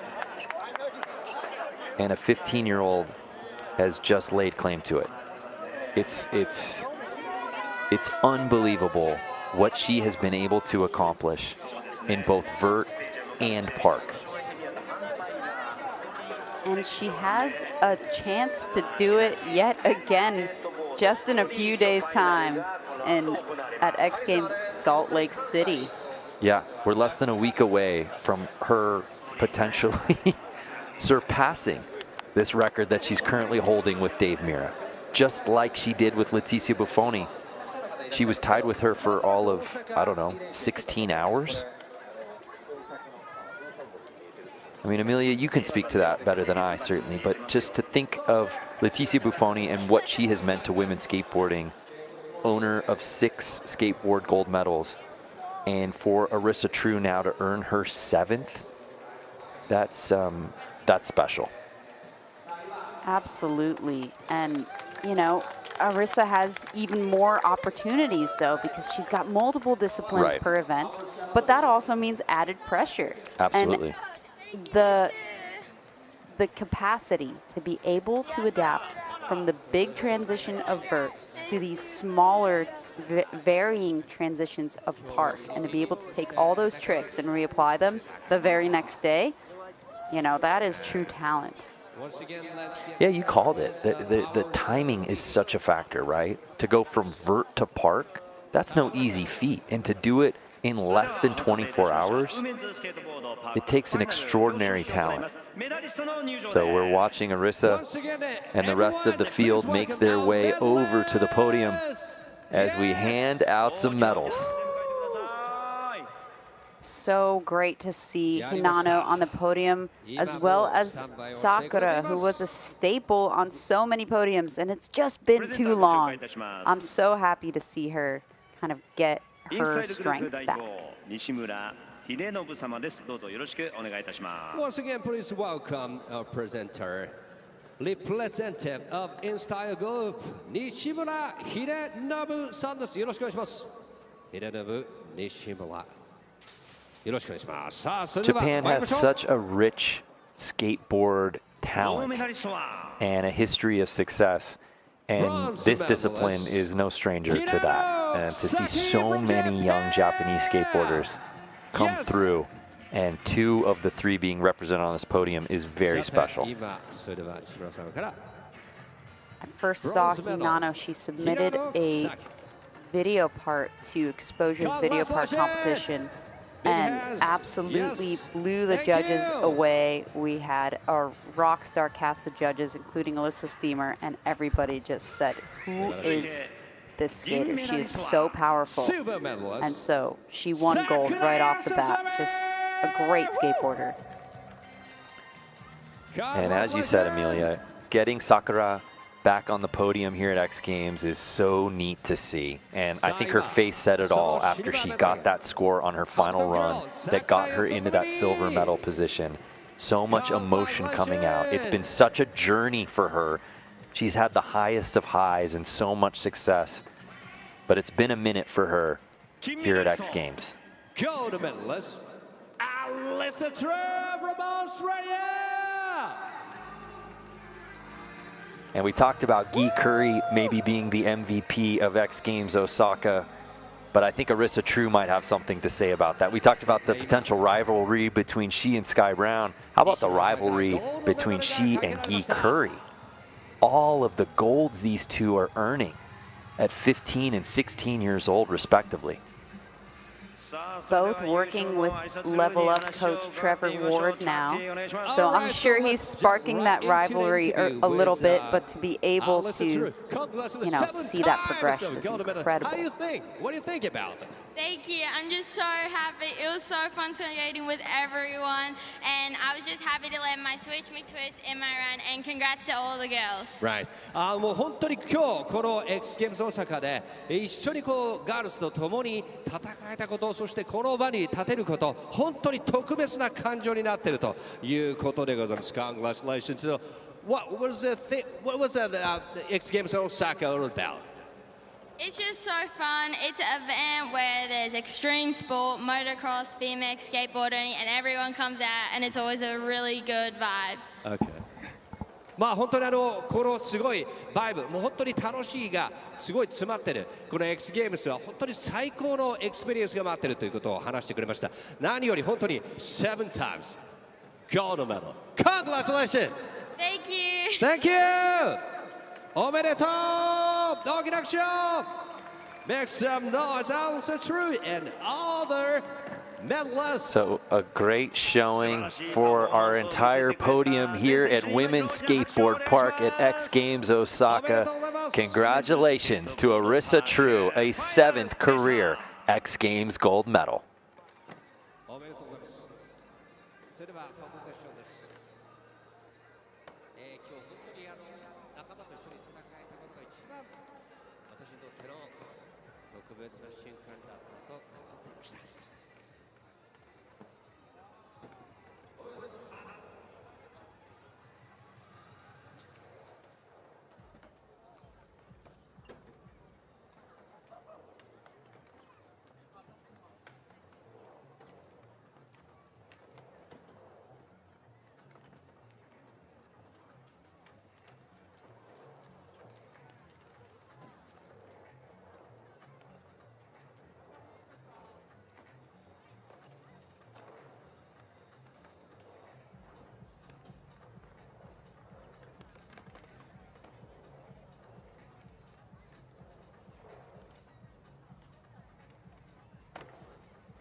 12 of the best skateboarders from all over the globe have made their way to the Kyocera Dome for a shot at X Games glory. It's time for Monster Energy Men's Skateboard Street, and it starts right now. Well, what's happening, everybody? Brandon Graham alongside my partner, the great Amelia Brodka. And Amelia, the Japanese takeover of Men's Skateboard Street at X is now 50% complete. Japan has claimed 15 of the 30 most recent medals, including 5 of 10 gold in this discipline. So it's only fitting that nearly half the field here in our group of 12 hail from Japan. It would not be surprising to find an all-Japanese finals in this event. It happened last year at X Games Chiba 2024. The gold medalist from that event, Sora Shirai, not competing. So we will have a potentially new winner here at X Games Osaka 2025. If anyone can challenge them, though, one of the rookies to watch, Junie Kong, has been on an absolute tear. He won the Tampa Am recently, and you know, if this format suits him, you will see an incredibly technical run. Yeah, excited for this field. A couple of the Americans to keep your eyes on, of course, Cordano Russell and Braden Hoban, who's been close in his young X Games career. Could this be the event that puts him over the top? A look at our competition format. We begin with the playoffs. We've got 12 skateboarders, best of 2 runs, and the top 6. We cut that field in half, move on to the final, and just like the playoffs, each of the 6 skaters will get 2 runs. Best single run counts. So here's a look at our start list. As we said, 5 of the 12 skateboarders hailing from Japan, and kicking things off, an Aussie, Kieran Woolley, who we don't see in a lot of street events. We did see him a few years ago in Chiba competing in street, so good to see him in the mix. He was an alternate, and he'll be the first to drop in on this Monster Energy Men's Skateboard Street course. You typically see Kieran in park contests, but he has put out some video parts that include really great street clips. And you know, his brother Dano competes in street as well, so I'm sure he is super hyped to see what his brother's going to put together. And of course he hits the vert wall with a frontside invert. Park, I just don't know how to quit you. And how about the swag of the headband? Can't say I've seen this on Kieran in a contest. I mean, it looks great on him. And I love how fast he is going through here. And he does the nose blunt on the handrail and a tray flip as well. See, he can skate it all. He is an all-terrain vehicle. Gapping up 50-50 to Fakie. Fakie 5-0. Cruising through the boat. Of 3 X Games medals, including a gold, but of course those all earned in park. But good to see him out here as the first one to drop in here in the Monster Energy Men's Skateboard Street Playoff. A solid first run showing for Kieran. He will be the only one really doing tricks on that wall. Beautiful Osaka cityscape right there, gapping up to the front invert. Turned pro for Opera Skateboards last July. And he's got a great cheer section out there, as you see Tom Sharp behind him. They'll both be busy. Of course, Men's Skateboard Park immediately following this event. So Kieran's really got to pace himself. 59.33. So Kieran Woolley can always say at some point in his skateboard career he was in first place in the X Games Street event.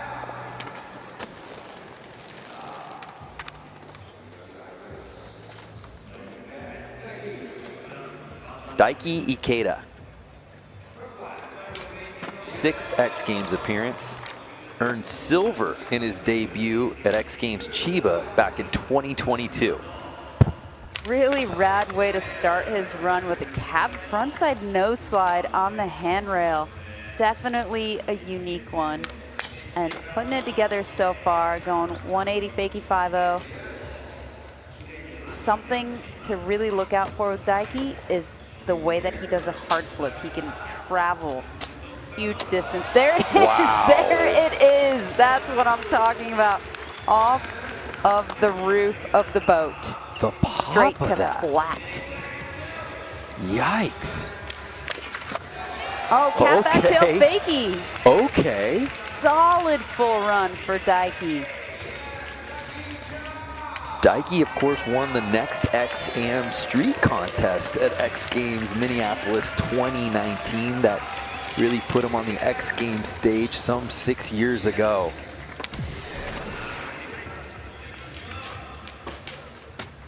That is such a cool trick, and to be able to pull it back to forward off the front this right nose here, slide. oh my, to flat, so good. Steezy. A 78 for Daiki. And Kieran Woolley's run as a first place positioning in a street contest has come to an end. He's got one more run, Brandon. Yeah, you know what? I'm sorry. I shouldn't get ahead of myself here. Jinwoo Onodera, who won gold in his X Games debut in Chiba back in 2023, of them Sox fame, is out here at X Games Osaka, and Jinwoo absolutely has the tricks to win gold here today, Amelia. A lot has happened already. That was wild. He even threw a cab kickflip on the quarter pipe. Looked like he tried to go 180 switch manual right there. Couldn't quite lock into manual, but so far staying on his board with a really great bag of tricks to boot. Jeez. Big flip front board, landing fakie. Oh, no. Maybe he got wheel bite right there. It was hard to see behind the sign, but uncharacteristic fall. He looks a little bit rocked by that emotionally. When Jinwoo won that gold medal back in 2023, he was barely 13 years old, 13 years, 2 months, and it made him the youngest gold medalist ever in the discipline, smashing a record set by, of course, Nyjah Huston, who did it when he was just over 16 years old. So Jinwoo already in the X Games record books, and a really respectable first run score of 80.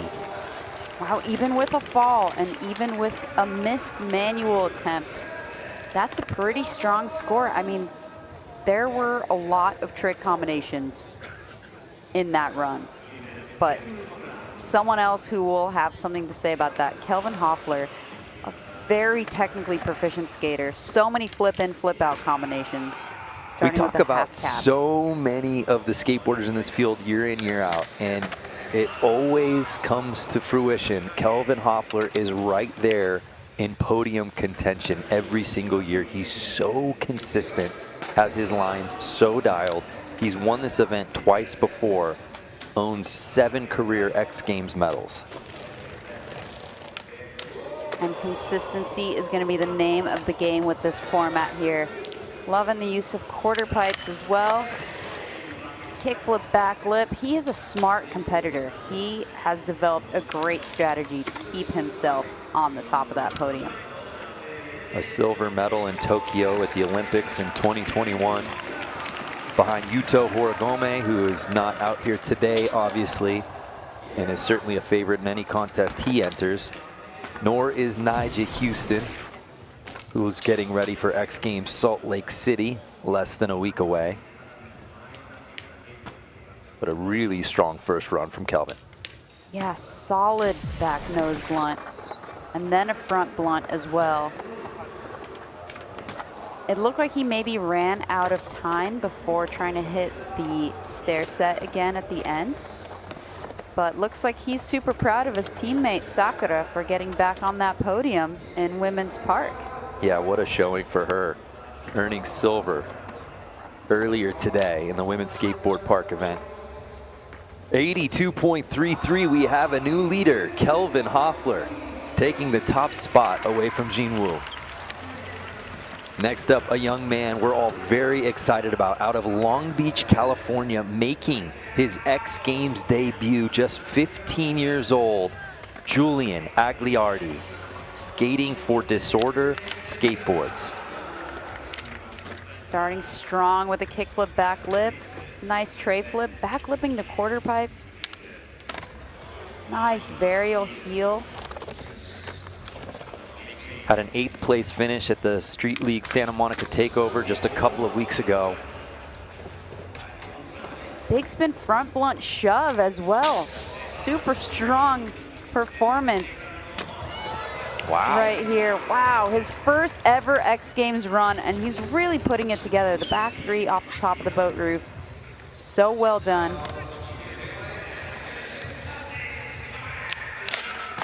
Oh, okay. The kickflip front 50 at the end. I mean, anytime I see that trick, I just think of Alexis Sablone. She would always throw that into her street runs. That was her signature. Wow, what a run for young Julian. And, you know, I bring up the fact that he's on Disorder, and you think about all the success Nyjah had at this age, right, at 15 years old.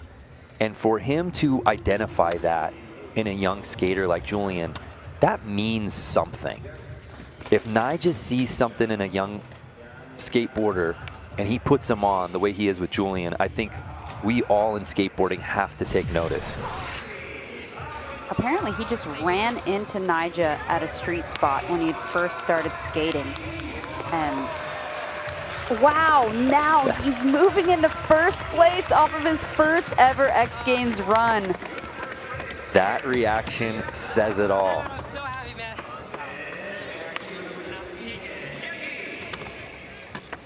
Kayaki Ike now will be dropping in, but wow, what a showing for Julian Agliardi on his very first X Games run, sitting in first place. But here now, Ike. Starting off switch and throwing in a switch frontside flip over the A-frame. Ooh, excellent use of course there. Feebling and then 270ing in. Backsmith. He's got a great relaxed style. Impossible up onto the roof of the boat and then front shove off. Yeah, lest we forget, Amelia, he won gold in Street Best Trick at X Games Chiba last summer. Oh, looked like he just missed the lock-in on that. And he's an Osaka local. So no wonder the crowd got a little louder when Kayaki hit the course. Definitely check out his Flowgressive video part for Thrasher. It came out last summer, and just such a talented skateboarder. It's such a great video part.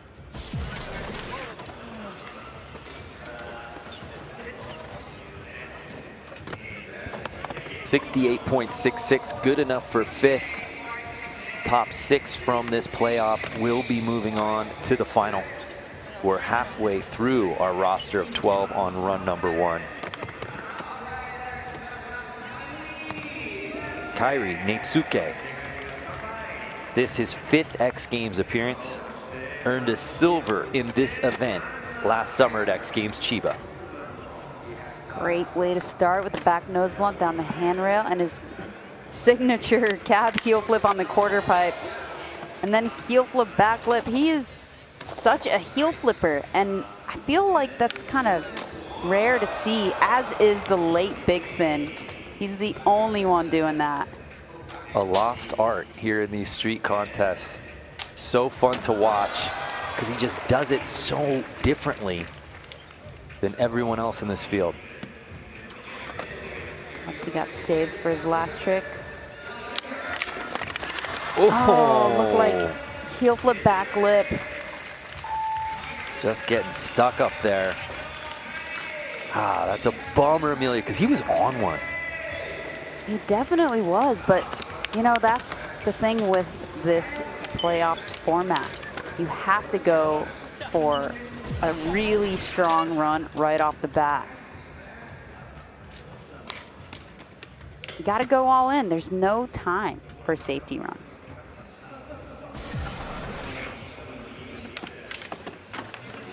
So a 72, good enough for 5th, but obviously still a number of skateboarders still to drop in for their first run.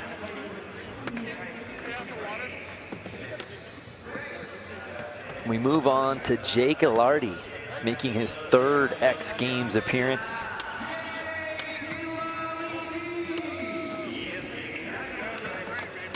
Also a very experienced competition skater, an Olympian.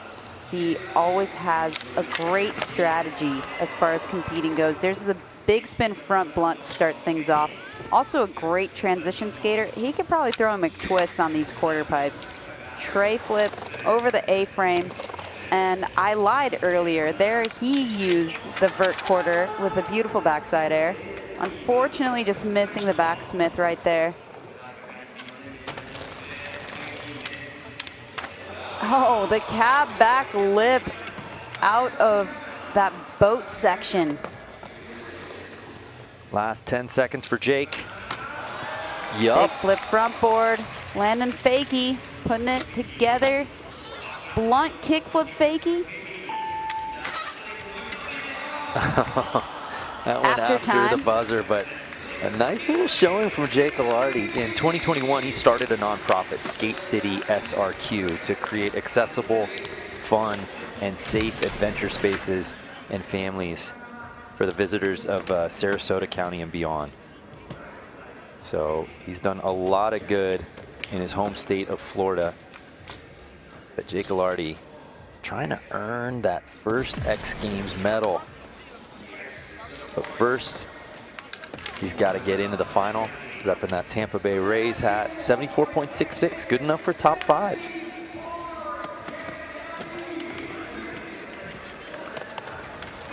Toa Sasaki made his X Games debut last year, finished 7th at X Games Chiba. He also on Nyjah Houston's Disorder skateboard team that he joined almost 2 years ago. He got 2nd at the World Skate Rome event just a few weeks back. I love the way he does that frontside flip on the quarter pipe, catches it so well. Taking the crook to fakie. An old fakie nose blunt. Oh, love that grapefruit grind. Don't see that one very often.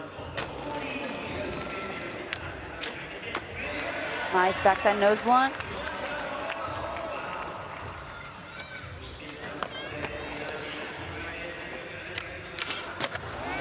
Yes. Ooh, nollie nose blunt.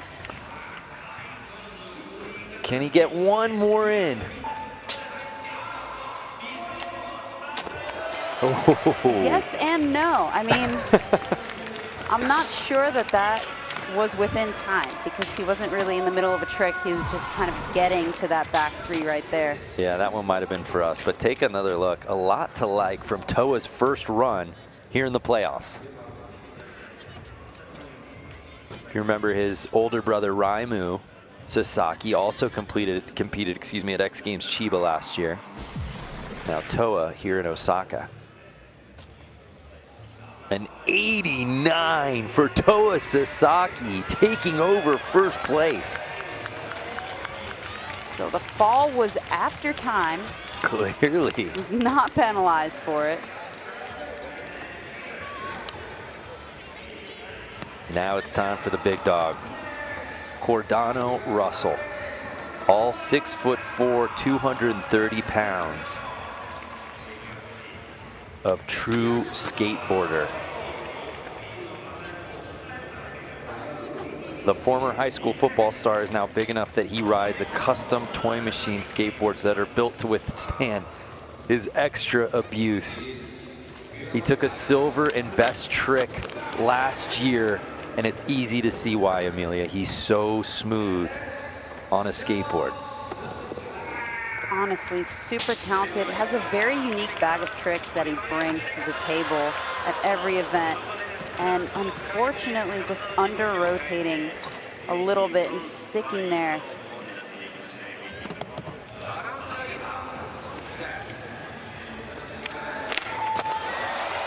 Oh, doing the nollie heel flip, back flip. Nollie heel flip front board. So gnarly. That's what I'm saying. He's got such a unique bag of tricks. Such a different approach than the rest of the field. To be 20 years old and to really, truly at this point in the last couple of years to be all in on skateboarding, the sky's the limit with Cordano.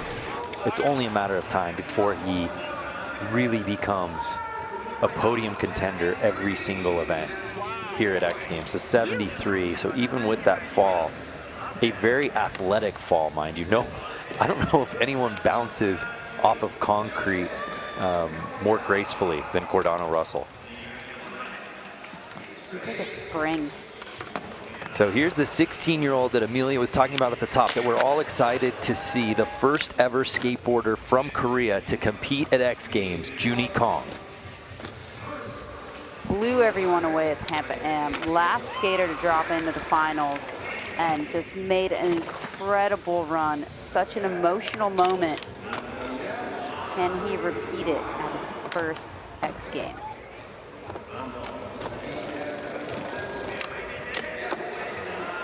Nice gap to backside nose blunt.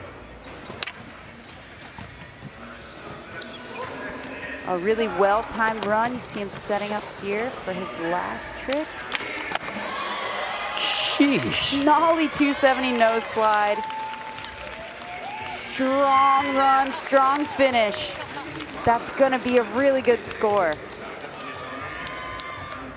What a first run for the X Games rookie.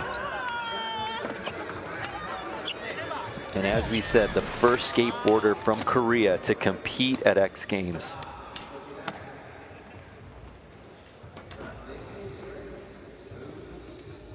I love the way that he dips that backsmith. There's so much style.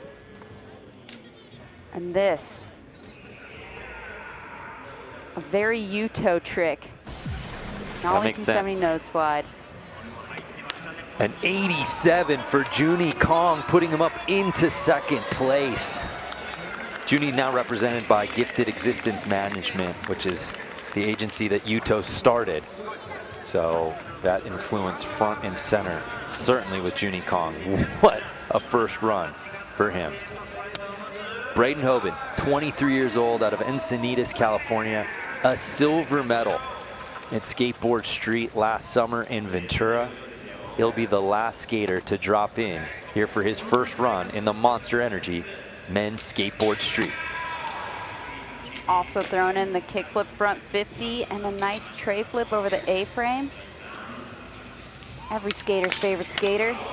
Kickflip frontside blunt slide. One of 5 finalists for Thrasher's Sodi last year. Amelia, you say favorite skater's favorite skater. What is it about Braden Hoban that makes him so enviable of seemingly every skateboarder right now? I mean, that kickflip front crook was certainly a lot to appreciate. And then the over crook. I mean, his style is really great. His trick selection is great. And it, you know, it doesn't feel like he's being redundant when he skates. You're always surprised, even if you've watched his video parts, which you definitely should go watch, because that is what put him on the map for Sodi contention. But yeah, even in competition, I feel like it doesn't feel repetitive in terms of his trick selection. And, you know, in a lot of ways, when you're a contest skater, you end up using very similar tricks, very similar lines and runs, but not from Braden. So there's the element of surprise. Braden with 2 X Games medals, both of them silver, as I said, in street last year, and then a silver in street best trick in 2023 when he finished with that trick, the backside tail slide kickflip, which was so rad that he did in Ventura.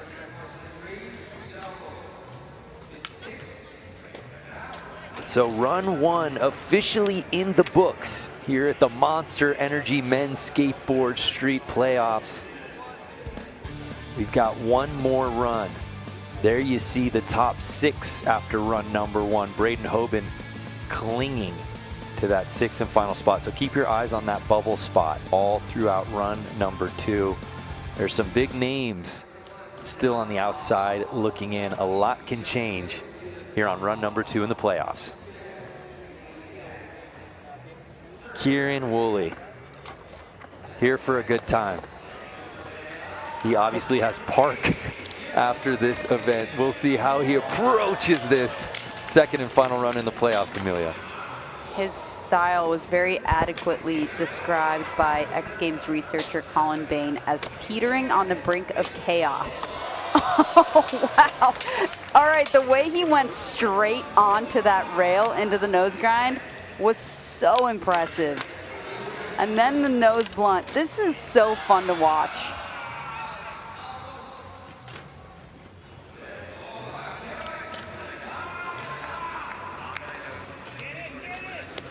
He is skating this course like no one else will. Oh, the back bonus. Wow. Trying to go the distance there by pushing off the wall, trying to go into that small quarter pipe. So the last time we saw Kieran Woolley in a street contest, it was at X Games Chiba in 2022, and he finished in 12th. I did say he was in first place after the first run here in the playoffs because he was the only one who had dropped in. 12th place is where he is right now. He's nothing if not consistent in street here at X Games.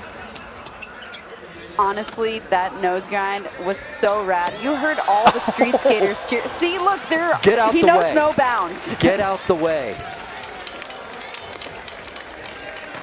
The course is clearly just a state of mind for Kieran Woolley. He cannot be contained. What a showing for Kieran. We love to see him out at X Games, and certainly he's a podium threat in the park contest, which will be happening after the street final. So here's Daiki, just outside of the top 6. Had a really strong first run. If he can put together a full pool here, Amelia, he could be knocking on that top 6 door. I'm loving the trick barrage here. He puts so many tricks back to back to back to be able to reset from so many technical tricks. It's so impressive. And what the back nose blunt 360 out. That was wild. So I feel like a lot of these Japanese skaters came through the Flake Cup, which is this mini ramp competition series in Japan, and the level of technical tricks done by kids under 10 in that event series is phenomenal. So that's where that back nose blunt 360 came from. Oh no! Going down on the catback tail to try to finish his run. Oh, what could have been, Amelia, that hard fall off the rail as an ender. That was the type of run that was knocking on finals door. He just has this on absolute lock. Yeah, he does that hard flip like no one else. A little bit of a shifty when he catches it. Wow, so even with that, an 81 putting up into 5th place, Amelia. I suppose there's still a shot of him skating in the finals. But still a lot of the field to go, so it's going to be a nervous wait for him. So now the 15-year-old former street gold medalist Jinwoo Onodera is sitting in that 6th and bubble spot. He needs to give himself some breathing room. What a way to start. Kickflip back tail shove, and then right into the cab kickflip. That is wild. Kickflip front blunt. Back 3 on the quarter pipe, going for the switch. 270. Lip. Ollieing over. I like that use, of course. There's a lot of flow there. Varial flipping up, and then backside flipping off.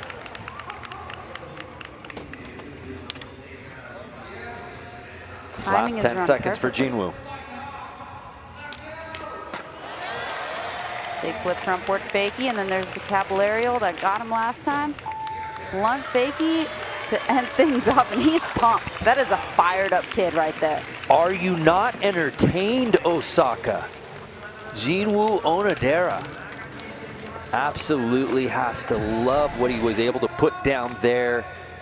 Jason Rothmeyer and the rest of the judges certainly will be taking notice, and I don't think he'll be staying in 6th place much longer.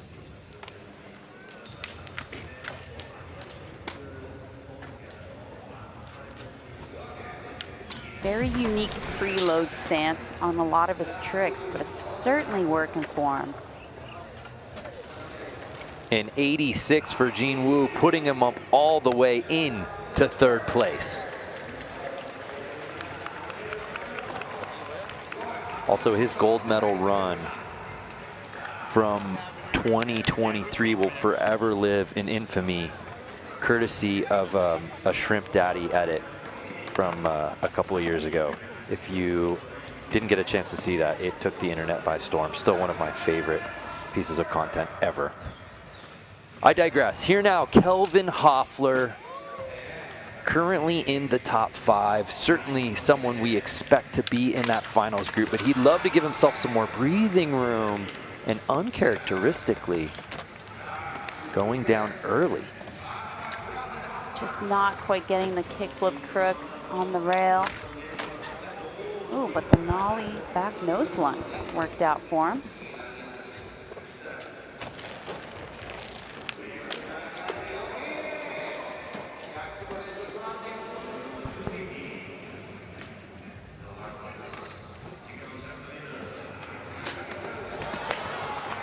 Going kickflip back lip and a throwaway for Kelvin. He's just going to have to watch the rest of the field take their runs. You know, in his first run, it looked like he kind of played it safe towards the end, thought maybe he had time for one more trick on the stair step, but then turn around and just, you know, ran out of time. And I'm sure that he wanted to fit one last trick in with this run. So it's not going to be an easy wait for him. Julian Aguilardi sitting in 4th place, the 15-year-old X Games rookie who actually had temporarily held on to the top spot after his first run. Comfortably in the top 6 right now. Can he best that score and possibly catch Jinwoo for 3rd? Oh, that could have been a heavy slam, and he got away from it absolutely unscathed. Very impressive. You know, allegedly, he was given his first skateboard by an unhoused individual on the streets of Long Beach. And that person told him that he's going to do great things with a skateboard, and he certainly is. Yeah, that sounds like a prophecy for sure, as it was written. So Julian will certainly hold on to his run 1 score, but as it stands right now, the rookie could very well be skating in his very first ever X Games final.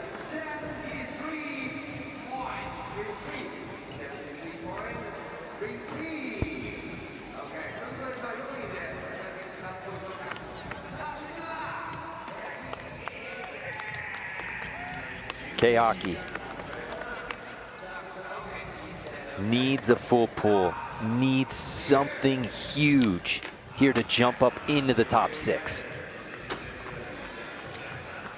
Nice switch frontside flip.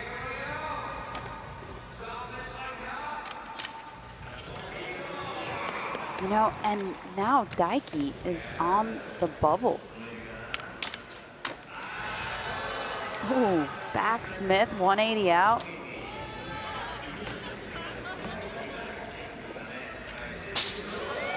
Nice impossible up. Front shove off.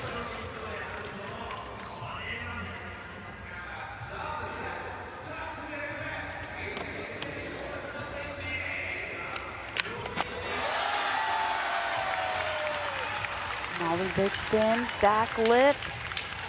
Solid run for Kayaki. But will it be enough?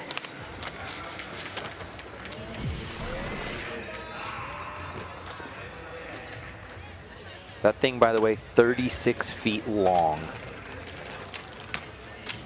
It's really interesting to watch how everybody approaches it. Are they going to use the sides of the boat? Are they going to roll across the top? Are they going to manual across the top? Are they going to grind it? You know, an obstacle with a lot of options. Yeah, Chloe Covell on her way to earning gold on the women's street side, opting to mani it, and the manuals she was 4 for 4 on. It was incredible to watch that performance. They were kickflip manuals too, so gnarly. Yes, correct.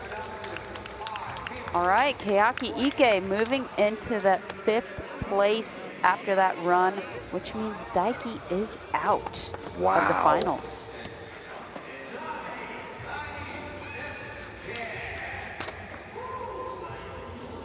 Nice back nose blunt to start things off by Kairi. Kairi Natsuke sitting in 11th. Kelvin Hoffler now in that bubble spot. The late big spin, so much control to be able to do that trick and catch it while it's still in the air. Nice backside heel flip. The pop on that. Last 10 seconds for Kairi. Heel flip back tail fakie. Solid run for Kairi. That is what he was looking for. He fell on that last trick in his first run. He looked so relieved. And I would be surprised if that did not get him into the finals. Would need the best in 82.33. But so much cleaner than what we saw on run number 1. Yep, because he threw this in there. Again, this is our silver medalist from Chiba last year. We fully anticipated him getting into the final. Did he do enough?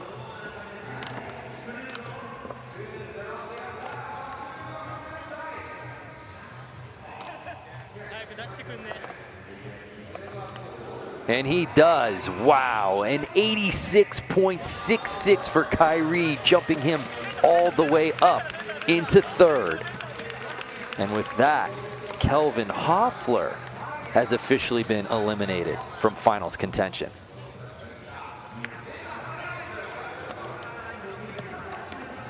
But Jake Ilardi can definitely disrupt this finals group. So much competition experience.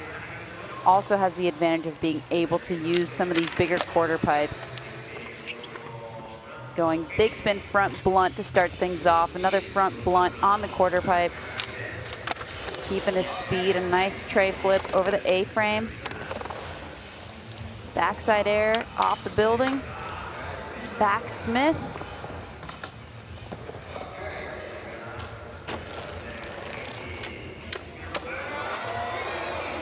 Yes, hanging on. All right, so far a stronger run than his last.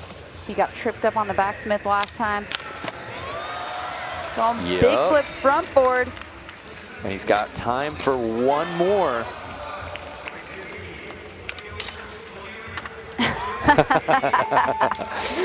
That's a sign of exhaustion there. You know, he thought his run was over at the blunt kickflip. You kind of saw him look up at the clock and, you know, just kind of kept it going with a 50-50. You hear Cordano, that was buttery. A lot to like from this run. Better than what we saw on his first, Amelia. Definitely gapping cap to back lip, and then right here, getting the big flip front board, fakie.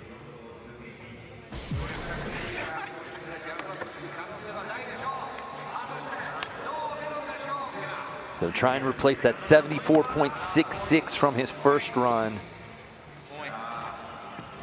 Can he jump up into the top 6?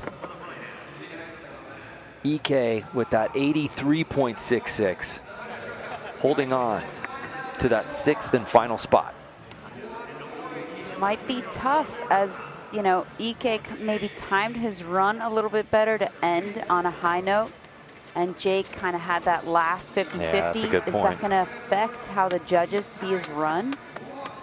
They usually like nice little bookends. Start with a bang, end with a bang. An 84.33, and Jake does just enough to jump up into the top 6. Wow. Yeah, that's the other thing about Jake, though. Because he skates so fast and uses some of the big quarter pipes, he kind of has a little bit more time to add more tricks into his run, working in his advantage there. Our current leader, Toa Sasaki, in just his second X Games appearance, will be moving on to the final, perhaps as the top-ranked qualifier. The way that he catches that frontside flip on the big quarter is just a delight to watch. So much control. And the grapefruit grind going out forward. Popping the nollie heel. Gap to back nose blunt. He's had the podium finishes over the last couple of years, and just to see the growth in his skateboarding, Amelia, from when we last saw him in Chiba last year to now is incredible. Great back 3 to flat to end his run. I love when people do back 3s and their feet do not float off the board, as is common. Just shows so much board control.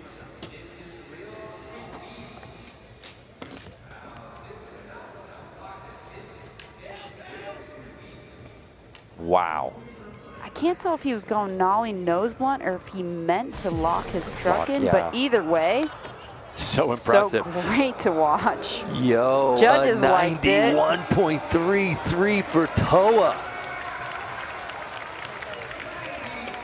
Climbing the ladder that he was already on top of. Wow. So he's not just a threat for a medal, he's a threat to win this thing outright. But we turn our attention to Cordano Russell, sitting in 11th. Can he put together? Oh, no. Major upset. Such a talented skater. Also has a really unique origin story. He said he found a skateboard in a bush, and that he was just meant to go down this path of skateboarding. Cordano found a skateboard in a bush. Julian was handed a skateboard by an unhoused individual out on the Santa Monica Pier, or the Long Beach Pier, I should say. Some incredible origin stories of how some of these skateboarders in this field found the love. So Cordano Russell, unfortunately, will not be moving on to the final.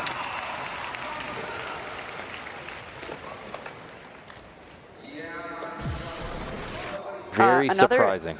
Another fun fact, though, he brought his pastor to a spot when he was filming, and he got his pastor kicked out of a spot. Pastor Bob, hey, if Pastor Bob's part of the crew and the crew's getting kicked out, that means Pastor Bob's getting kicked out. That's just the way it goes. Yeah, I love that story, though. I'm glad that he came. That's so cool. So funny. Junie Kong, sitting in second place. An X Games rookie, as we said, already making history as the first ever skateboarder from Korea to compete at X Games. There's only been one South Korean gold medalist in X Games history, and that was Gon Choi in women's snowboard superpipe. Ah, yes. The only summer medals were earned by a Korean athlete in speed climbing back in the 1900s. The 1900s? 1997, yes, Mi Sun Go, speed climbing, which I'd love to see back at X Games. That would be cool. It is cool to take a walk down memory lane, and we talk about it. Obviously, this is the 30th anniversary of X Games, but some of those early year events, particularly on the summer side, are amazing to look back on.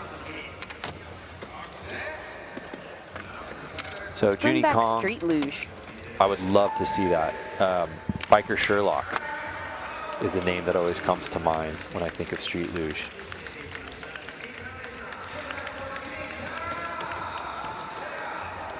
So pretty incredible, this story of 16-year-old Junie Kong. And he's coming off just some heater performances on the contest circuit, so it should be no surprise that he's making his presence felt in his very first X Games. So it all comes down to this. Jake Ilardi sitting in 6th, fingers crossed. The only guy who can potentially knock him out of the finals is Braden Hoban, who is currently on the outside looking in, Amelia. He's just got to put down this run. He's got a great shot at it. Kickflip front blunt, throwing that in for good measure, and moving over back to the stair set, but using the course in a way we haven't. That back Smith on the ledge there. Oh, no! Just missing the kickflip front nose grind.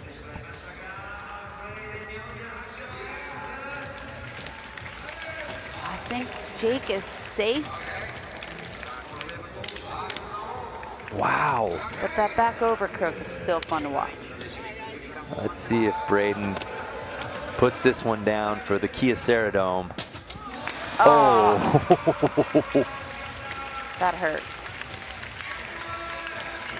So Jake Ilardi, who jumped up into the top 6, but then had to wait. There you see the sigh of relief from the Floridian, knowing that there was still a couple of big names, Cordano Russell and Braden Hoban, notably, that could have potentially knocked him out, and they were unable to do that. So our finals group is officially set, Amelia. There you see our top 6. Jake Ilardi earning that 6th and final spot, and our top-ranked qualifier, Toa Sasaki. So the question becomes, who's got something left in the tank? Who's got something that we haven't seen yet that they're holding back for the finals? Because this street final feels, for the first time in a long time, wide open.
We welcome you back to the Monster Energy Men's Skateboard Street. It is officially finals time here at X Games Osaka. Our field of 12 has been cut down to 6. A look at our start list, kicked off by the American Jake Ilardi. And Julian Aguilardi, the X Games rookie, getting in. Jinwoo Onodera, of course, a former X Games gold medalist. Kairi Netsuke, Junie Kong from Korea, and our top-ranked qualifier, Toa Sasaki. No Nigel Houston, no Yuto Horigome, no problem, Emilia Brodka. This is going to be such a fun final with some new blood in the mix here in Osaka. And only 2 runs in the final, so not a lot of opportunities to mess around or to test any upgrades. You just got to go with a great run right off the bat. Should Jake Alardi just mess around and win this thing outright? I speak too soon. Maybe next run, maybe next run. Sorry, Jake. So here's run number 1 in the final for Alardi. Someone who could easily skate really well in the park competition as well, and even do some McTwists on the vert ramp, but has chosen to focus on street. An Olympic athlete and a really experienced competitor. He will have 1 more shot at the podium. But as you said, this format, there's just such a thin margin for error that if you can't put it down on that first run, you put so much pressure on yourself to deliver on those final attempts. But, you know, pressure makes diamonds, and some of the greatest gold medal performances we've seen in the history of this contest have come on those final runs.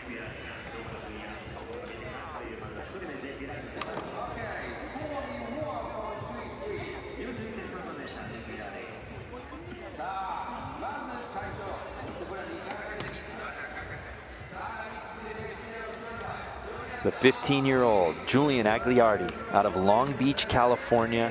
There you see first at Simple Sessions earlier this year, and making his X Games debut and looking like anything but an X Games rookie.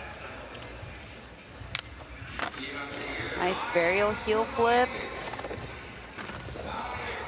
I love the casual big spin on the quarter pipe as well. Big spin front blunt shove almost coming off, but staying on. There's the back tail that went wrong on him in his last playoffs run. Back 3 off the boat top. I love the Osaka cityscape put into this course. So good. Oh! And that'll do it for the first run for the youngest competitor in this street field, just 15 years old.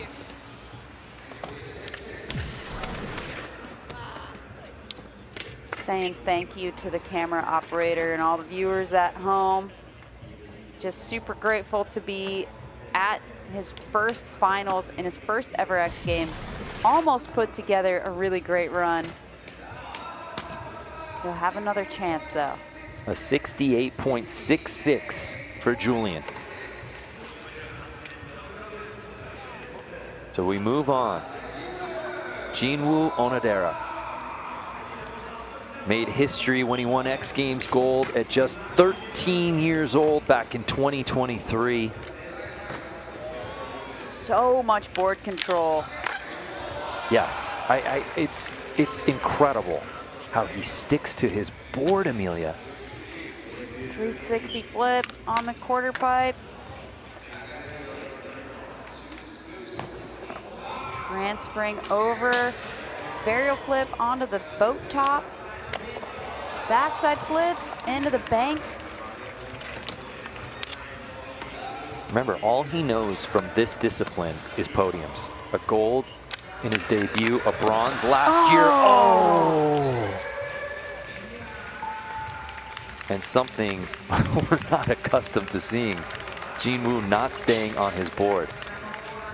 Well, we saw this in the women's final as well, trying to do a trick into and then out of that handrail. I mean, he does it to start his run, but if you catch the trick into the rail a little bit low, you don't have a lot of time to set your feet and do a trick out of it, especially with the rail being a little bit on the steeper side for how tall it is.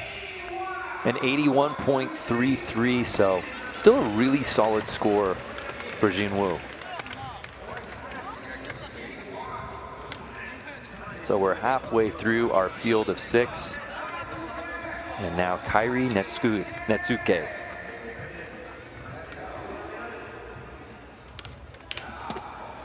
Heel flip back lip. A lot of heel flip variations in his playoffs run. Maintaining that theme here so far.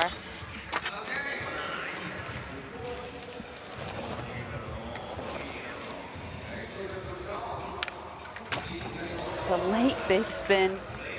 The only one doing that.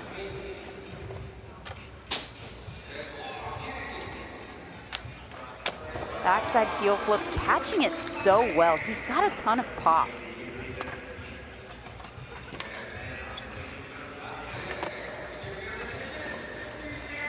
How does he close it out? Oh my! Wow, heel flip back tail, big spin. That is so impressive, especially since we just saw Jinwoo not able to complete the big spin out of his handrail trick. So that just goes to show how quick this rail is. Starting heel flip back flip. He caught the heel flip so high above the rail.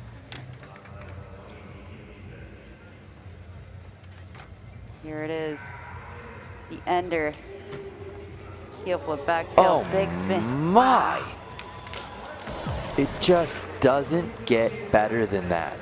A 92.33 for Kairi. A comfortable lead. Throwing an absolute hammer to close out his first run. Bar officially set. He can't even believe it.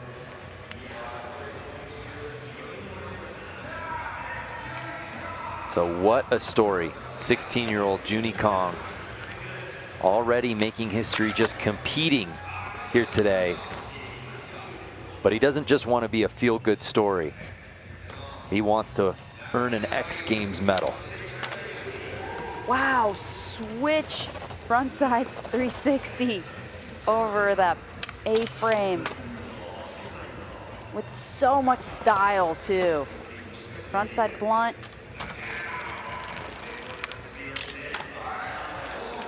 Gapping over to back nose blunt. What is he gonna do to close out this run? He's looking relaxed.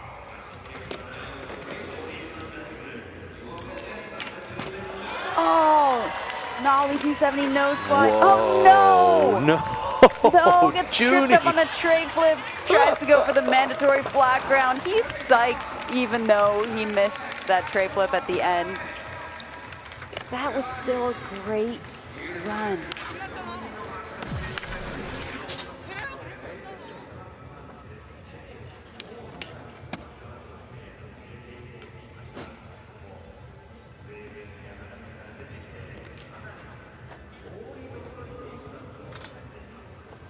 Nollie 270 nose slide, looking so clean.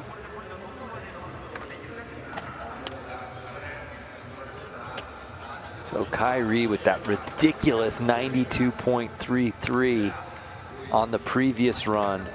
Where did the judges score Junie? Jinwoo had a fall as well. And Junie's fall was a little bit less consequential.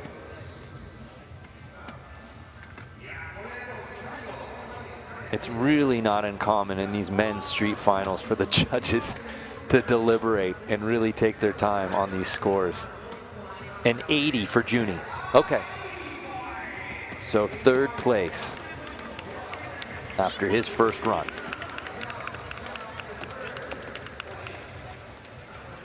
So we move on to Toa Sasaki,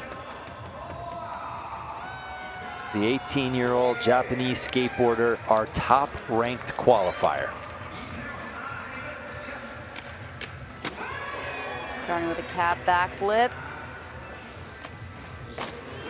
Beautifully caught frontside flip, tray flip over the A-frame.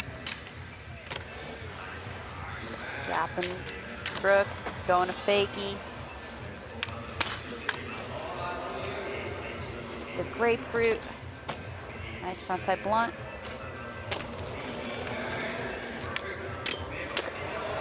Backside nose blunt.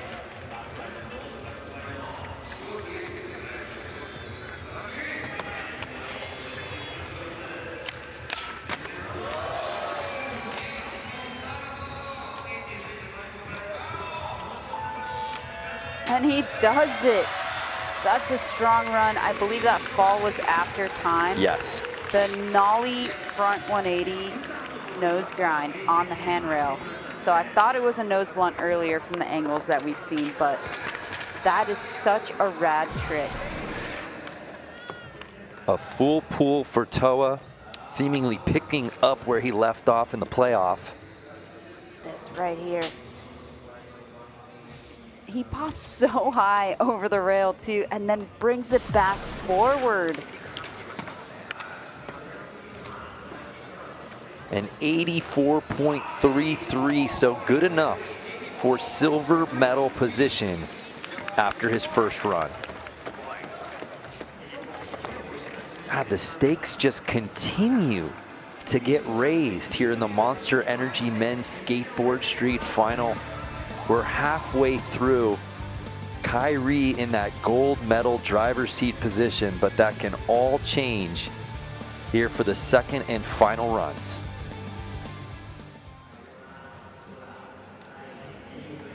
An amazing crowd on hand here at the Kyocera Dome for the final day of X Games Osaka 2025. Jake Ilardi sitting in 6th place. Big spin front blunt. Really rad to hear about all of the skate park advocacy efforts out in Florida. So important for people to have places to skate legally. Nice back Smith.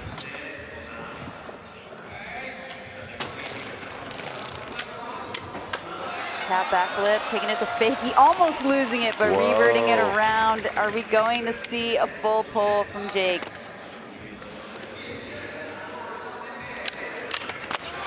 Oh, big flip front blunt. Okay. The blunt kick flip. Switching up with a front Smith this time, but after time, he is hyped on that one. Now it's just in the hands of the judges.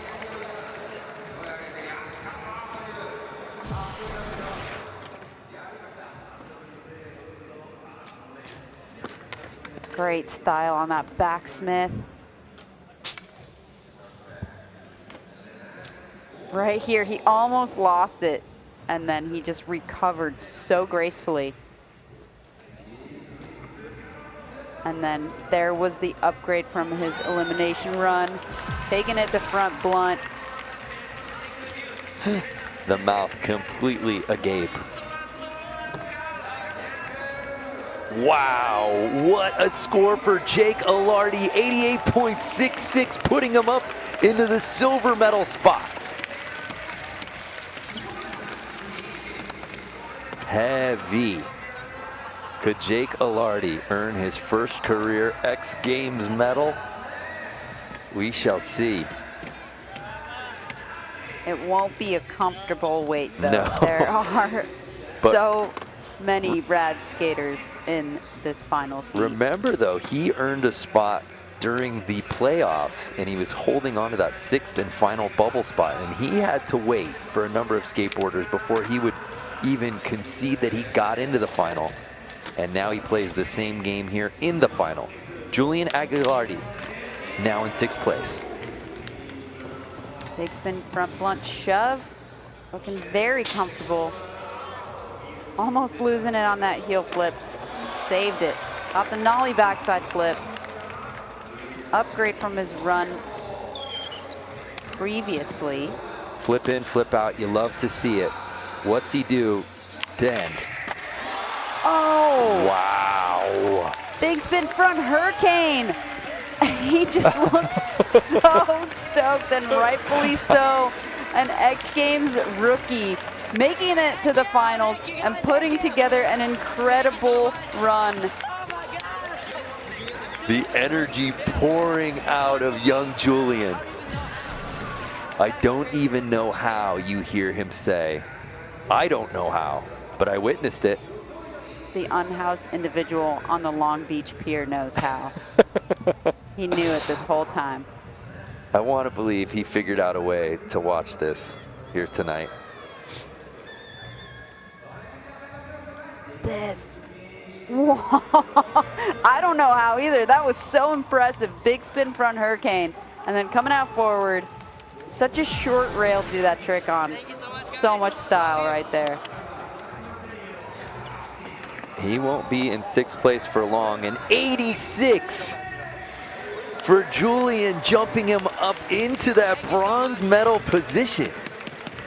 Wow. But now he must sit and wait. Jinwoo Onodera is currently on the outside looking in.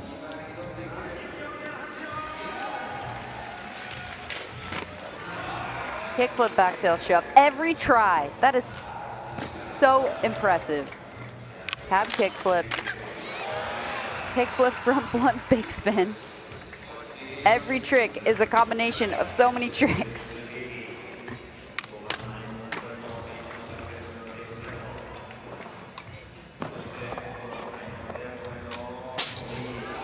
Burial flipping onto the roof of the boat. Backside flipping off. It all comes down to this, Amelia. Can he land it? Oh! Wow! That was so impressive. He had to will that big spin around on the sticky concrete. He absolutely forced that to happen.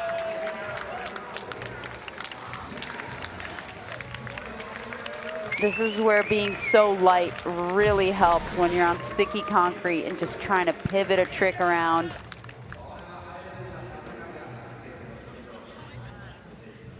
So light on his feet and so talented.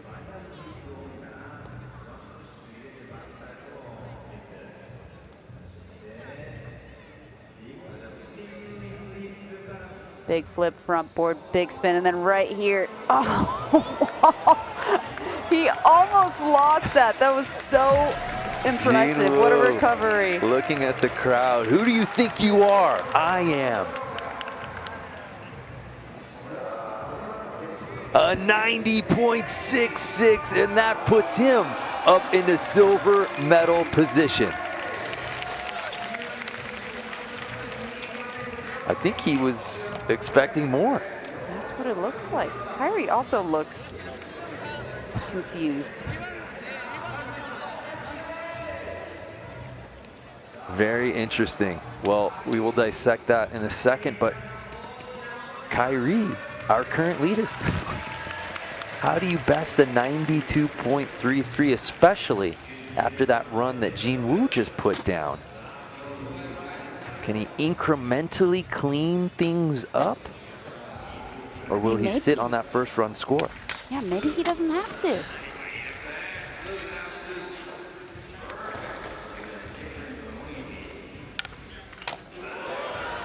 Nice late big spin. Remember, there are 2 skaters who will get their final runs after Kyrie. Toa and Junie. And neither of them are in medal position. You imagine that will probably change just knowing how talented those both are. And Kyrie, for the first time in this final, steps off the board. But he has to be feeling good.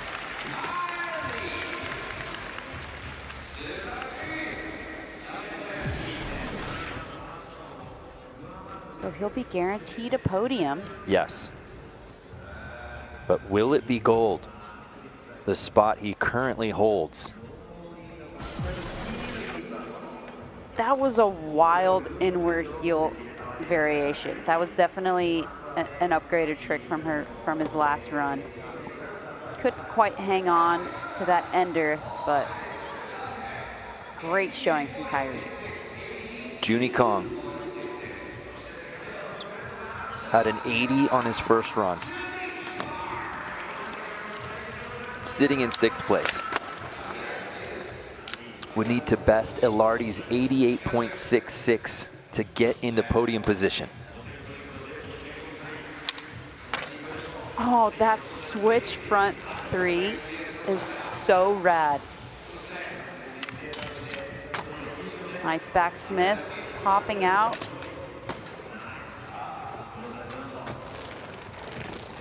Looking composed, gapping to nose blunt, back nose blunt at that.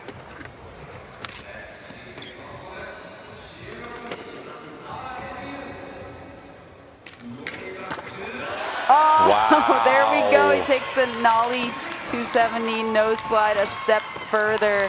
270's out. He is pleased with himself, as he should be. What a rookie appearance to be able to make the finals and then improve on your run score. Things just got a lot more interesting. Junie Kong saving his best for last on his final run here in the final. Obviously, this is going to best his first run score, but where will the judges put him, Amelia?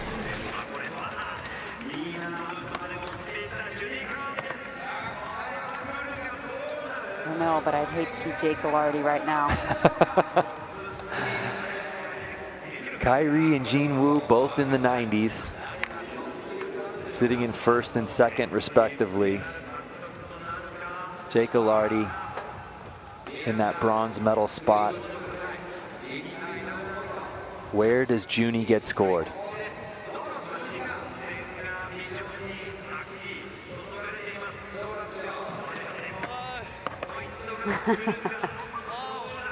A 91.66, and that puts him into the silver medal spot.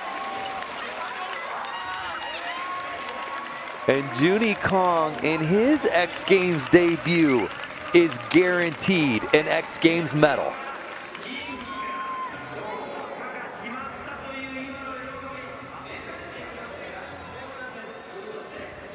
Wow, the first Korean athlete of the century in the summer X Games disciplines to get a medal.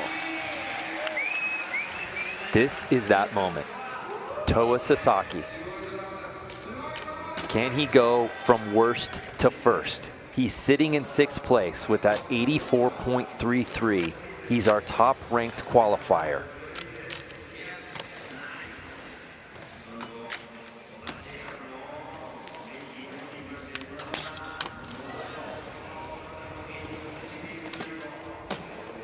Such authoritative pop with That's every a great trick. way to put it. And no!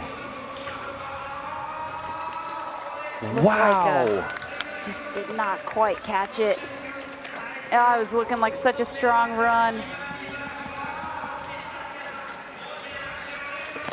And Toa will finish this out, but he knows he cannot improve upon that first run, which means Kairi Natsuke earns his first career X Games gold medal.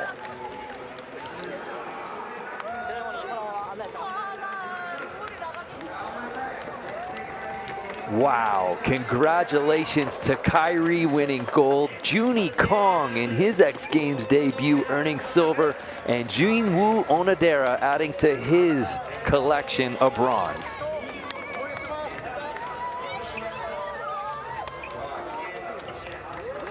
A lot of fans out there waiting for high fives. Beautifully designed signs as well. And the heel flip master did it his way, Amelia. What a showing. What a showing from all of our competitors in the Monster Energy Men's Skateboard Street. A fierce battle from 12 became 6, and when the dust settled, Japan reigned supreme as Kairi Natsuke won his first career X Games gold medal here at X Games Osaka 2025.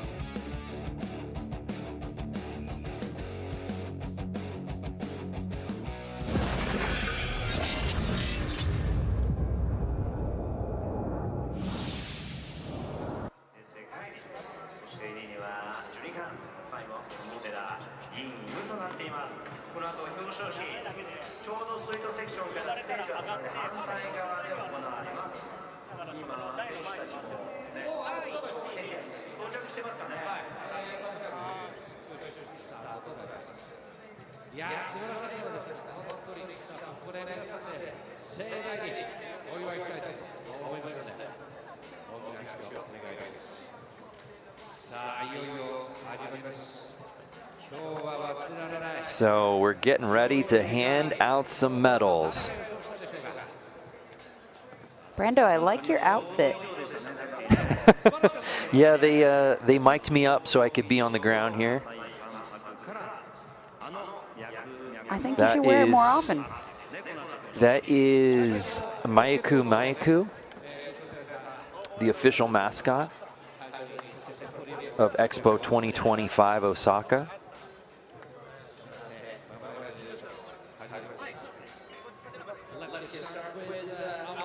And Amelia, let's just break down as we wait for our skateboarders to make their way over to the podium what we just witnessed. This was dramatic. This had incredible finish on the final runs. I'd love to just get your take looking back now. Kairi obviously came correct on his first run, but Jinwoo had such a strong final run, ends up with the bronze medal. Your thoughts? Well, I feel like Kairi's got a bit more of a mature style to his skating. And, you know, Jinwoo definitely had some really great tricks in there as well, just a trick barrage, if you will. But Kairi also was able to put in flip in, big spin outs into his ender. So, you know, comparable, but then with Junie just adding his own flair to the mix. I mean, the way that he can do a switch frontside 360 is just poetic. And so is him finishing on the podium.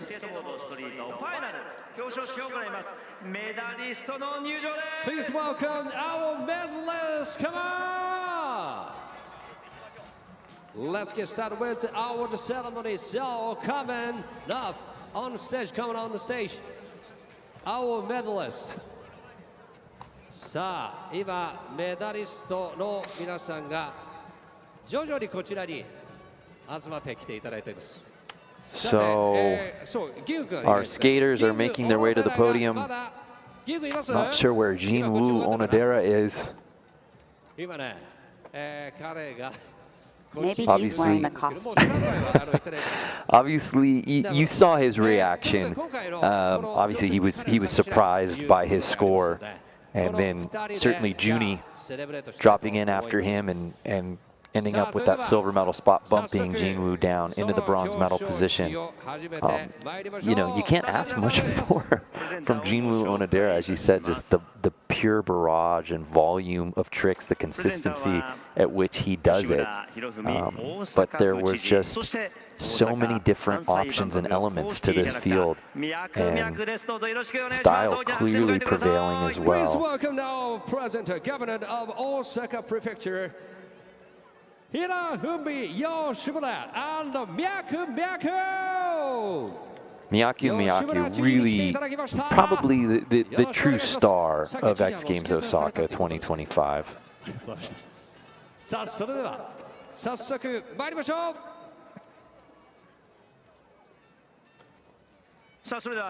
We wondered though, Amelia, obviously Nyjah Huston not making the trip, no Yuta Horigome.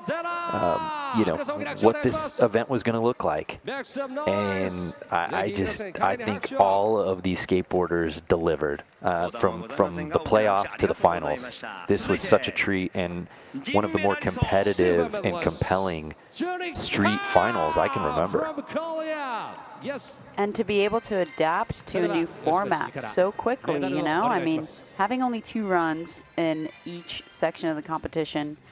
And also, Juni Kong, we can't say it enough, being a rookie to this stage, you know, the lone Korean athlete, it's so impressive to see him just rise to the occasion. Joining Mi Sung Go, who medaled in speed climbing in 1997 and 1998. Making history. Certainly the first Korean skateboarder not only to compete at X Games, but obviously to earn a medal. And Kyrie earning his first career X Games gold. He was close last year, had to settle for the silver, but not today, not in Osaka.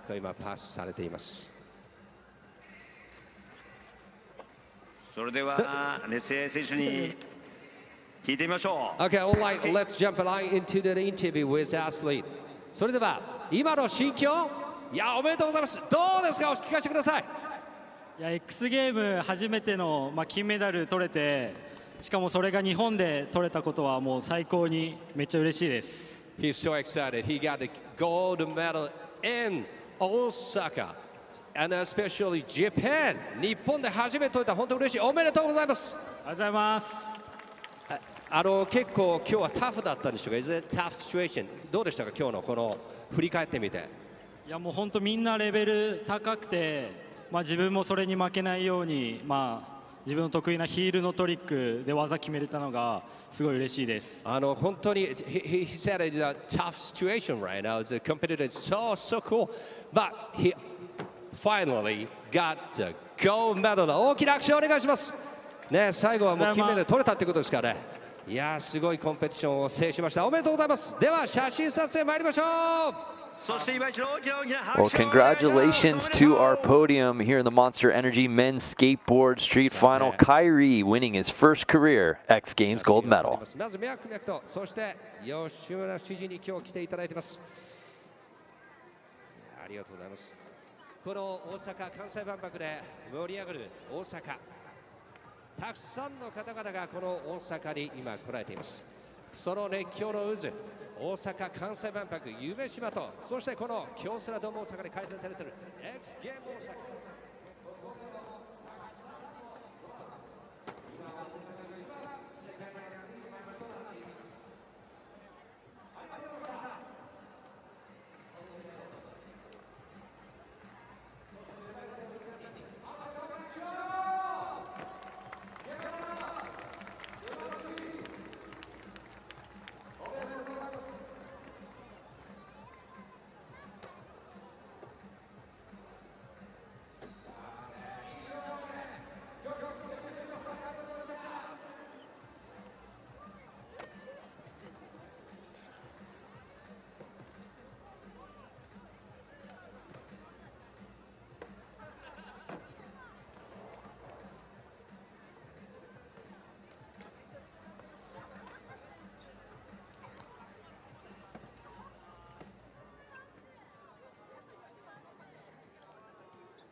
No better way to wrap up X Games Osaka than with one of our favorites, an event that is always awe-inspiring.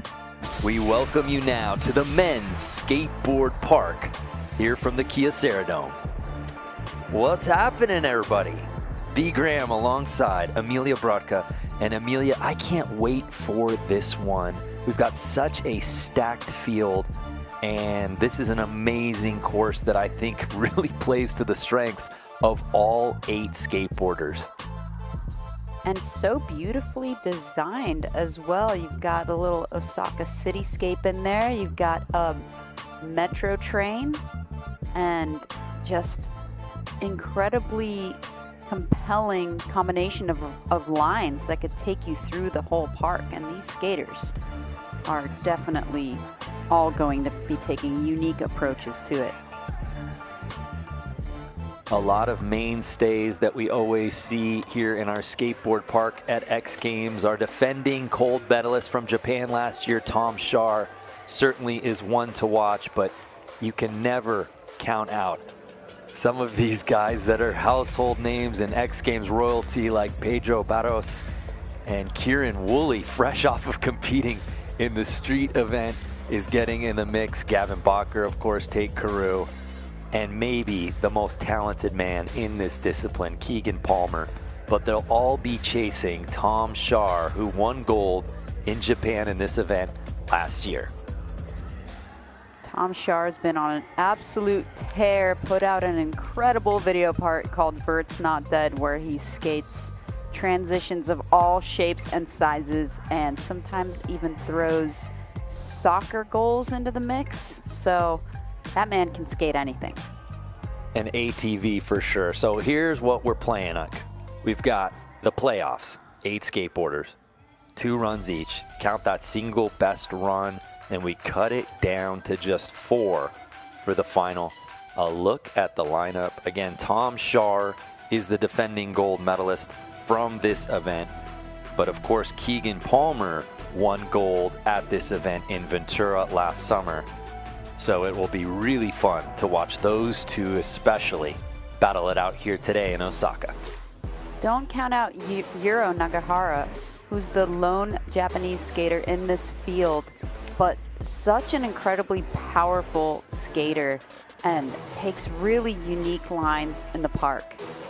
Yeah, that's a rarity here at X Games Osaka, where Japan has dominated all of the skateboard disciplines. Just one Japanese athlete in this field.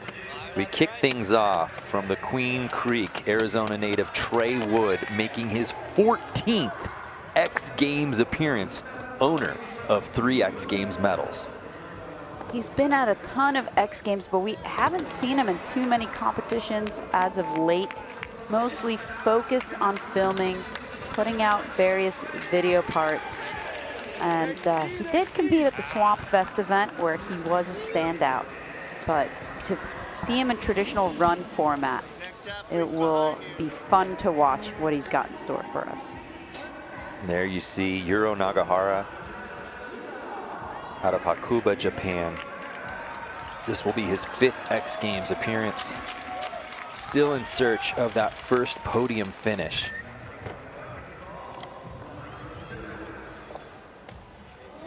Started skating when he first saw his dad skate. An uncharacteristic early fall for Yuro, going big on the first hit over that vert volcano.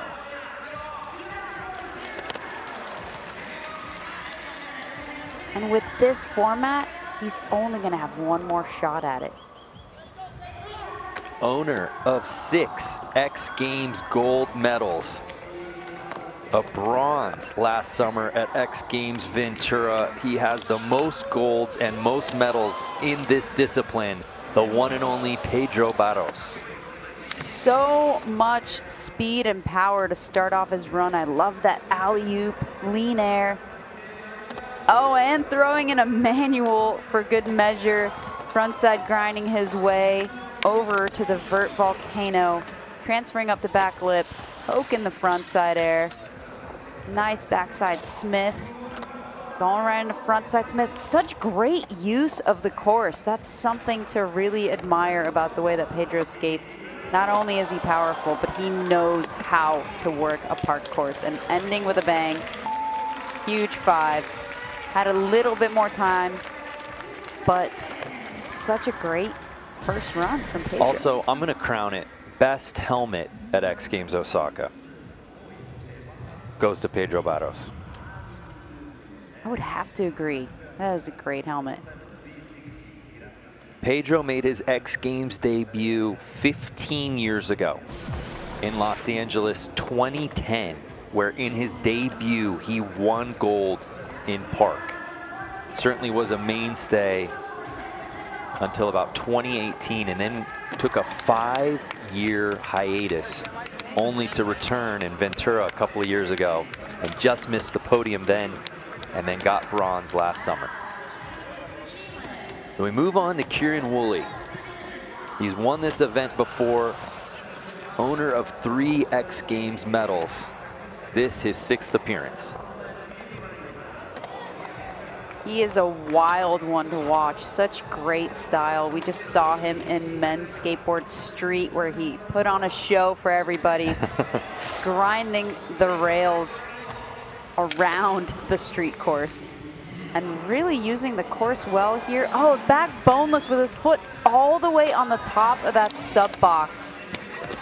Oh no, just missing the grab on that tail grab.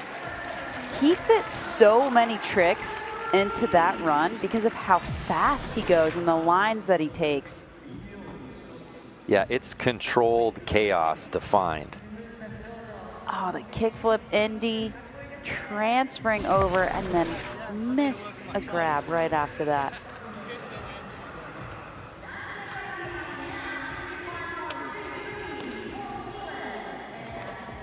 So Tate Carew just missing the podium in park at X Games Chiba last year, finishing in 4th. Hasn't earned an X Games medal, but that could change here in Osaka. I mean, don't count him out. He was ranked #1 on the World Skate Olympic qualifiers going into the Paris 2024 Olympics. So certainly has a lot of podiums under his belt in that series. Nice kickflip Indy on that vert volcano there. Back smithing back over to the other side of the park. Oh, yes. Going up to front tail on the sub box. A body jar there, maybe trying to figure out what his next move is, but still looking very controlled. Nice lean to tail.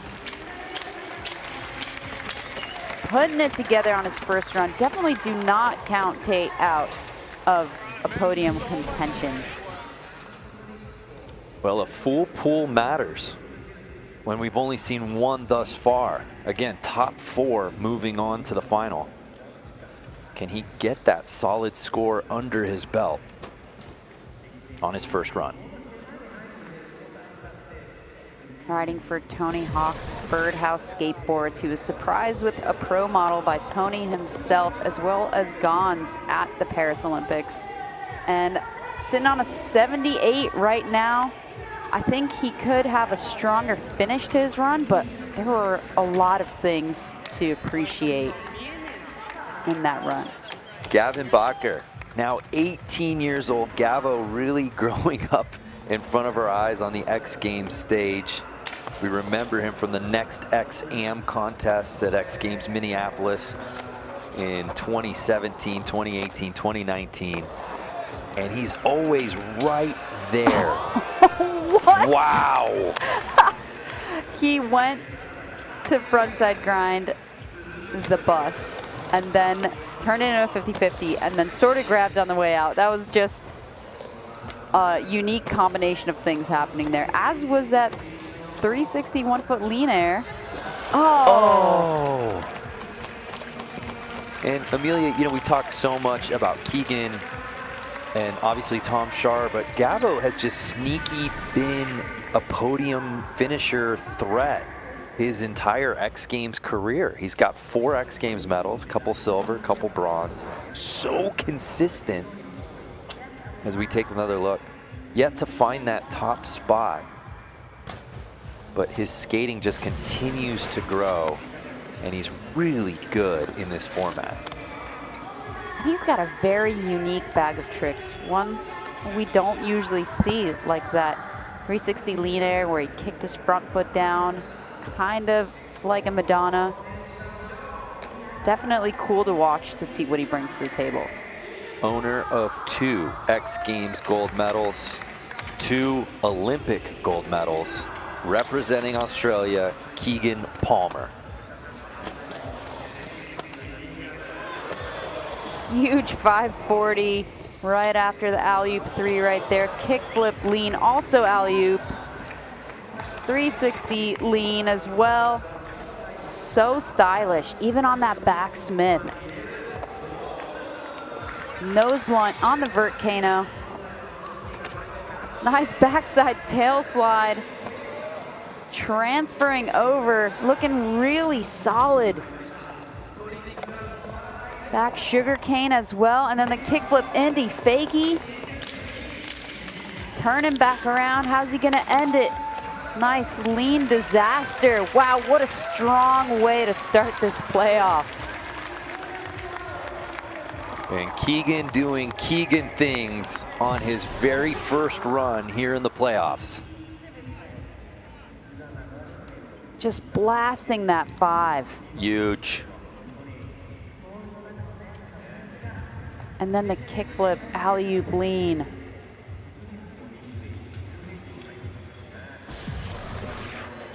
That's gonna be a huge score. We're in Club 90. Too easy, too Keegan easy. Palmer taking over the top spot.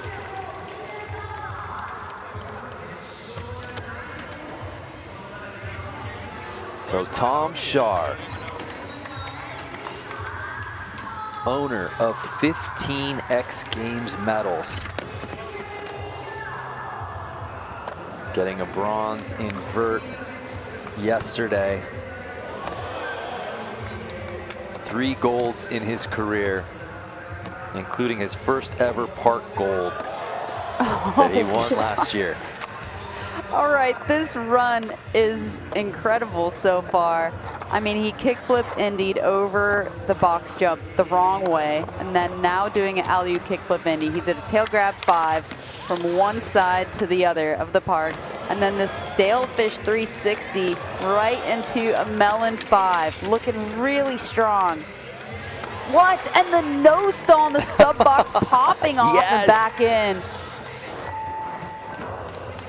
I think that might be challenging Keegan's score right there. That was so impressive. Yeah, he's a problem. All right, to be able to nose stall on that X Games sub box and just pop out switch. So technical. You know, we talked about it off the top, this being the rubber match, right? Keegan winning gold in Ventura last summer. Tom winning gold in Chiba in this event last year. Having them both go head-to-head and battle it out like this. A score of 93 for Tom Shar, comfortably putting him into the top spot. Solid. And this is his 3rd competition this X Games. Wow. Yeah, that's such a good point, Amelia. Pretty incredible what Tom Shar's been able to put together in both vert and vert best trick, and now park. So we're halfway through our playoffs, and there you see the top 4 right now. Things can change here on the 2nd and final attempts of the playoffs, but it's Tate Carew holding on to that 4th and final spot. Can Trey Wood knock on the door? Trying to replace that 24.33. And there you see Tate Carew's score of 78 is what would need to be bested to get into that finals group. Oh, just squatting out that lean air. Losing a little bit of speed. Trying to regain it here with that 50-50 across. Nice controlled frontside Smith grind through the corner. Eggplant on the vert Kano. Oh, no. Just missing that indie air. But he looks psyched to be back at X Games. Yeah, all 3 of Trey's X Games medals coming via big air. Hadn't found the podium in Park. And something happened while we were in replay. It got the VIP section going.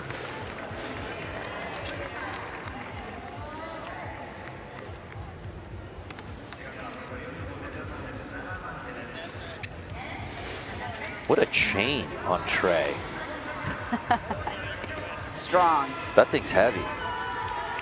He's weighing him down. Yuro Nagahara trying to best, I want to make sure I say this as respectfully as possible, a 1.33 from his first run attempt. Falling on the first wall is tough, especially when it's skate until you fall. But so far, looking like redemption here. Oh, wow, that was such a unique transfer. Going down on the same hip as Trey, but going the opposite direction. Oh, so disappointing to have the lone Japanese skater not making his run in the playoffs. Such a strong all-around talent. Skates in the park, in the pool, vert, street. And unfortunately today, not his day. Yuro will not be moving on to the final.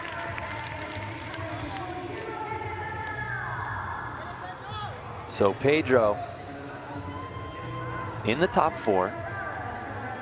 Sizable gap between he and Keegan. Second and third. Oh!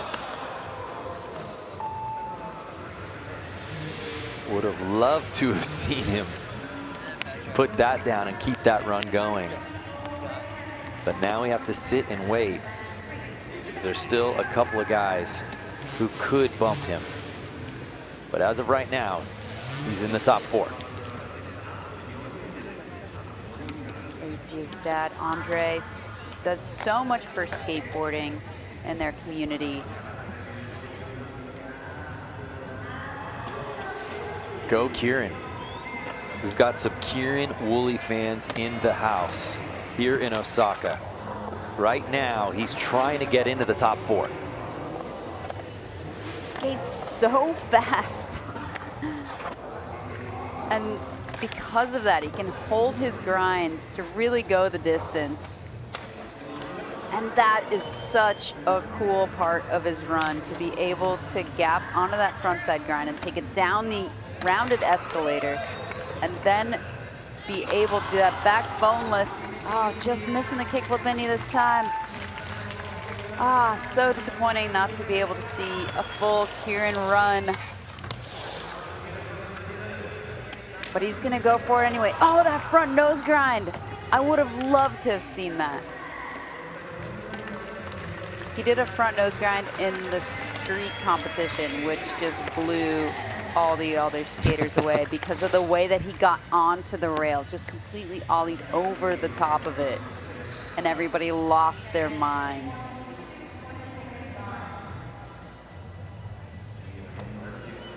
So Kieran will not be moving on to the final. Tate Carew sitting in that 4th spot. Really only one guy left who could potentially bump him out, Gavin Botker. Can he give himself a little more breathing room and potentially catch up to Pedro's 81? Great combination of tricks here. Into the deep end, moving his way around. Nice backside Smith grind, moving back to the other side of the park course. Gapping up, no, onto the sub box. He got it in his first run, and now he will just have to sit and wait to see if Gavo puts down a strong run. He has left the door open. The door is ajar. Can Gavin Bacher go through it? This will be interesting. So Tate Carew sitting in that 4th spot. There you see, 78. That's the score Gavin Bacher would need to beat to jump up into the top 4 and move on to the final.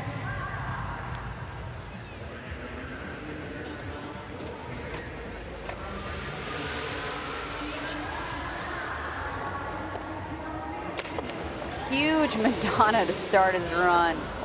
And then going for the slob fast plant on the vert Kano.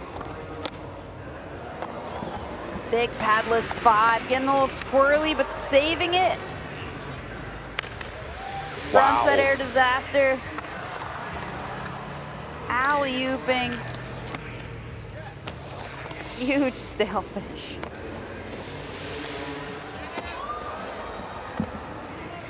Oh, going switch over the box jump this time, and no, just falling off.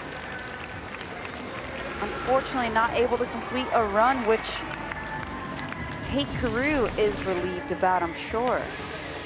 Wow. Oh, Amelia, he was on one. I know, I think that maybe ollieing onto the train wasn't quite what he was going for, so had to do a little bit of improvising from there. And just kind of threw him off mentally. A little smooth jazz did him in. So Gavin Bacher does not improve, and 5th place when only 4 move on to the final is a tough spot to be. So it really comes down to positioning at this point. Keegan Palmer sitting in 2nd place. We'll see how he plays it. He, of course, is moving on to the final.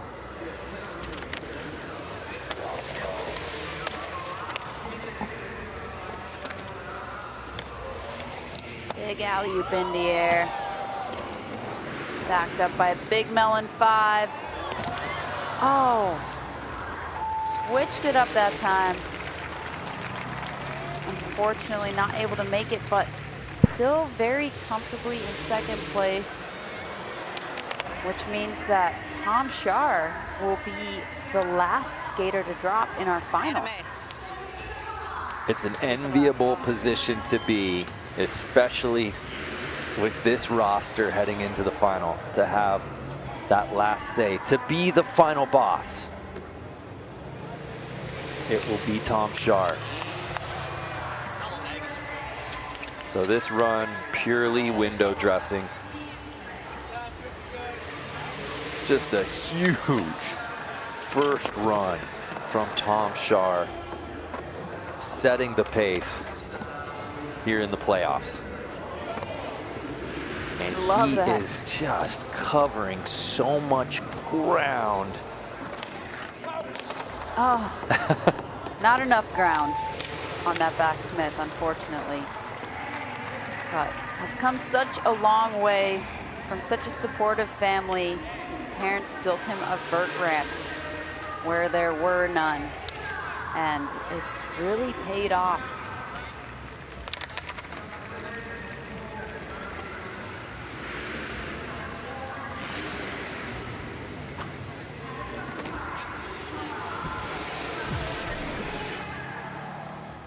So the playoffs officially in the books. Tate Carew had to sit and wait in that 4th and final spot, but he moves on to the finals. The most decorated man in the field, Pedro Barros, back in the mix at X Games. You'll love to see it. He'll, of course, be going in. 2-time gold medalist Keegan Palmer is ready to battle it out with our top-ranked qualifier, the one and only Tom Shar. What a final we have a brewing here at X Games Osaka.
is the place to be. Welcome to the party. Oh my goodness, Colby Raha. Oh, we've broken the record.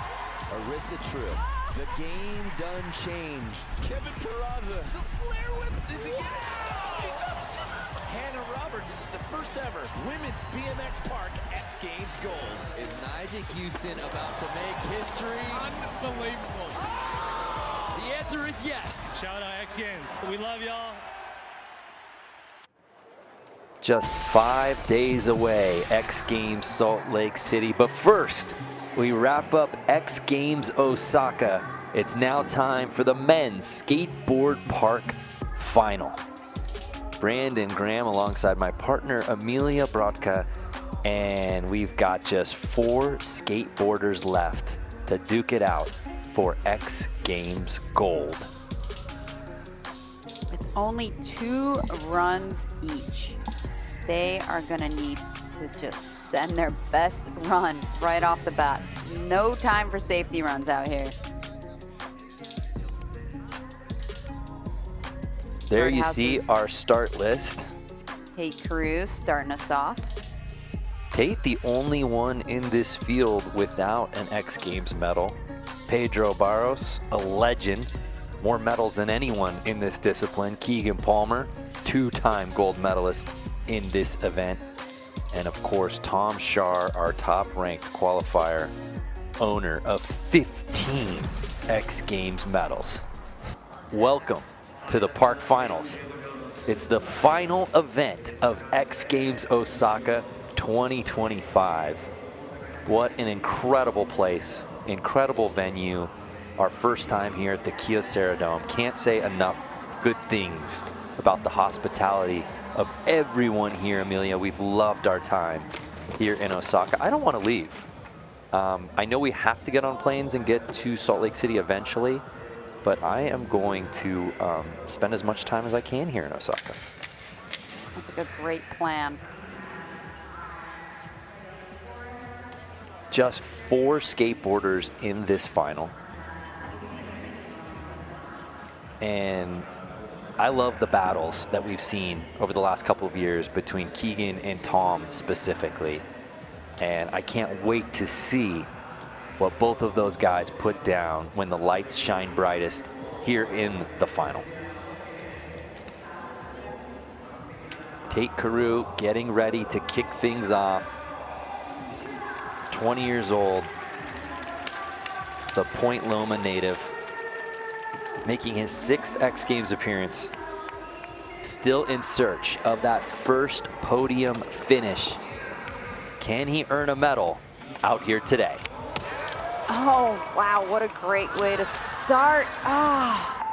Just missing that box jump, unfortunately. But clearly has a lot of upgrades in store for us from his playoffs run. So hopefully we can see him link it together in run number 2.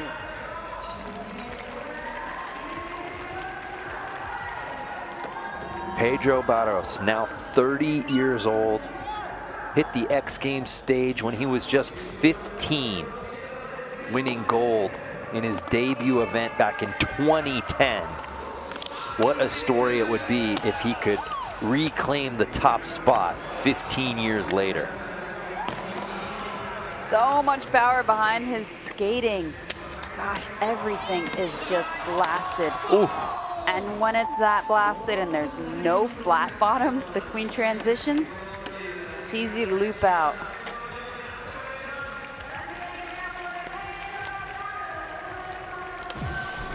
Pedro, of course, you know, we talk so much about Keegan versus Tom. There were some incredible battles over the years between Pedro Barros and Curran Caples in this event. An awesome rivalry throughout the mid-2000s. And Pedro still getting it done in the mix here, but will have to clean things up on his 2nd and final run. So we move on to our gold medalist from X Games Ventura last summer, Keegan Palmer.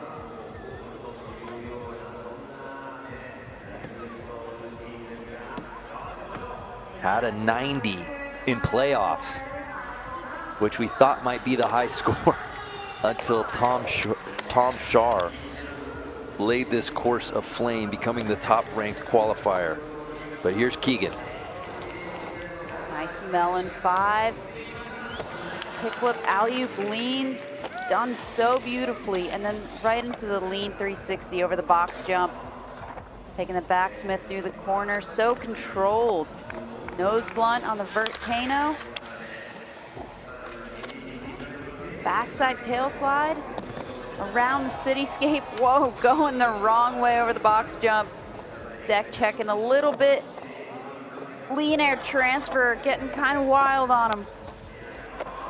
Kickflip Indy fakie to end his run. He looked surprised. His feet did wander a tiny bit, but he was able to save it. A full pull for the 22-year-old, trying to add to his medal collection of 3 career X Games medals.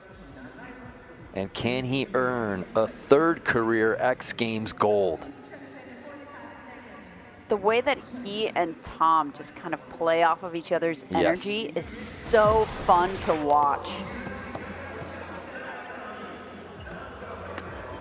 An 85.33 for Keegan Palmer.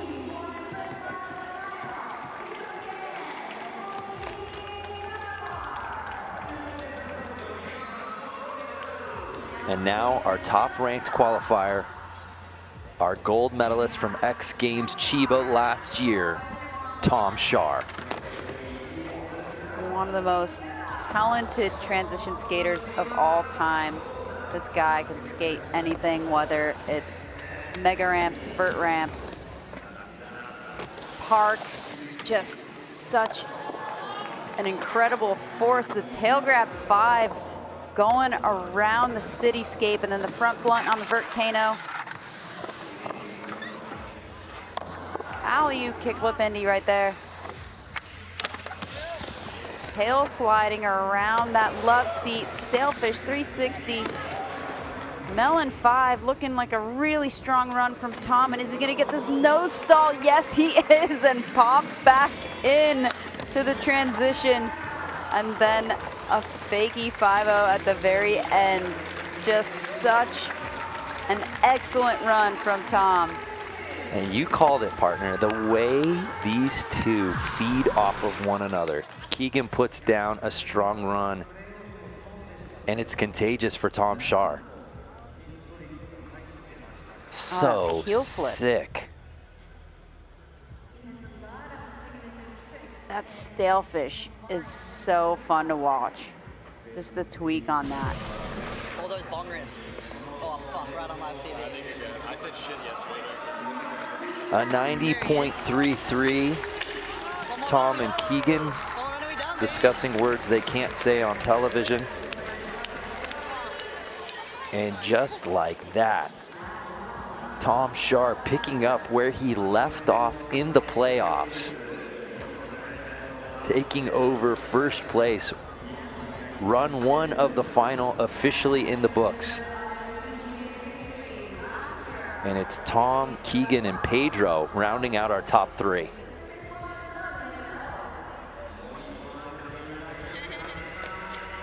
Ema.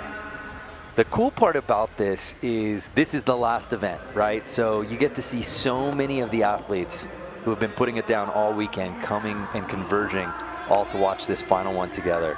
It's what makes the X Games uniquely the X Games. So here's Tate Carew. His last chance to potentially invade the podium. He's got to put together a solid full pull here. Looking really good so far. So many flip trick combinations to start. Kickflip Indy on the Vertcano. Front people through the corner. Backsmithing back over the other section of the park. And then olling up to tail on the sub box, squatting it out, but saving it. Getting the body jar in as well. Great backside tail slide. I love the way he stands up on that. Frontside lip slide, high speed through the corner. taking his foot off on the backside ollie. He is hyped to put that run together. Definitely a stronger one than his playoffs run as well, especially with that start. Yeah, easily Tate's best run of the day. That will certainly put him up into the top 3. Obviously, Pedro will be dropping in after him to see if he can leapfrog him back. But a score of 84 puts Tate Carew into that bronze medal position. But how does Pedro Barros answer back? With a high five and a hug. Gotta love the camaraderie of these skaters. Yeah, something Tate said that really stuck with me is, you know, he's got such great friendships with everybody here, Keegan, Pedro, Euro, and he said maybe other sports are country versus country, but skateboarding is a worldwide brotherhood.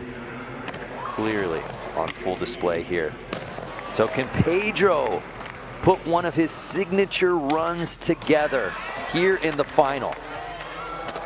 Oh, whoa. Wow. That combination was wild, fitting in a manual and then frontside grinding his way into the corner, keeping it going with so much speed and power.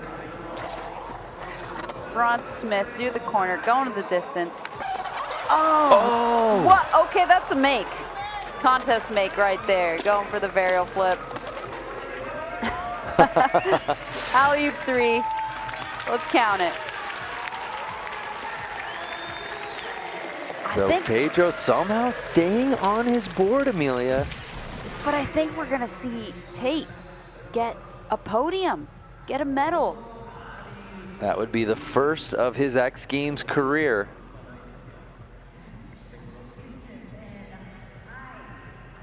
This front nose grind into that pocket with no flat bottom and then manualing out. Such a cool way to use this course.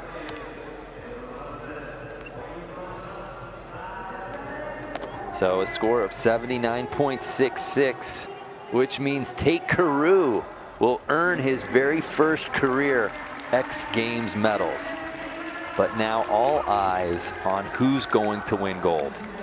Keegan earned it last summer in Ventura. Tom Shar got the best of him at X Games Chiba last year.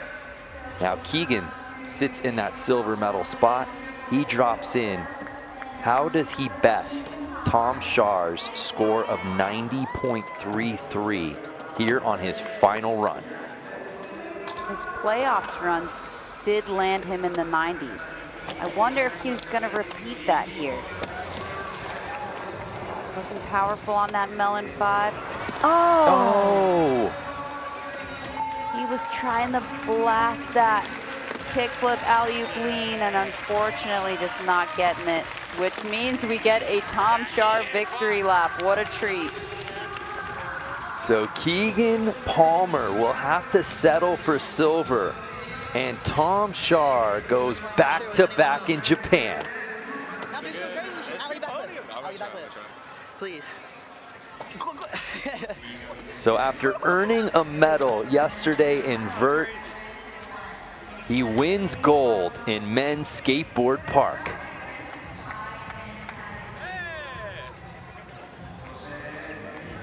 What a showing for Tom Shar, who earlier today also competed in Vert Best Trick. Oh, wow. I would have loved to have seen that. The alley-oop lip around the buildings. And the storied career of Tom Shar continues, earning his 16th career X Games medal, his 4th career X Games gold. Oh, he heard me. Thanks, Tom. That was beautiful.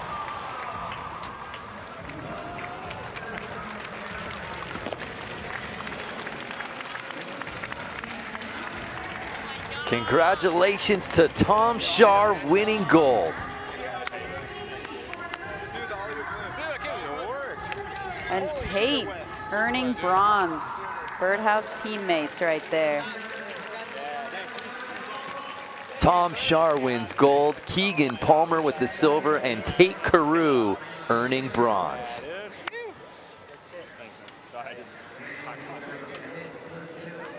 Congrats, Tom.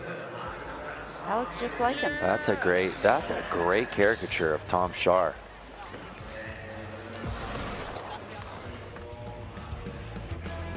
Well, Tom Shar left no doubt about it from his very first run in the playoffs to his very first run in the finals. This was his contest. It's pretty amazing if you think about it. He won his very first park gold last year in Chiba, Amelia, and now he goes gold again here at X Games Osaka. He feels like a guy who just might go on a run in this discipline. I mean, clearly he had more to give, as you saw with that victory lap. He was going to start with the alley-oop lip slide around the cityscape. Such a treat to watch. Such a fun showing. Watching the boys put it down here in men's skateboard park. We anticipated a battle for gold between Keegan Palmer and Tom Shar, and we got just that.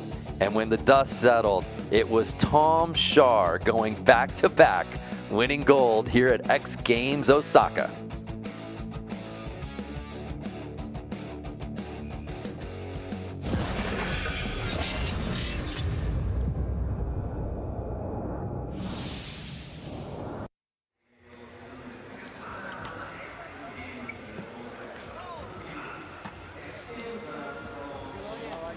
So Tom, Keegan, and Tate will make their way over to the podium for the final medal giveaway of X Games Osaka 2025.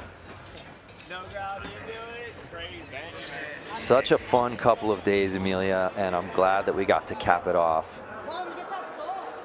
with this event, and especially Tom Shar, because I think he embodies everything that X Games is about.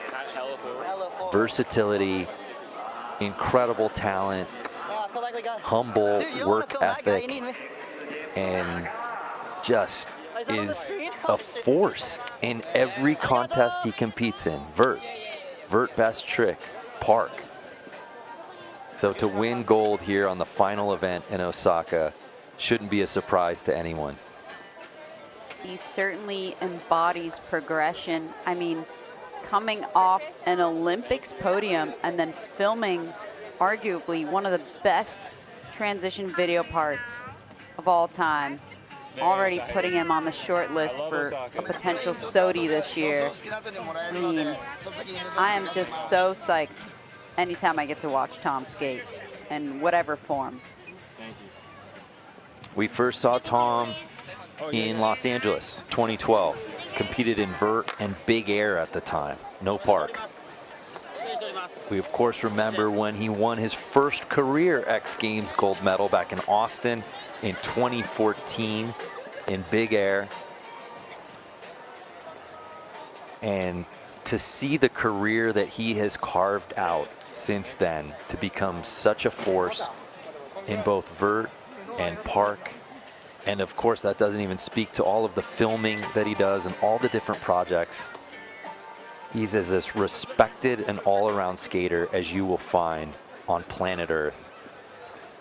And it's just great to see a guy who is seemingly grown up in front of our eyes on the X Games stage, just getting better with age. I mean, still just 25 years old, and he's really entering the prime of his competitive career. Presidential escort.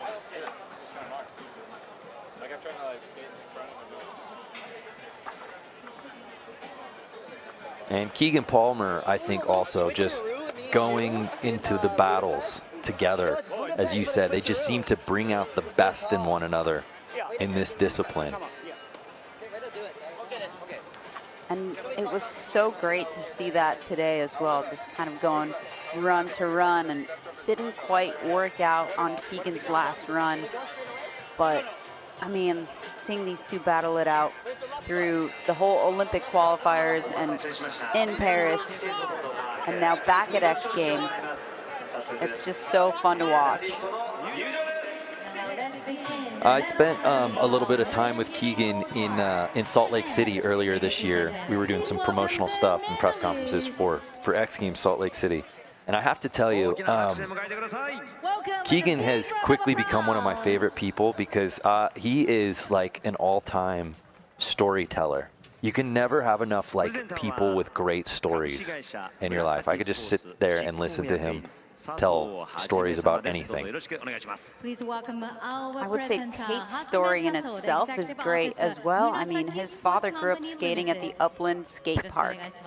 And, you know, his parents took him to the Claremont Skate Park on the daily. And to see him earning a medal here at the X Games is so rad to watch. Yeah, Tate Carew made his X Games debut in 2022. Congratulations, Tate. And here at X Games Osaka 2025, earns that first career X Games medal. Silver medalist, Keegan Palmer, Australia. Keegan obviously adding to his collection. It's his second career silver, his fourth career medal.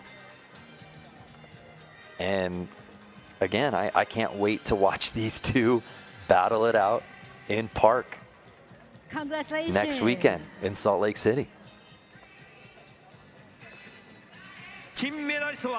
Gold medalist, Tom Shaw, USA.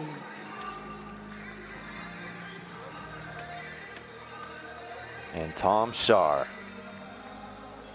earning a fourth career X Games gold medal.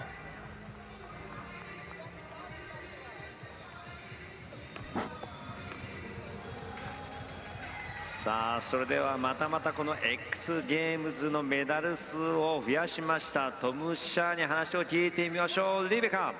Let's hear from the champion. Huge congrats, Tom.